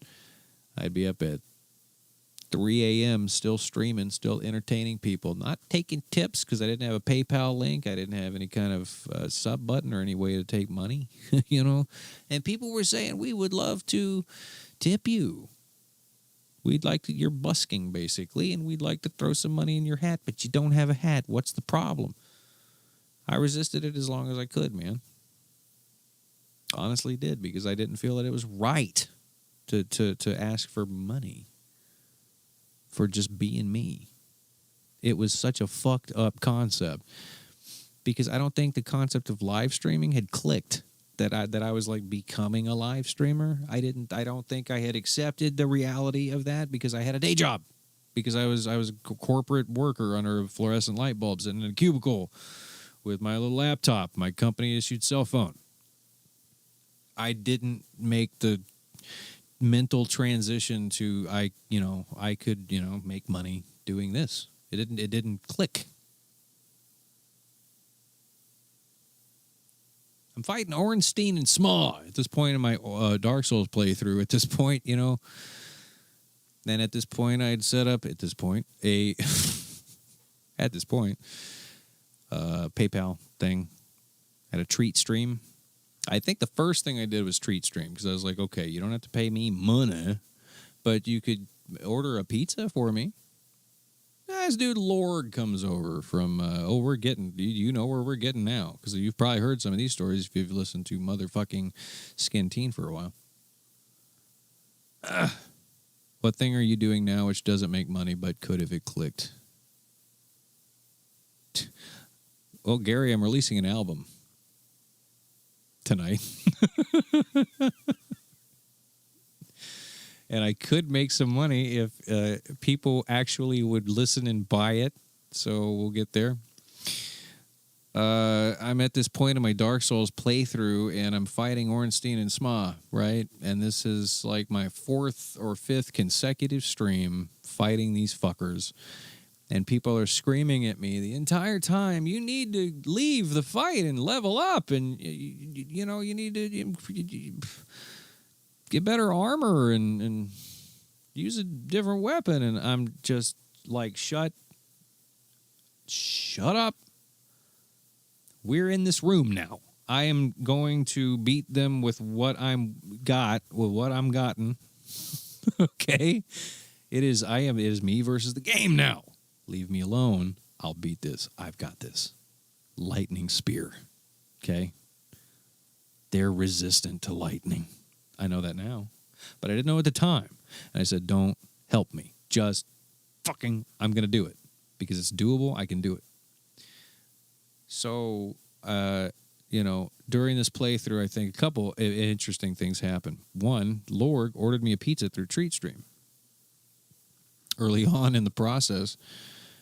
And from playing Volgar the Viking, if I remember correctly, I had bought off Amazon a replica axe, battle axe, and a Viking helmet, a real one, a real replica Viking helmet. And I wore them sometimes, but someone knocks on the door. It's 11 p.m. I live not in a place where people do that at 11 o'clock at night, right? So I go downstairs holding the axe behind my back, and I'm looking through the peephole or whatever. And it wasn't a peephole. It was like a glass rectangle. And I look through the rectangle.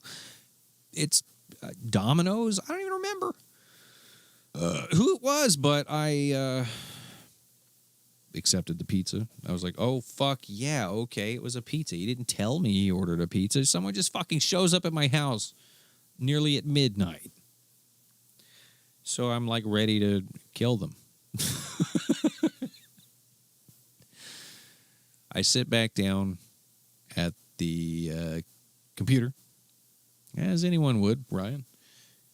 And I show the pizza. I come back. I put it down. I get a slice. Sit back down with the axe. And I'm just like slapping this thing in my hand.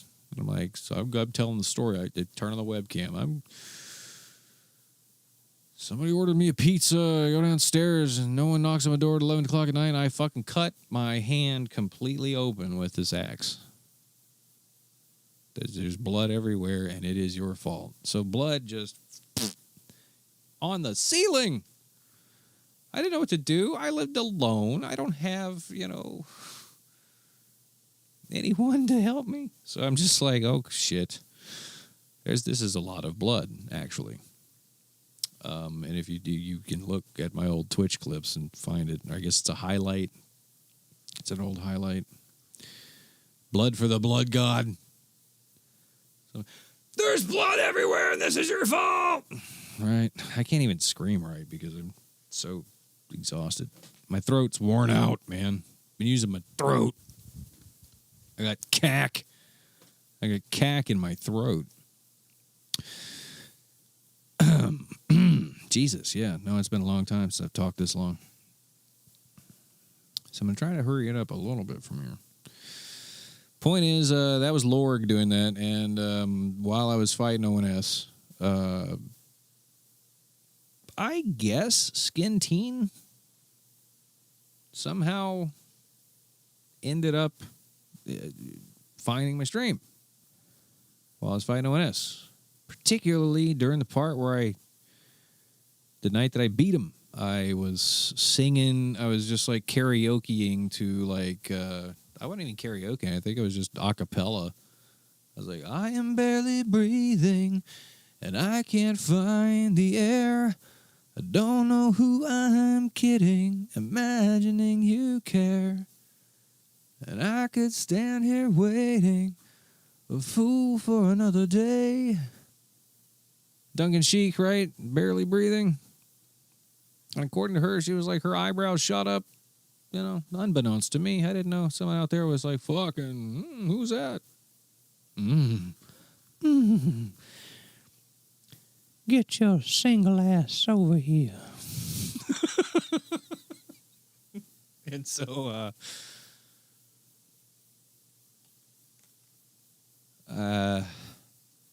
beat ONS, and in that at some point at that night, I ended up getting partnered with Twitch. Twitch staff came in and they gave me a sub button. It was like a pretty monumental moment. You don't top that shit. You finally, after like 30 almost hours of fighting Ornstein and Sma in Dark Souls, you finally beat him, and then you get your Twitch sub button, and it's 2014, by the way. So you're one of like 5,000. It feels like an exclusive club you just got into. Holy fucking shit. I was on top of the world. Briefly. But anyway, not to talk about my Twitch career so much, which wasn't even really a career. More to the point. Lorg, you know, we'd been talking back and forth, and he's like, man, Skin Teen is like perfect for you. It's too bad she's gay.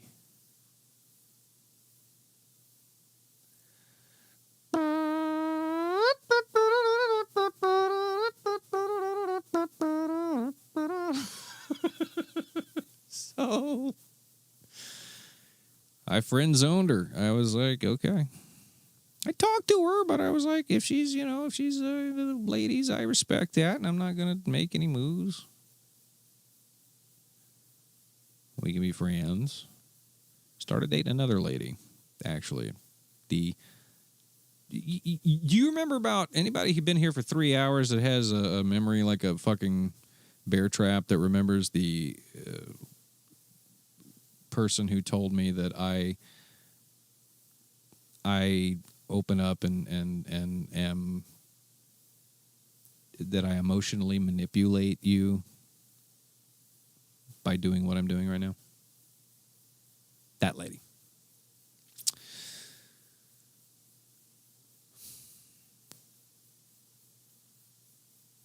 So ended up dating her instead. Right? We met at TwitchCon or PAX or it doesn't matter. Probably one or the other. Seattle? It was PAX in Seattle that I actually met her in person after talking to her online. Thought she was cute. And she was, you know. Sure, yeah. And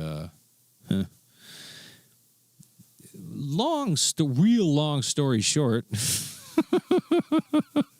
he says, quite painfully aware of what time in the morning it is, I had to call the cops on her numerous times.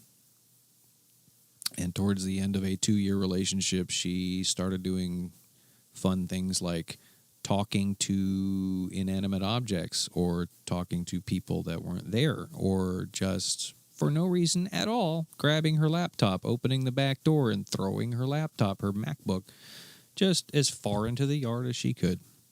Or here's a fun one. She once turned all the lights on in the house while I was asleep and pulled down the bathroom curtain and wrapped herself with it. And then I found her the next morning sleeping by the fence, wrapped in the bathroom curtain.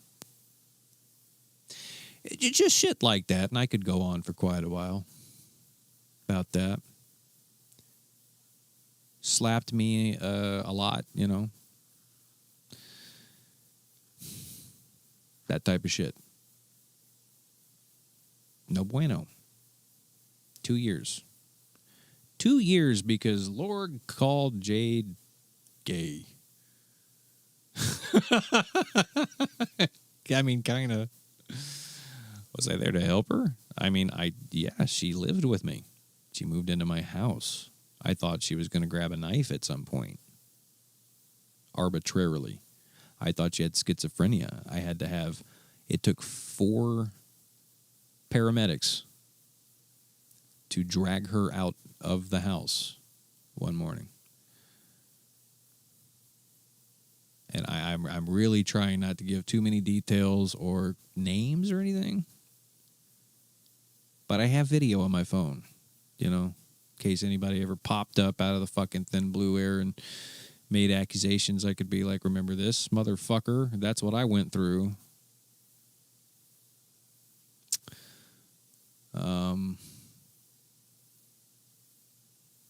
Jade called Jade gay. Lord called who's gay?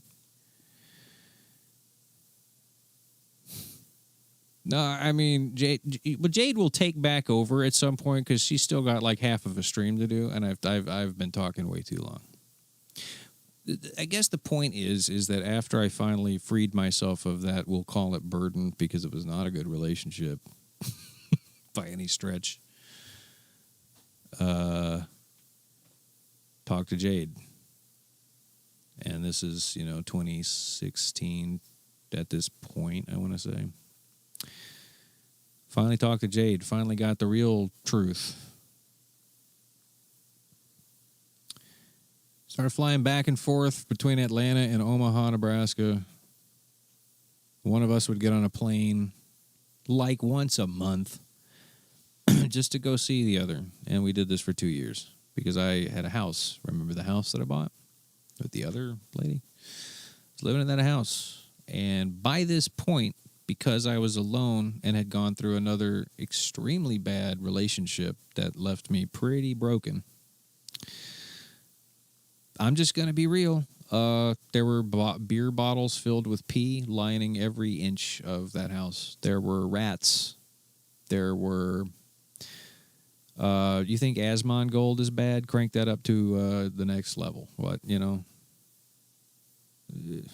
I'm not kidding. Like, I was depressed. I was drinking a lot, because drinking was on brand.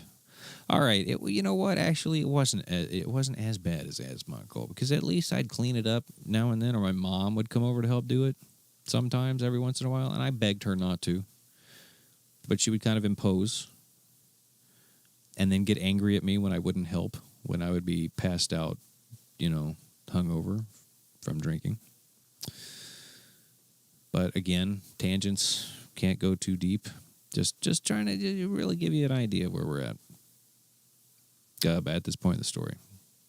I'm being a little hard on myself with the Asmont Gold thing, but I did have rats in the walls and rat poop in the kitchen and a fridge full of fruit flies and a mountain of garbage bags in the garage and all sorts of critters, and the carpets were ruined. There were holes in the walls.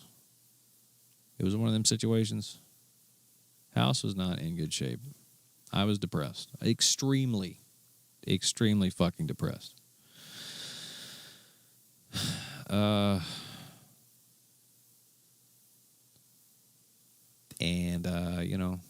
cat, Nathan, had to live through that. I put him through that for several years, I wasn't always that way. I was actually a really clean person. I got to a point where I stopped giving a flying fuck about any of it.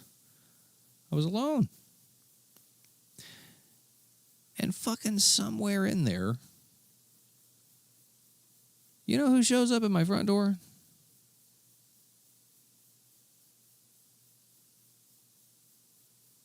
You'll never guess. No, try again. No,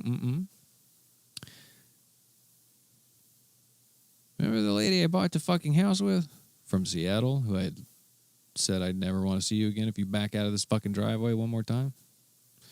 Remember that part in the story? The Seattle lady? My mom picks her up from the airport. No one tells me she's coming, and drops her off at the end of the street so that I wouldn't see her come down the street. And she knocks on my door in the middle of the fucking night. Why was she there? Because she wanted a car for her kids to drive.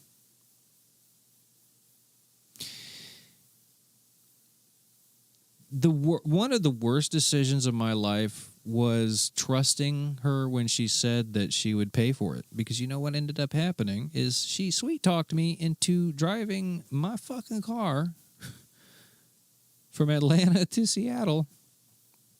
And I signed no paperwork. I didn't have her sign a contract. I didn't say, put your name on this, Didn't get it notarized, didn't get a lawyer involved. Just, okay, I trust you. I trust you. Why am I trusting you? I don't fucking know, but she wanted a car I don't even remember how this went because you know what? I was fucking drunk. I feel like, guys, I might have been taken advantage of.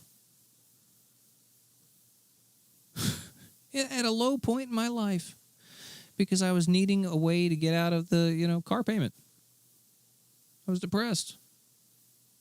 I had a house full of rats. All right, fine, take my car. Just pay the bill. She gets back to Seattle, pays the bill once, never again. So I had to call the bank and have my car repoed in another state because it was 3,000 miles across the country, so I couldn't exactly go get it back, and I couldn't exactly call it theft either. Without getting lawyers involved, taking her to court, et cetera, money and time and effort and shit that I didn't have. I was just like, take the damn car. I had to live with that credit hit for 7 years before they stopped calling me every day and sending me letters.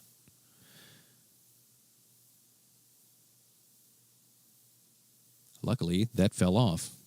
It turns out if you literally ignore debt collectors for about 7 years, they all you got to do is just kind of pucker your asshole and bear it for nearly a decade of your life, and then they just go away most of the time, if it's a small amount. I have $5,000. Fuck them. Medical debt that ain't more than $5,000 or $6,000. Little known secret, just don't pay it. Or give them $10 a month. Who the fuck gives a shit? You're telling me there's a guy with $1 trillion and you know what I mean? Like, we're not going to go there, but I'm just saying, you know what I mean? Sometimes I'm just like, fuck them.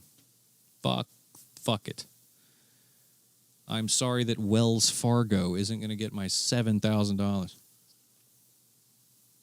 I'm so sorry to them. They wrote it off 7 years later. But the point is, gentlemen and ladies and those in between, I, at that point in my life, was living without a car, without I had broken up with that one lady that told me that I was emotionally manipulating people and was talking to walls and asking about the Civil War in the middle of dinner and throwing her laptop and breaking the Christmas tree and smashing glasses and pouring drinks out on my head and slapping me and shit. Broke up with her. Lost my car to my other ex.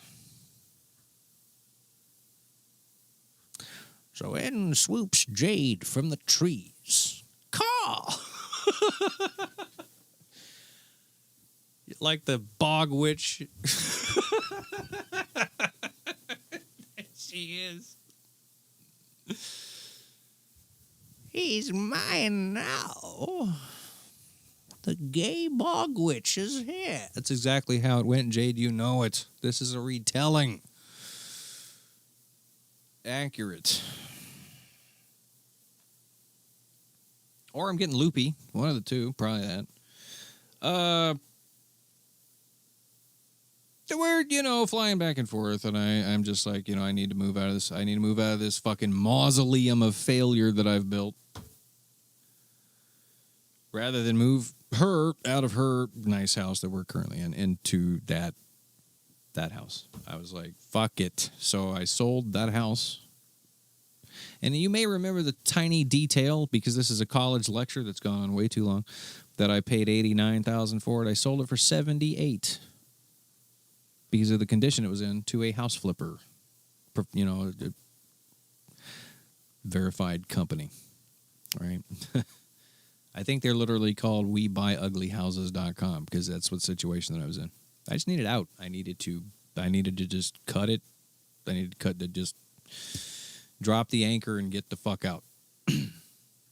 Cut the anchor loose and go. So once again, I kind of got bent over. And you want to know what the funniest thing about that little detail is? I sold it for $79,000. You want to take a swing at how much it's worth today? Yeah, estimated, You look at Zillow, you look at whatever.com. Yeah, it was about $320 last I checked. About $320. Sold for $79,000. It's worth $320. I lost $10,000 and $11,000 on that. The housing market is fucked. So anyway, yeah, sold the house after almost, I don't know, it was like a year and a half or so of flying back and forth, maybe 2. Packed up Nathan Scott Phillips, who had been there with me through every last thing, keeping me company at night, you know. Put him in carrier, and we put everything I could in that house into a like a 10 by 10, or it was like 15 by 15, tiny little box called a pod. They came, picked up the pod, and we fucking moved from Atlanta to Omaha, Nebraska. Now, here's the thing. That was 2018, so it's been 8 years that I've been living here with Jade. I quit my day job in 2016, and I have skipped over things and probably gotten timelines wrong, but I just wanted to kind of, wind my way to the fucking point of all this, if there was one. Oh yeah, my album that I've made called Dyscomfort.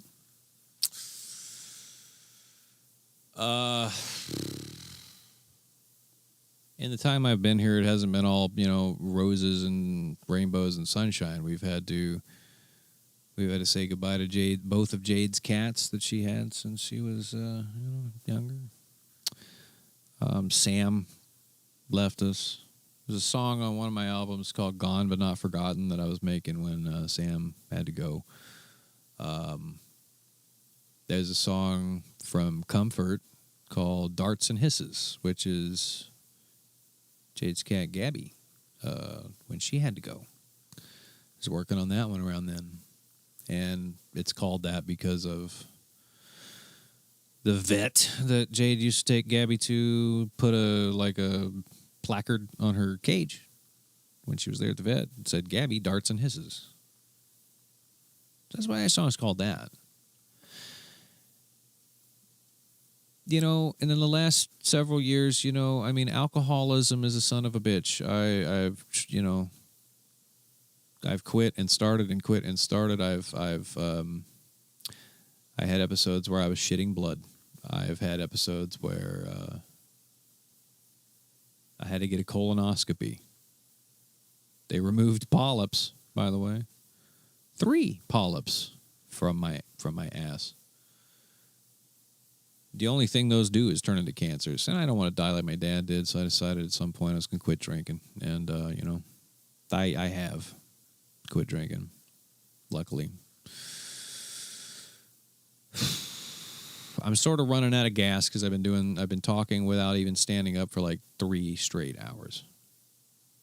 And what I'm gonna do is I'm about a minute or two from passing you back over to Skin Teen so she can actually play the record that you were here to listen to 4 hours ago. The whole thing that kicked off this long meandering son of a bitch of a podcast that I impromptu started was there's a song on this album, the 9th track. Because I had Nathan Scott Phillips, the cat that I got from Forks, Washington, that moved with me from Seattle to Atlanta to Omaha, that was with me for 16 years. And he, one day y'all noticed if you were here watching Jade's stream, because he was a regular fixture in this house on her stream. You might have noticed some people noticed he was breathing hard.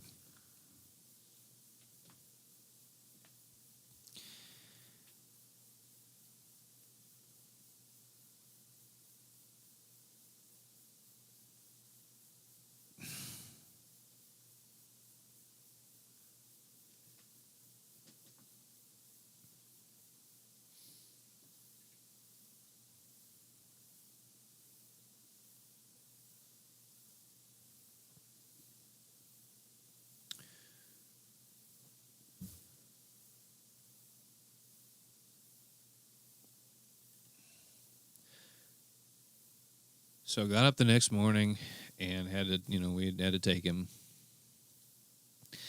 Because, I knew. And you walk into the room and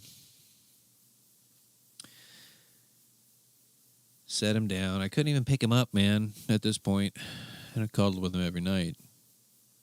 Hugged him every night. And I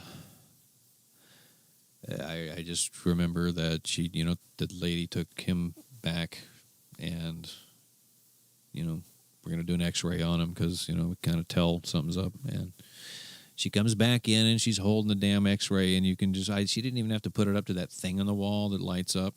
And you could just see his left side was black and his right side was rib cage. But his left side, I think, was black. Might have been the other way around. Doesn't really matter. The point is I think it was congestive heart failure or something to that effect. But that fucking cat, was with me through everything I just talked about for the last 4 hours.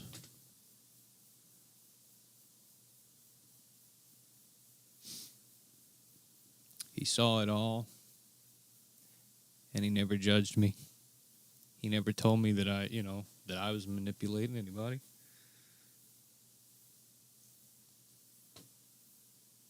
Hit me, yelled at me, or any of that. Give me a second. Give me 1 second, please.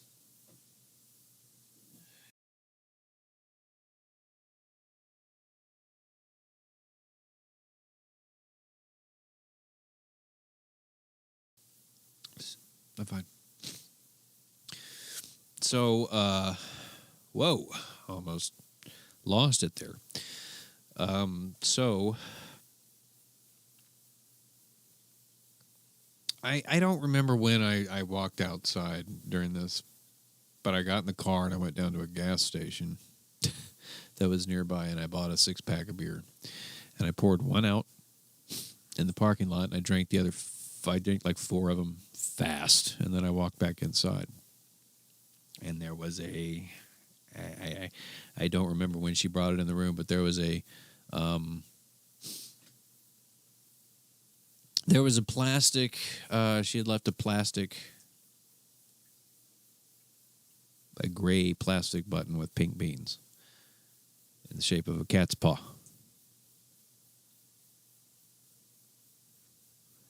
And she said, when you're ready,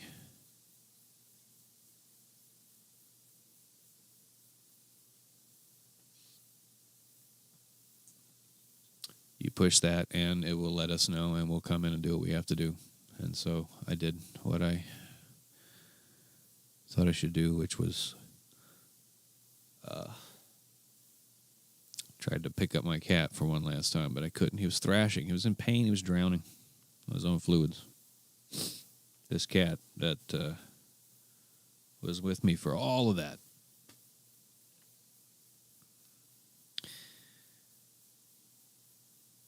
And I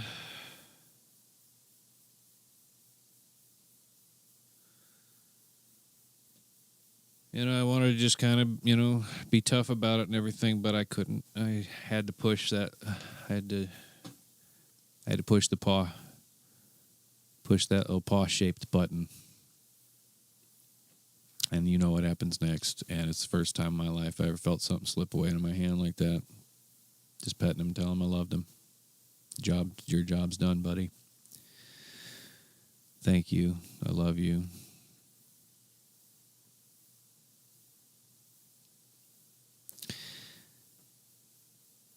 The 9th song on this album is called Paw-Shaped Button. And when you hear it, you're not going to think that it's a sad song. I don't think. Maybe you will.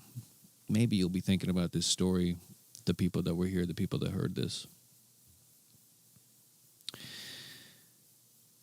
It doesn't, it's not, I didn't make it to make you cry. It's just I was working on that week.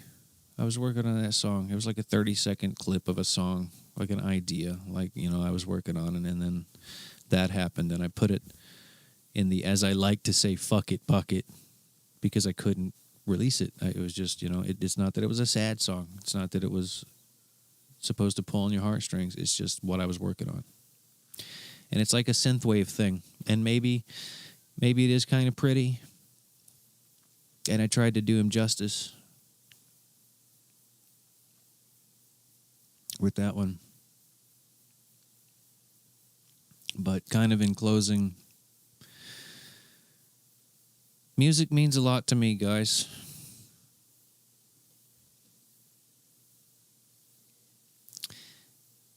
And that's the story of one song. I got something for everything that I've ever made. So, and it's just, to me, it's through the titles, it's through when I was working on that, when I started making it, that I give it a name. And I can think back to a specific set of bullshit that I went through, or a fun time. It's not all sad stuff. It's happy times. It's the good times. It's the bad times. It's everything. And I know that the music itself may not be the best shit you ever heard in your life. But there's just a couple of things I want to say real quick, and then I'm going to dip and let you hear this. First of all,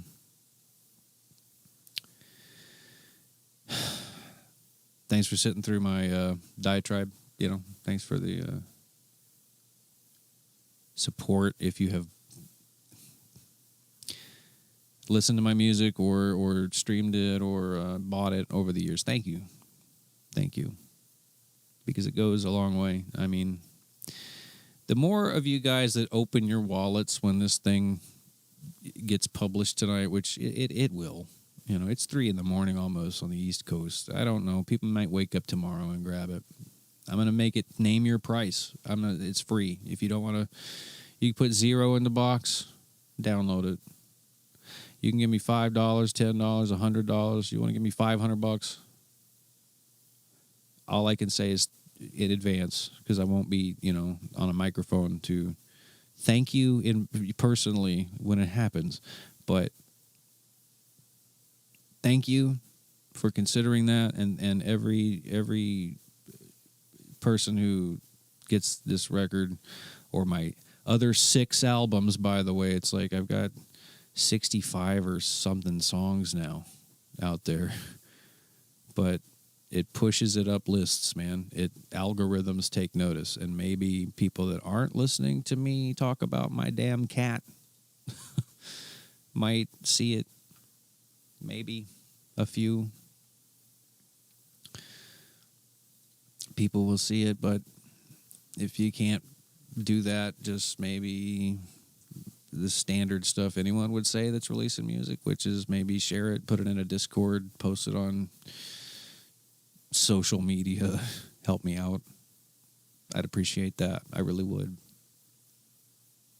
I don't live an extremely charmed life, but I have nice things, and I have someone I love, and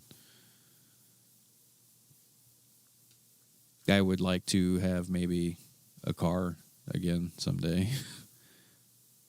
Not a real nice one, but do you know what I mean? That'd be cool. I don't think this music is going to change the world. I'm not so full of myself. I can't go perform it live. If you held a gun to my head right now and said play Plump Sword on a piano, shoot me twice. But I do what I can. And I'm not some fucking dude typing prompts to Chat GPT and Suno and whatever. I spent like 8 months, like almost a year straight, working on this every day. And it's got meaning to me. Even if it doesn't mean anything to anyone else, and even if you listen to it and you're just like, it's kind of a bop, that's kind of the idea. I did not design this record with ulterior motives. I'm not trying to manipulate people into paying money for something you didn't ask for. I'm just putting it out there. The cover of this album is me dropping beer bottles in a parking lot for a reason.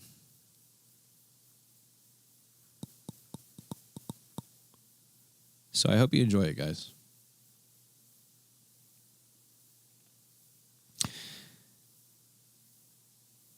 I hope you do.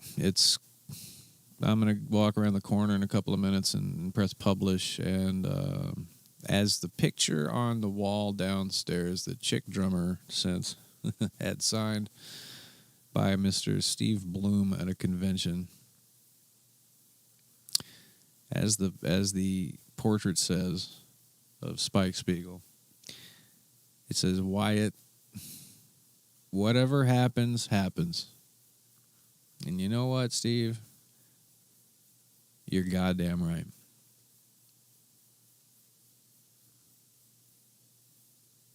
Thanks, guys. I appreciate you.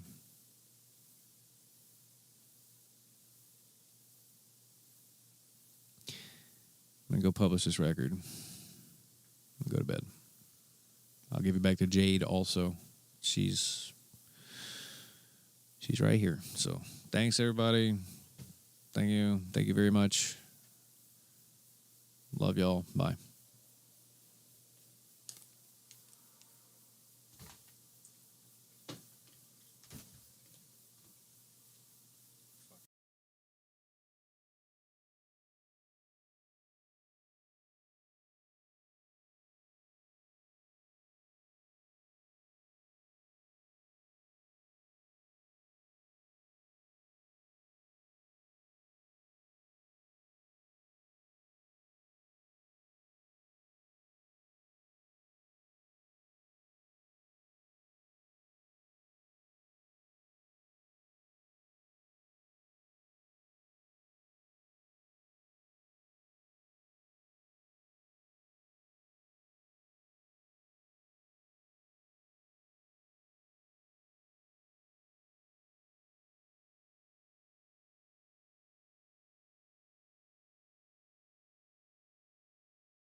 Okay, I didn't know the last song was gonna have Nathan in it. Jesus Christ.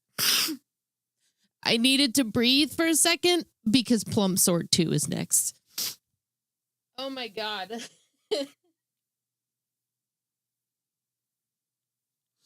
Whoa. Well, that was lovely. And I put my noise gate back on, damn it. I like my noise gate. So I'm not going to stream after this. I'm going to play it off with Plump Sort 2, Plumper Sort, which you can pick up exclusively on Bandcamp with the rest of the album. It's pinned to the top of the thing, ! Trav, if you want to pick up his other stuff. Happy to have had him take over. I think that was important for us to do here. Are you guys? There's an ad running. We're going to let the ad pass, and then we're going to do Plump Sort too. We're going to do Plumper Sort, if you guys are ready. I don't know if you guys are ready. It's quite a tone shift from the emotional cinder block.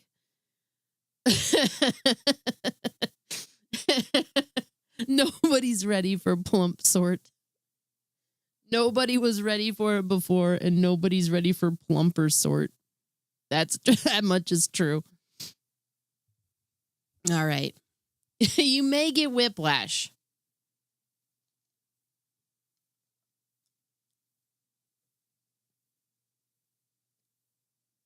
Well, how's everybody doing?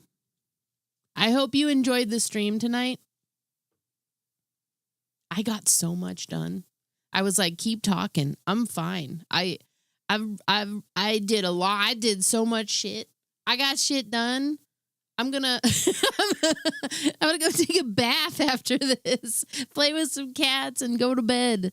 And then we'll be here tomorrow. I'll be here tomorrow, maybe for a while, and we'll do something. I don't know if I'm gonna do Fatal Frame 3. I should probably try to finish Fatal Frame 3. We'll figure it out.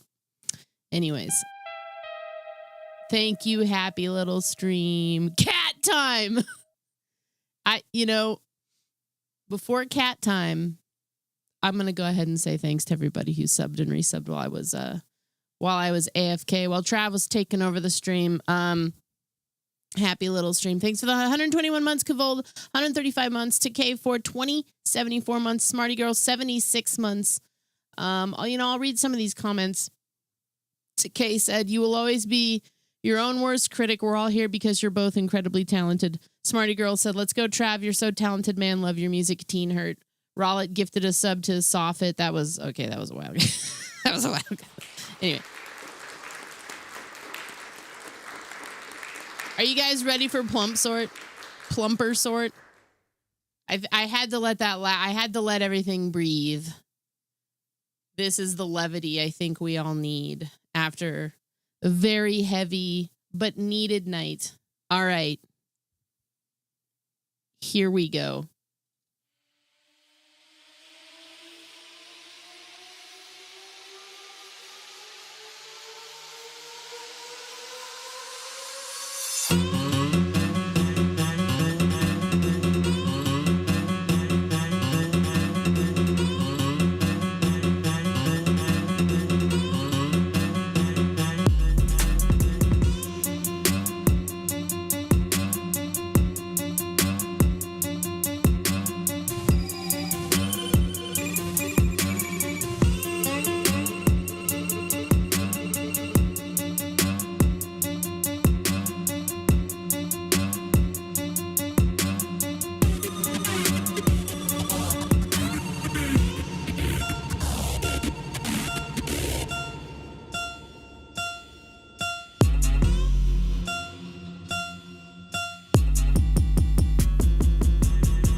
So,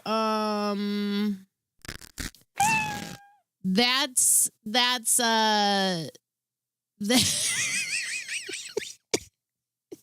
that was that song. I love that song so much. I just it was a tonal shift, right? I really want to do a video of Carl just absolutely losing his mind to that song.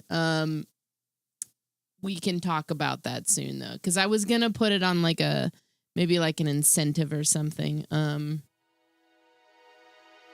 What a great way to cap off the night. Yeah. I hope you guys enjoyed. I hope you guys enjoyed the music. I hope you guys enjoyed the stream. Thank you guys for supporting Trav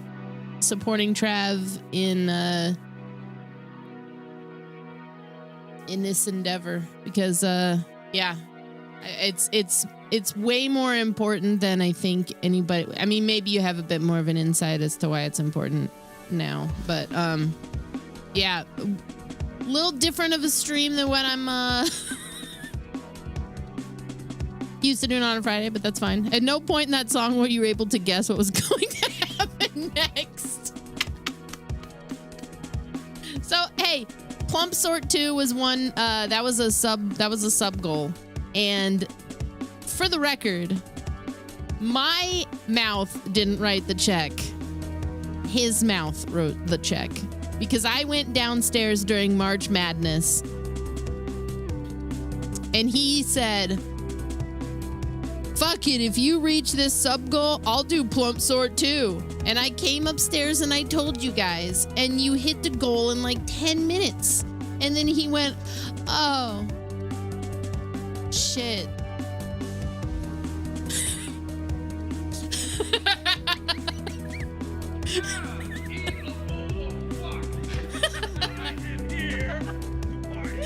Hot diggity dump. This place is magnificent. Oh, fuck. It's nice to know Trav's life coach was a guy named Pig Boner. Yeah. I'll set the record straight on a few things. I don't honestly care. That's his truth, and that's fine. All right.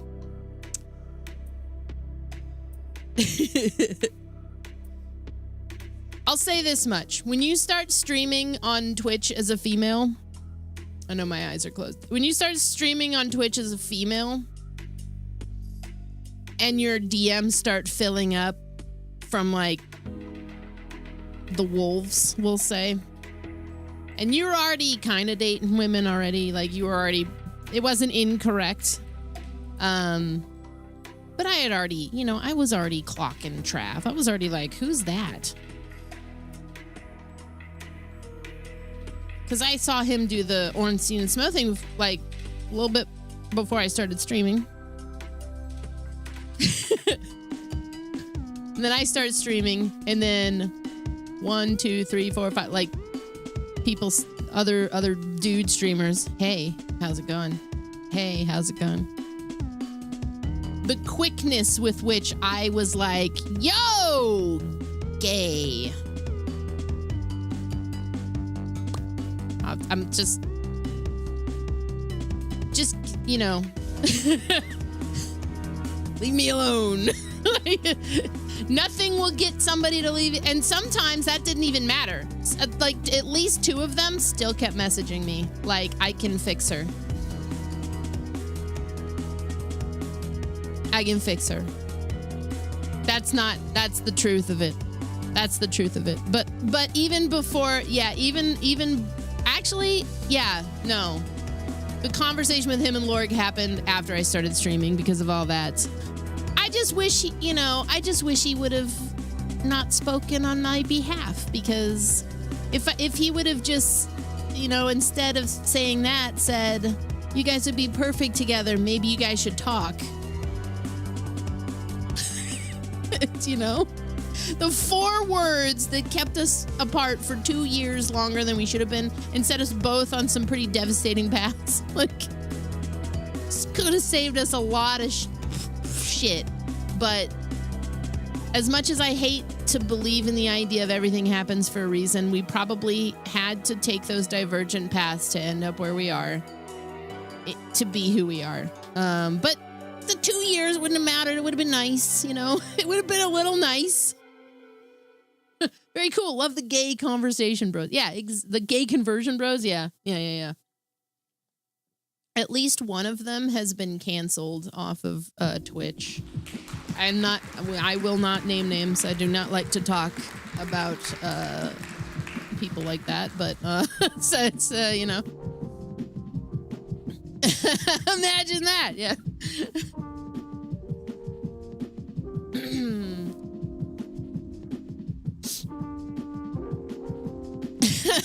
I mean, you might. You very well might. Shout outs to my girl Danica Rockwood. Anyways, I'm gonna get out of here. I'll see you guys tomorrow. Have a good one. Go pick up the album.